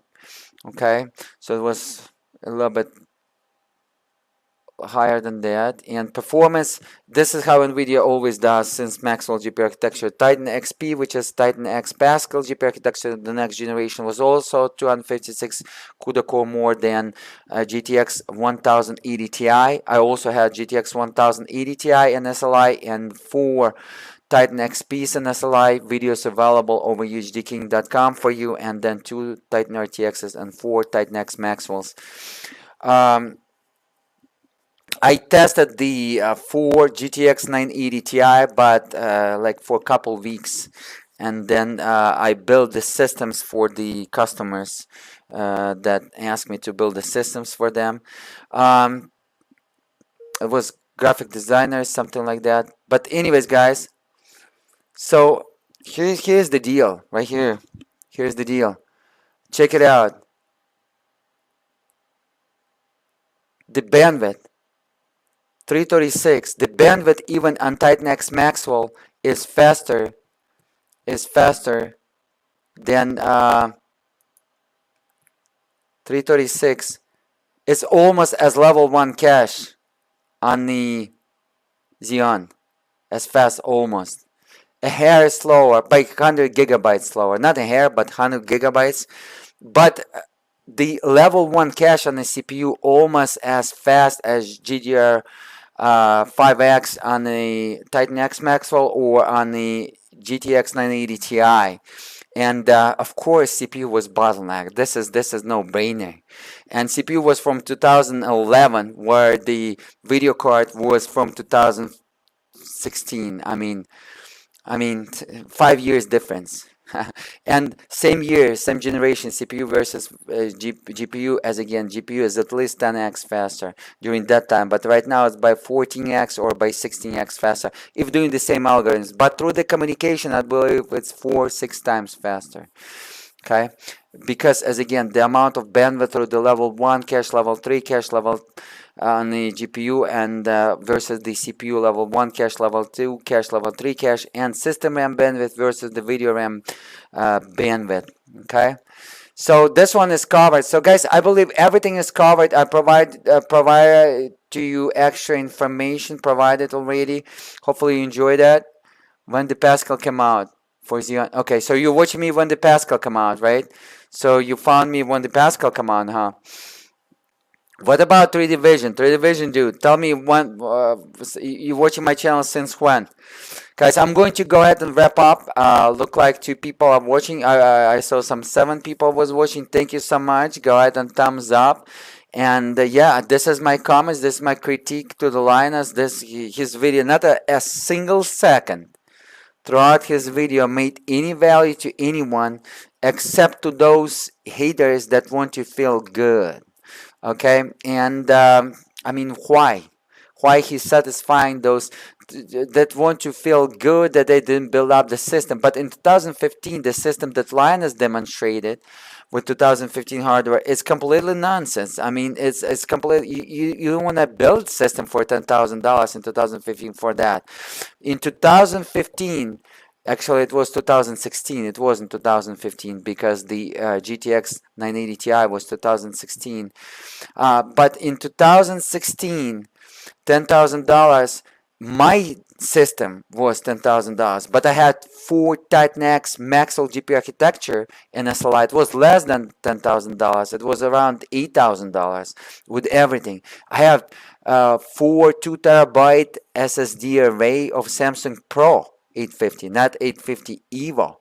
I had I had 16 gigabyte of system RAM DDR3. I had 4930K overclock at 4.2 gigahertz, which is much newer generation with the higher instruction per clock and instruction per core, per single core.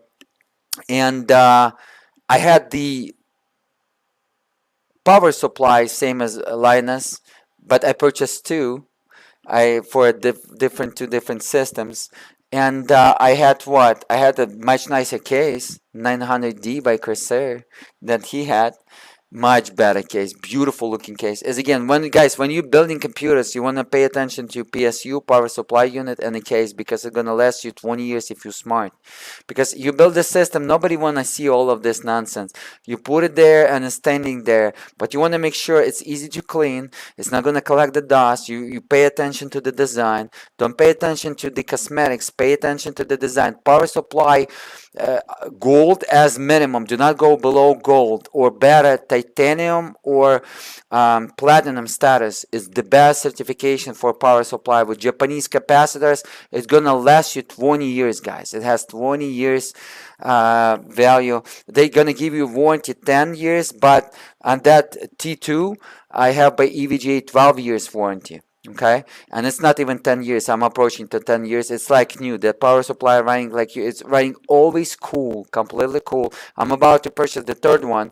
I have the P2 1600 watt, T2 1600 watt, P2 running on my Xeon E5 2697 V2 right now, P2 platinum, but T2 is titanium, which is the most expensive. But during that time, the titanium was $320, and platinum P2 1600 watt was 269, something like that. I purchased on sale 320 and 269.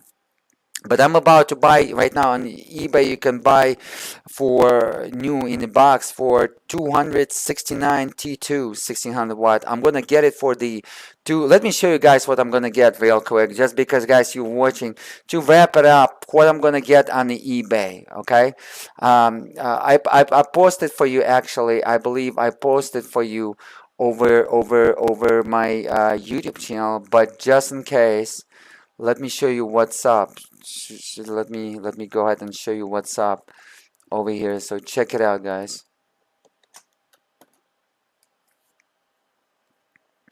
So I'm going to go ahead and have a look real quick. So check it out, guys. Under the community, I already posted. Go ahead and watch the community. A lot of giveaways here, guys. I'm posting great information to you through that. And if a lot of people will, guys, if you're gonna improve my channel, I hate it through the YouTube, through the Google, and through some haters on Steam and some other haters on my YouTube channel. I know even YouTube tells me about them, report them, and watching them out. Those crazy people that bring no value to themselves, no value to community. You always have to succeed. You want to bring value to yourself and to the community. This is the proper way in space, in the cosmos, okay? For you to go and feel great about yourself, to be a bright energy, not the black energy, not the dark energy. But anyways, guys, here's I posted already for you what kind of setup I want to build. And my setup is coming out. First of all, I want to get the 12 gen for you. It's going to be 12,900 KS, and then 14 gen i9 14,900K. I'm not gonna overclock that. There's no way to overclock it. You're gonna improve about 5, maximum 10%, but it's gonna overheat. It's gonna consume an extra 100 watt. Doesn't make sense. But right here, this is what I want to get, guys. I want to get this motherboard. Let me show you for those who's watching, because I saw some old school subscribers watching me. First of all, we want to get this motherboard, okay? Just for you guys, and for you and for myself. We're gonna do the video encoding. I'm gonna create a couple applications, and I'm gonna set the world record. I want to create like 3D Mark, like the futuremark.com, so people will do the retracing, CPU benchmarks, and video encoding. Video encoding will include my FFmpeg++ application. It's gonna do 16K video resolution, 8K video resolution, and 4K video resolution benchmark, okay? And video encoding, and then ray tracing through the CPU, and 2 applications I will try to share with you. So this is the motherboard that I want to get, okay? And let me go ahead and wow, there is some let me see on the eBay.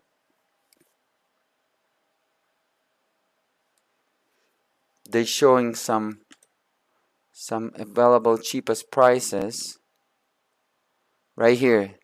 So it's $1,200, just like I told you. You can find for $1,100. I'm going to get as cheap as possible. This is for those Xeons.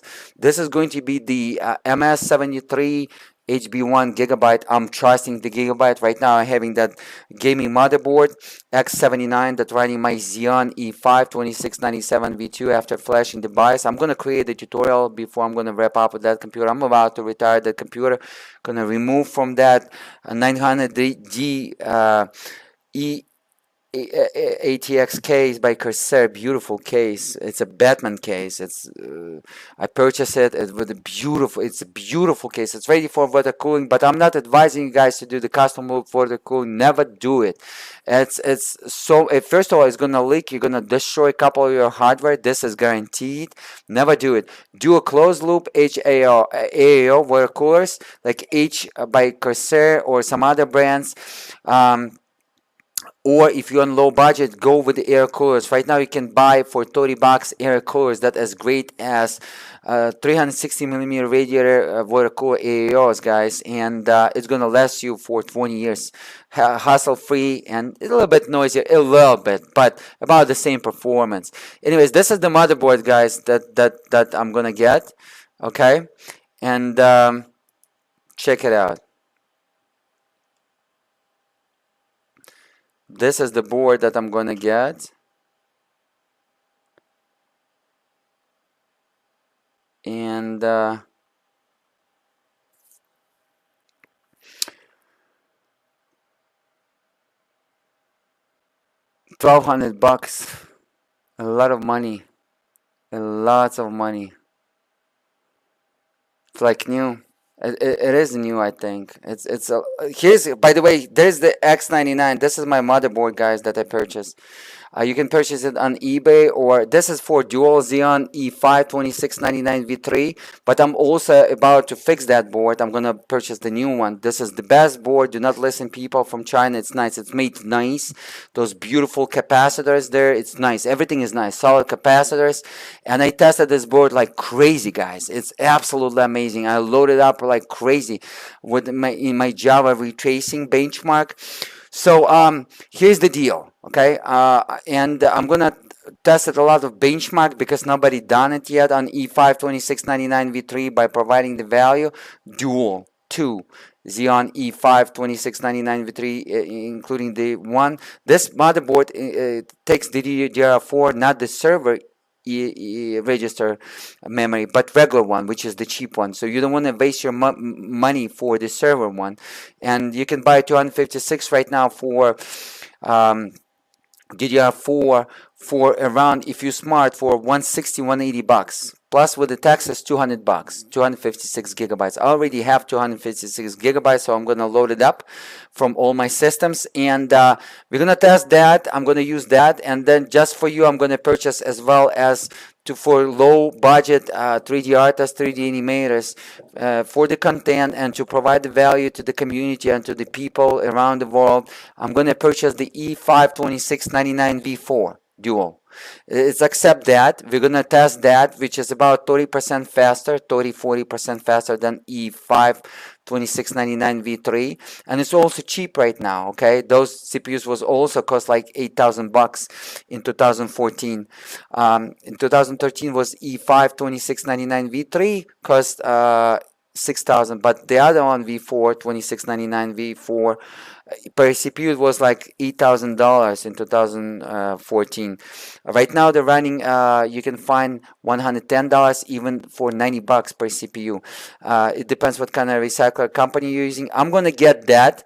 Okay, motherboard and additional CPUs. I'm gonna benchmark it, and then we're gonna get the poppies. We're gonna get the beautiful poppies, and the poppies will be, let me see, look at those prices. This is already with 2 Xeon silver. I don't want to get no silver, no gold Xeons. I want to get the platinum. I want to get the maximum amount of cores, which will be crazy, guys. This is let me show you what kind of amount of cores. This is an extra bonus for you guys, and I want to get something unbelievable crazy, and we want to get pretty much 48 core, not the 60 core. There is a 60 core one, or 60 core is 64 core is expensive, I believe. There's also, let me go ahead and visit the first. Let me go ahead and visit the Intel. You always, when you're shopping like that, you want to visit the Intel. Okay, Intel website, and Intel website, Intel Xeon Platinum. It has a great information on their website. Let me show you how to read that information. It has a absolutely amazing information. This is how I'm building. Right here, 56 core, 112 threads, 8480. This is what I'm looking to get. It's this is the CPU, guys. Check it out. This is the CPU. Some crazy people selling for $10,000, but you can find this CPU right now running $110. Okay, it's engineering version. It's not the final version. Engineering version will be like 5% slower, 7% slower. I don't care. It's running without the boost, without everything, 2 gigahertz, but within the boost 3.8 gigahertz. I'm not sure how many cores is running 3.8 gigahertz, but I'm assuming that you can also use it for gaming, and we're gonna test it. It could be 3.8 gigahertz with only 2 cores, including the hyper-threading technology, which is 2 additional logical cores, so total 4 cores per CPU, and total we can make 8 cores at 3.8, tested like that. 56 cores plus hyper-threading technology, so it's going to be 112 cores, guys, total. Can you believe it? Logical cores, and 2 of them is going to be 224 cores. Logical cores, and that's going to be unbelievable system, and I'm looking to get it not like those crazy people to get it. It used to be, this CPU used to be $18,000 per CPU. Right now it's around $120, $110 used on the eBay engineering version. This is what I'm gonna get, the earlier version, not the last version that goes to the enterprises. But so for the testers, testers look like selling, and so I'm going to get it, guys. And for the system, they're going to utilize every single core, every single thread at 100% scenarios, such as 3ds Max Studio, such as Cinema 4D. I'm very familiar with those applications, and I'm using those applications like crazy. And I'm gonna learn the Blender. It's time for me to learn the Blender. Okay, Blender is open source. 3ds Max so much expensive. I have a couple licenses. I purchased when it was affordable. Right now it's not affordable at all. The way they're asking and stuff like that. But right now the 3ds Max is garbage. It's the same 3ds Max, but they just added some nonsense to it. It's just the same thing. But Cinema 4D is a great application from Germany, 3D rendering package. On the CPU, I'm going to use it for the CPUs as well as my video encoding. I'm going to see, based on whatever I saw, it can cut E5 2699 V4, 2 CPUs, E5 2699 V4 system, Xeons.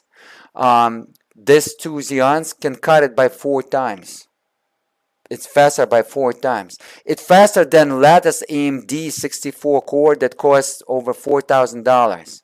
It's like $4,900 just for the CPU. So total system will be like $6,000 if you're gonna install the memory and motherboard. Also, motherboard for the AMD costs over $1,000 on those latest AMD. It's faster than single that. So the AMD, the whole AMD 64 core 128 threads, that is about the same.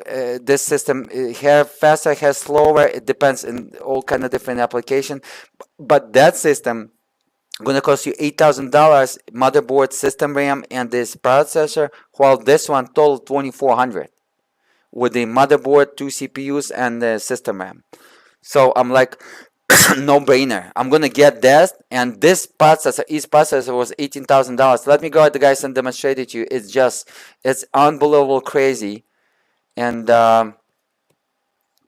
let me show it to you. Let's go ahead and visit the Intel website real quick. And so I set my eye on this. I want to make myself a valuable gift to myself and use it for all kind of different things, for computer science, for technology, as a technologist, and my projects, and all hobbies, business, everything. This is how you want to be, guys. You want to be so smart. You don't want to do like those nonsense videos and such like that. You want to buy exactly what you want to buy, and this is exactly what I want to buy. Let me show you the prices, guys. So they're gonna provide the prices for us. So it was $84.60 each. No. Sorry, $84.68. That CPU was $84.80. Okay, $84.80. Let me see. 8480. This is going to be my right here. 8480 plus. They even have 56 cores, 52 and 56. One both 350 watt per CPU. So check it out. This CPU costs $10,000, guys. Just a CPU in beginning of 2013. Right now, you can purchase, if you sleepy, you can purchase the CPU for 500. But if you smart, for 150 bucks, if you very smart. Okay, CPU, and at least maybe not that one, but 48 cores for $110. So maybe I'm gonna get 48 cores. If I saw the CPU, but already somebody purchased it. It was $155. Somebody purchased it. It was like slot of 4. Somebody purchased that. But this CPU is ready for 8 total. You can. Oh, this is for dual socket. For dual socket, so you, up to 2 or single socket you can install. Memory. 8 channels, guys. 8 channels. Imagine to create the RAM disk with the system RAM 256 gigabytes and allocate 128 gigabytes just for YouTube video. Right now, when I'm recording and record it directly instead of not the M.2 SSD or SSD, but directly into that 100 megabit per second without any hiccups. It's gonna go. I think it's gonna be around 200 gigabytes per second. Transfer, read, run, and copy in each channel DDR5, because dual channel DDR5 around 70 gigabytes, and each channel I believe about 200 gigabytes per second. It's going to be faster as any M.2 SSD ever made in advance, about 2 years. And imagine that 256 gigabytes when you're recording with the Nvidia shader plate directly in a RAM disk. So you're going to use the system RAM. I'm going to create a tutorial DDR5, but it's only accepting the register. Too bad not regular DDR5. I gotta buy that $800 256. It's going to $890 with the taxes. I already allocate DDR5 register server memory. But imagine allocate, just leave for the server at the point when you're recording 64 gigs, and allocate the rest for the system RAM disk while you're recording, and then copy it back on M.2 SSD after your recorded is finished without a single lag in 8K video resolution. Real-time recording at 150 megabit per second. It's going to be crazy, guys. Crazy. About 1 hour, it takes like about 90 gigabytes in file size, okay, at 150 megabit per second. Sometimes 1 gigabytes per second. Sometimes hour and a half can be 140 150 gigabytes file, not per second but file. And imagine recorded directly into the system RAM DDR5 as a system RAM. It's going to be unbelievable value just for that. Imagine that storage, that fast storage. The data transfer will be so crazy, unbelievable. So if you're gonna copy from the system RAM DDR5 in 8 channels, not quad channel, but 8 channels, guys. It's 8 channels. So check it. Quad channel is 256 bit. 8 channel is going to be 512 bit. 512 bit. Guys, I think it's 200 gigabytes per second data transfer, and it's going to be a real deal through the system RAM, and it's unlimited. You can do it unlimited. It's not like SSDs. It's gonna die the cells. This is a system RAM. It's gonna work like 20-30 years completely utilized. This is the server system RAM. Check it out. It has the level third cache, 1 of 5 megabytes. Okay. Imagine to turn down and leave only 8 cores, just 4 cores on hyper-threading technology, all the performance cores. This CPU is going to have the performance cores and efficiency cores. Imagine to turn down the all the cores except leave just, I'm not sure how many cores can run 3.8. Could be 2 cores or could be 4 cores. We're going to find out. But it's going to be more than 1 core, I'm pretty sure, at 3.8 maximum boost constantly, no matter what, because you cannot overclock the Xeons. After the Xeon E5 2697 V2, if I'm not mistaken, when E5 was introduced, you cannot overclock after those families. You cannot overclock the Xeon. So, but to boost it, the key, you can hack it. To boost it, you can turn down the cores. Let's say when you're doing the gaming or when you're doing something. But imagine to test it as a gaming. This is going to be a great benchmark. Turn down all the cores until the boost will be 3.8 gigahertz solid. Leave that amount of cores. At least it should be 2 cores, but maybe it's going to be 4 cores per CPU. Just because 2 CPUs, it's already 8 cores. 8 cores is enough in games, but if not, we can turn on the hyper threading on top of it. On those CPU, hyper threading technology is communication is beautiful, guys.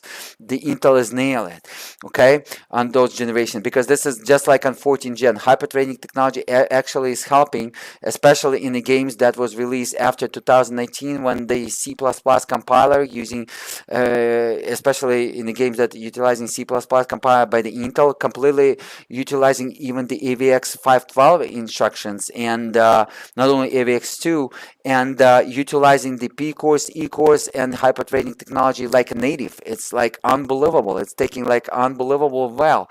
And imagine, guys, imagine just for a second, 3.8 gigahertz with hyper threading technology.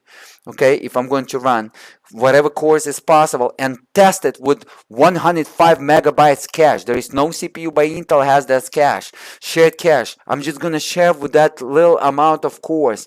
So it's going to be, is supposed to be a huge boost, because right now we are using for 56 cores, we're using 105 megabytes level 3rd cache shared between them. So technically we are 2 megabytes per core. But imagine to live it just for 8 cores. We're just gonna live for just simple 8 cores, dude. Come on, just for 8 cores. And let me just calculate it real quick. 105 divided by 8. Let's say by 4. Let's say 2 cores per CPU, but like on the E5 2699 V3 or E5 2699 V4, I didn't play with those CPUs in this type of scenario, so I'm not sure. I played in data center a little bit, but let's divide it by 4. 2 cores per CPU, 2 CPUs, 4. Just a physical core, physical threads. Let's imagine this is performance cores. Okay, 26 megabytes per core. So is it going to dominate that X3D by AMD? I think it is, because as you saw, the level cache on the Intel is unbelievable. Even in the i9-9900K, especially that 99K. But right now Intel is nailing this CPU. These Xeons are crazy. That's why they cost so much. They cost they cost double price of the AMD, even if AMD booting the booty of the Intel. But as again, it used like totally all the cores versus all the cores, because those CPUs, they're not running a high frequencies, as you can see. AMD running much higher frequency. That's why it's booting the booty. Okay, Intel cannot figure out yet. It's just was delaying the technology, and AMD taking advantage. AMD has 128 cores right now. Intel cannot, and much higher boost in terms of the frequencies. Intel cannot do that, but Intel already featuring a lot of cache. Just imagine for a second, 26 megabytes of the cache per core. If it's going to be 2 cores, total of 4 cores and 2 CPUs, and imagine boosted the game and enabled the hyper threading technology, 2 instructions per core, or 8 virtual cores, and have a look. This CPU, guys, this CPU right here, running right now on eBay 500, 550, but you can find in the local recycling companies for $150. But it's very rarely. Smart people immediately buying them and reselling them on eBay for 500 bucks. But if I'm going to get it, it's going to be nice. If not, there is right now one for $110 on eBay. Let me show you what kind of the CPU. Then I'm going to get that one.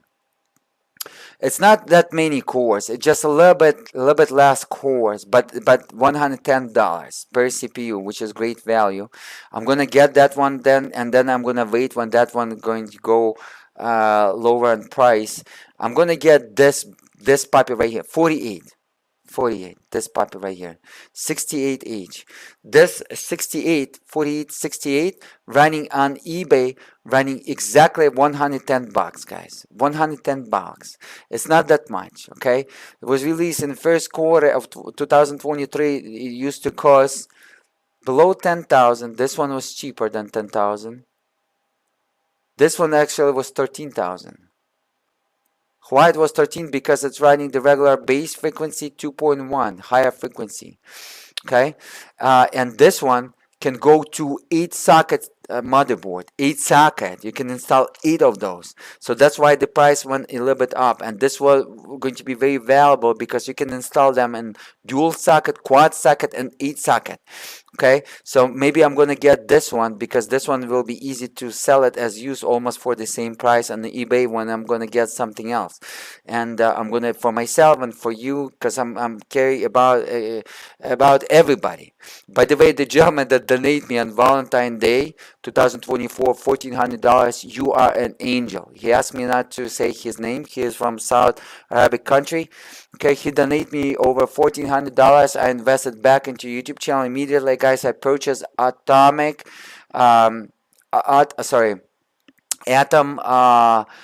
Shogun Ultra external video recorder that capable to record in 8K video resolution almost without any compression. It's an Apple ProRes. It's recording at 400 megabit per second data bandwidth in 8K video resolution. It's just unbelievable. So each second is about 200 megabytes of video. Imagine that. Okay, so that's why I need to use the FFmpeg application plus that I'm developing that will be under Windows, hopefully even under Linux and Macintosh, but I will start with the Windows. We will see, and if it's going to be popular, then I'm going to develop under Linux and under Macintosh, and we're going to use it, guys. But this CPU 8 channel, 8 socket, supporting 8 socket, can you believe that? 8 channel, maximum PCI Express generation 5, 80 lanes, guys. So it's ready for the future completely. Okay, it's not 4, it's 5. There is no video cards yet released on 5, so it will be ready in the future, and including the artificial intelligence cores. People doing the artificial intelligence on those CPUs, but if you want to do the real artificial intelligence, you want to use it the Nvidia video cards. That's why Nvidia stock is $900 in 2024. 2 days ago it was 900. Right now almost 900, a little bit below, $10 less. But in 2015 it was $6.75. Okay, so over $120 per $1. If you would invest in Nvidia stock, you will be richer. Okay, per $1. It's unbelievable. It's Nvidia right now is next after the Bitcoin. It's unbelievable. Okay, the value growth. Anyways, maybe third after Ethereum. Ethereum maybe second, or Nvidia with Ethereum. But those are crypto, and this is the real business. Okay, and I believe in Jensen Huang, such a smart guy. He's smarter than Elon Musk. Even if Elon Musk is a god, but that guy is god of the gods. Anyways, guys, check it out, the extension. It has the AVX512 extension. It has the AI artificial intelligence booster accelerator on the CPUs. It has everything like Kukuruku. It has low priority cores 32, additional low priority cores 32 that you can utilize.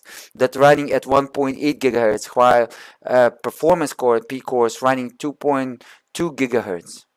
Okay. It has like so much kukuruku, like unbelievable, guys. It has the 512, AVX 512. Check it out. Not AVX2, AVX 512. All the instructions, check it out, okay?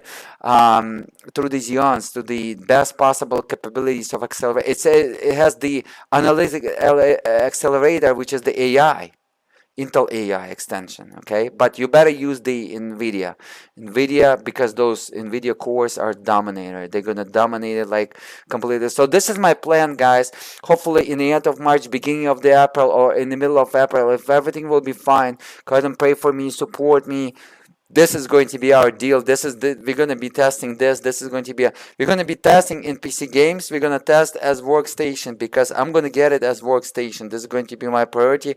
But as extra bonus, I'm going to get it as 3D renderer firm, and I'm going to get it as video encoder firm. And hopefully I can do the 4 8K videos in one day, while it take on 2697 V2 single CPU 1 day.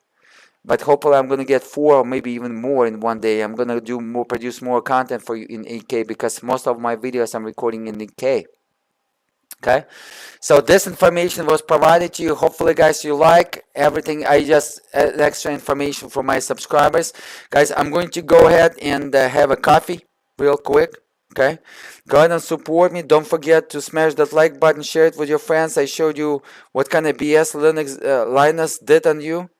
Linus Media Group with those inspectors and their people and the nonsense that they pull on you guys, and everything was demonstrated to you. Hopefully, guys, you love that. This is going to be the CPU that I'm gonna get. This is going to be the CPU.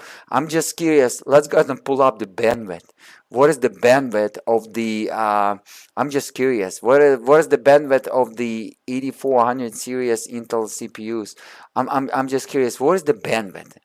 8400 series Intel Xeon Platinum in 8 channels. It's not even quad. It's 512-bit DDR5 support. It's probably going to be so crazy, like unbelievable crazy. Series system RAM DDR5 bandwidth. You can see those CPUs still running 16,000 people. The enterprise company is buying that, but this is crazy. So what is the bandwidth, theoretical bandwidth? I just want to go ahead and have a look. Like EDA 64. Look at this. They're still asking $16,000 for this CPU. But I'm gonna buy used. I don't care about new. Those CPUs can run 20 years. This CPU is ready for everything, for all kind of. Here's the bandwidth, guys. 500 gigabyte. Oh my God, guys! Oh, kukuruku. Can you believe that? Can you believe that, kukuruku? It's 500 gigabytes. Imagine the transfer per second as a system RAM. Oh my God. That's ready for 16K video resolution. Oh my goodness, guys. Let's go ahead and have a look. Kukuruku, check it out, guys. Check this out. Linus is going to copy me if you're watching this video. Guys, read bandwidth 500 gigabytes per second. Half of the terabyte per second. Can you believe that? So on average, on a bad day, is over 300 gigabytes per second. And this is exactly that 48 core that I was looking. Sapphire Rapids. Guys, look at that level 1 cache. 26 terabytes per second. 26 terabytes per second. Level 1 cache. Level 2nd cache, 6 terabytes. Level 2nd cache on this Intel CPU as equal as Nvidia Ada GPU architecture. Quadro RTX 6000, based on the test of couple software developers that I saw that was testing through the CUDA, testing through the CUDA language, testing the level 2nd cache and the GDR6X bandwidth. Level 3rd cache, 1 terabyte. This is great. This processor is ready for the Ada, guys. At least as Workstation for sure. Check it out. Level 3rd cache is exactly as GDR6X, and this is the shared. And now imagine if I'm going to have that 105 megabytes. It's 1 terabyte. It's way faster than 7800X3D. It's way faster level 3rd cache. Let's go ahead and have a look. 105 megabytes I'm gonna get. Let's go ahead and put 78X3D. Level 3rd cache. Ada 64 bandwidth. Check it out, guys. Guys, did you see that? That is my ideas. This is what I'm planning, guys. And it's kind of affordable. It's still a lot of money, but for that CPU, it's just bargain like, oh my goodness, Kokoroko. Right here, Ryzen. Professional review. Let's go ahead and have a look at this professional clown review. Look at this, 600 gigabytes per second. AMD cache on Ryzen, the fastest gaming CPU. 7800X3D is 600 gigabytes per second. Okay, Linus gonna copy this for his next video, guys. He's watching me. He's secretly watching in his basement my videos. I'm telling you, guys. Because he's always copying whatever I'm doing, I'm writing, he's immediately doing the content. Check it out, guys. 600, below 700 gigabytes per second on Ryzen 7800X3D. And how much of the cache, of level 3 cache, this CPU has? I'm just curious. I forgot how much the Ryzen. Level 3 cache size.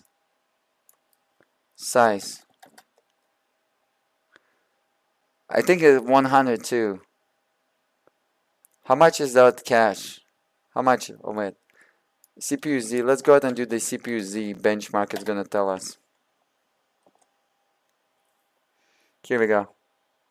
Here's the Ryzen, guys. I think it's also 105 megabytes if I'm not mistaken. Level 3 8 megabytes? What? Google, no, it's FX 9590.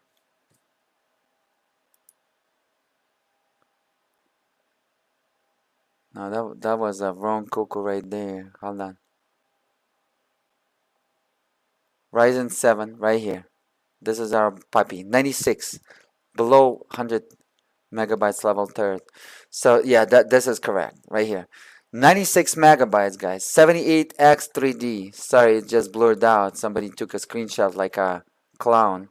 But 96 megabytes. Okay, 16-way. Because it's 16 threads. That one can do 100 and the 40, but threads 96. It can do 96-way. Okay, 96-way. 105 megabytes shared, and this is for 8 cores, 16 threads. Imagine if I'm going to create just for 8 physical cores or 4 physical cores and 8 threads, 105 megabytes. And we saw the Ryzen is maximum at peak, it's below 700 gigabytes per second. That one is 1 terabyte almost at peak. A little bit below 1 terabyte or 1000 gigabytes per second level 3 cache on the Xeon Platinum that I want.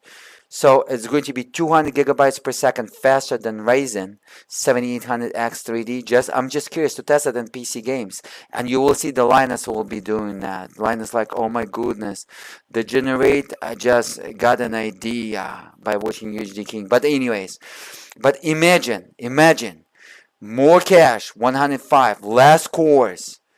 Maybe enable, maybe I'm not sure, maybe 2 cores for frequency 3.8. Maybe 4 cores. Maybe it's already just because so many cores. Maybe they're gonna give us ability 4 cores. But I'm pretty sure 2 cores will be boosting 3.8, guys. Not 1 core. It's like at least 2 cores. Just like Xeon E5 2699 V3 or V4. It's 2 cores. Maybe 4 cores per CPU. If it's going to be 4 cores per CPU, I'm not even going to use the hyper-threading technology. Or I will be doing tests with hyper-threading and without it. Imagine 8 physical core, 8 physical threads, 105 megabytes, 96 ways, not 16 ways, but 96 ways, with the almost 1 terabyte per second or 1000 gigabytes per second level 3 cache bandwidth, and latency lower than Ryzen. Imagine that. Imagine to test that CPU. Yeah, it's 3.8 gigahertz versus 5 gigahertz. okay, and that Xeon is not overclockable. But imagine to test it and see how it's going to stuck. I'm just curious already. I already got an idea. That, guys, as always, I'm gonna give you as workstation benchmark, as a gaming benchmarks. But as again, it's not going to be as gaming, but we're gonna figure out by the test. But I'm pretty sure it's going to fly like a chocolate, a grandma candy. But it's not going to be probably great at gaming, but great like a chocolate grandma candy at as workstation. And when every single core will be utilized at 100%, it's going to be Gucci.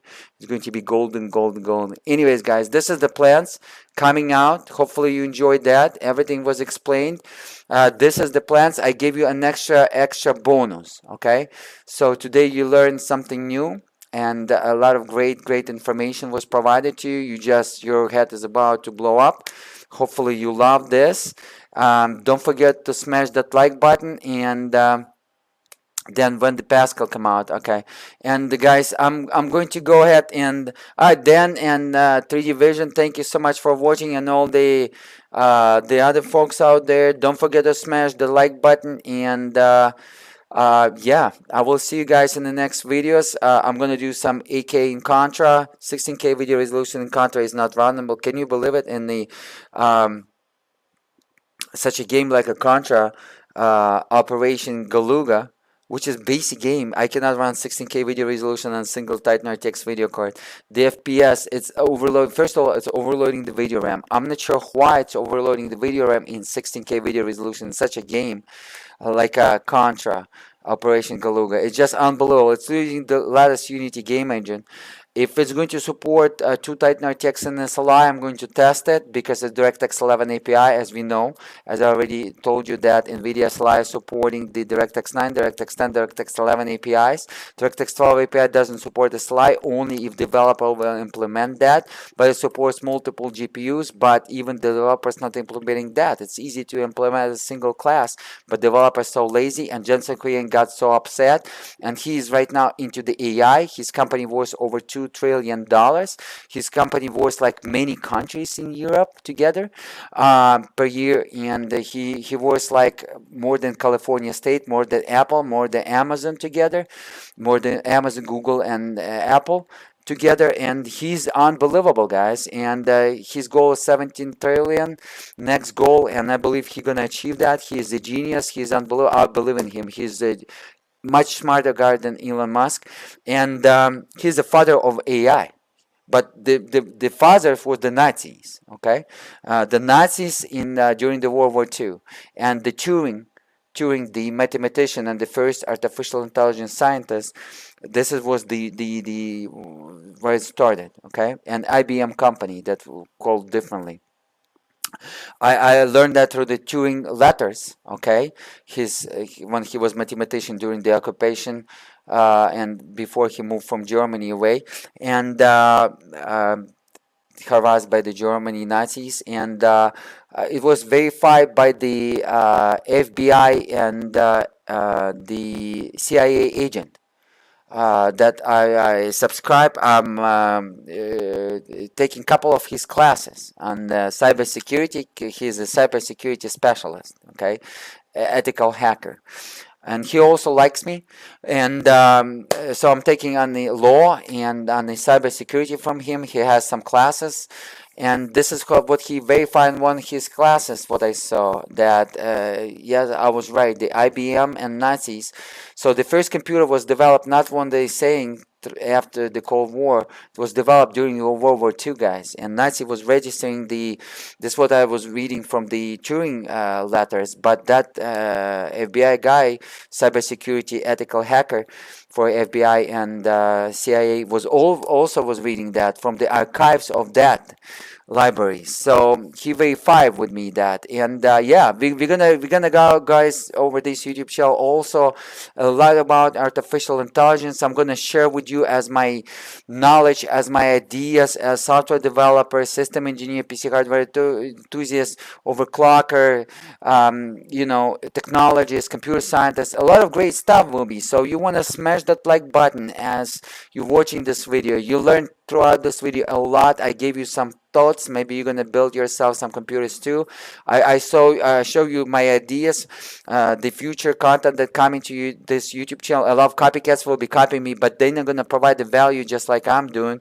And yeah, subscribe if you're not a subscriber. Smash that like button. As again, my name is UHDk1ng, aka I play 4K, aka I play 8K, aka I play 16K. The reason why, because I was the first YouTuber that demonstrated to you 16K video resolution gameplay in Half-Life 2 PC game in 2016 on my 4 Titan X Maxwell GPU architecture equipped with 12 GB of video RAM in 2016, 6 months before the Linus Media Group did, and that dude was claiming that he was first, but he is a liar. He tested the games that I tested, he saw the games that I was testing, never provided value to me, and if you would Google during that time 16K video resolution, I was the #1.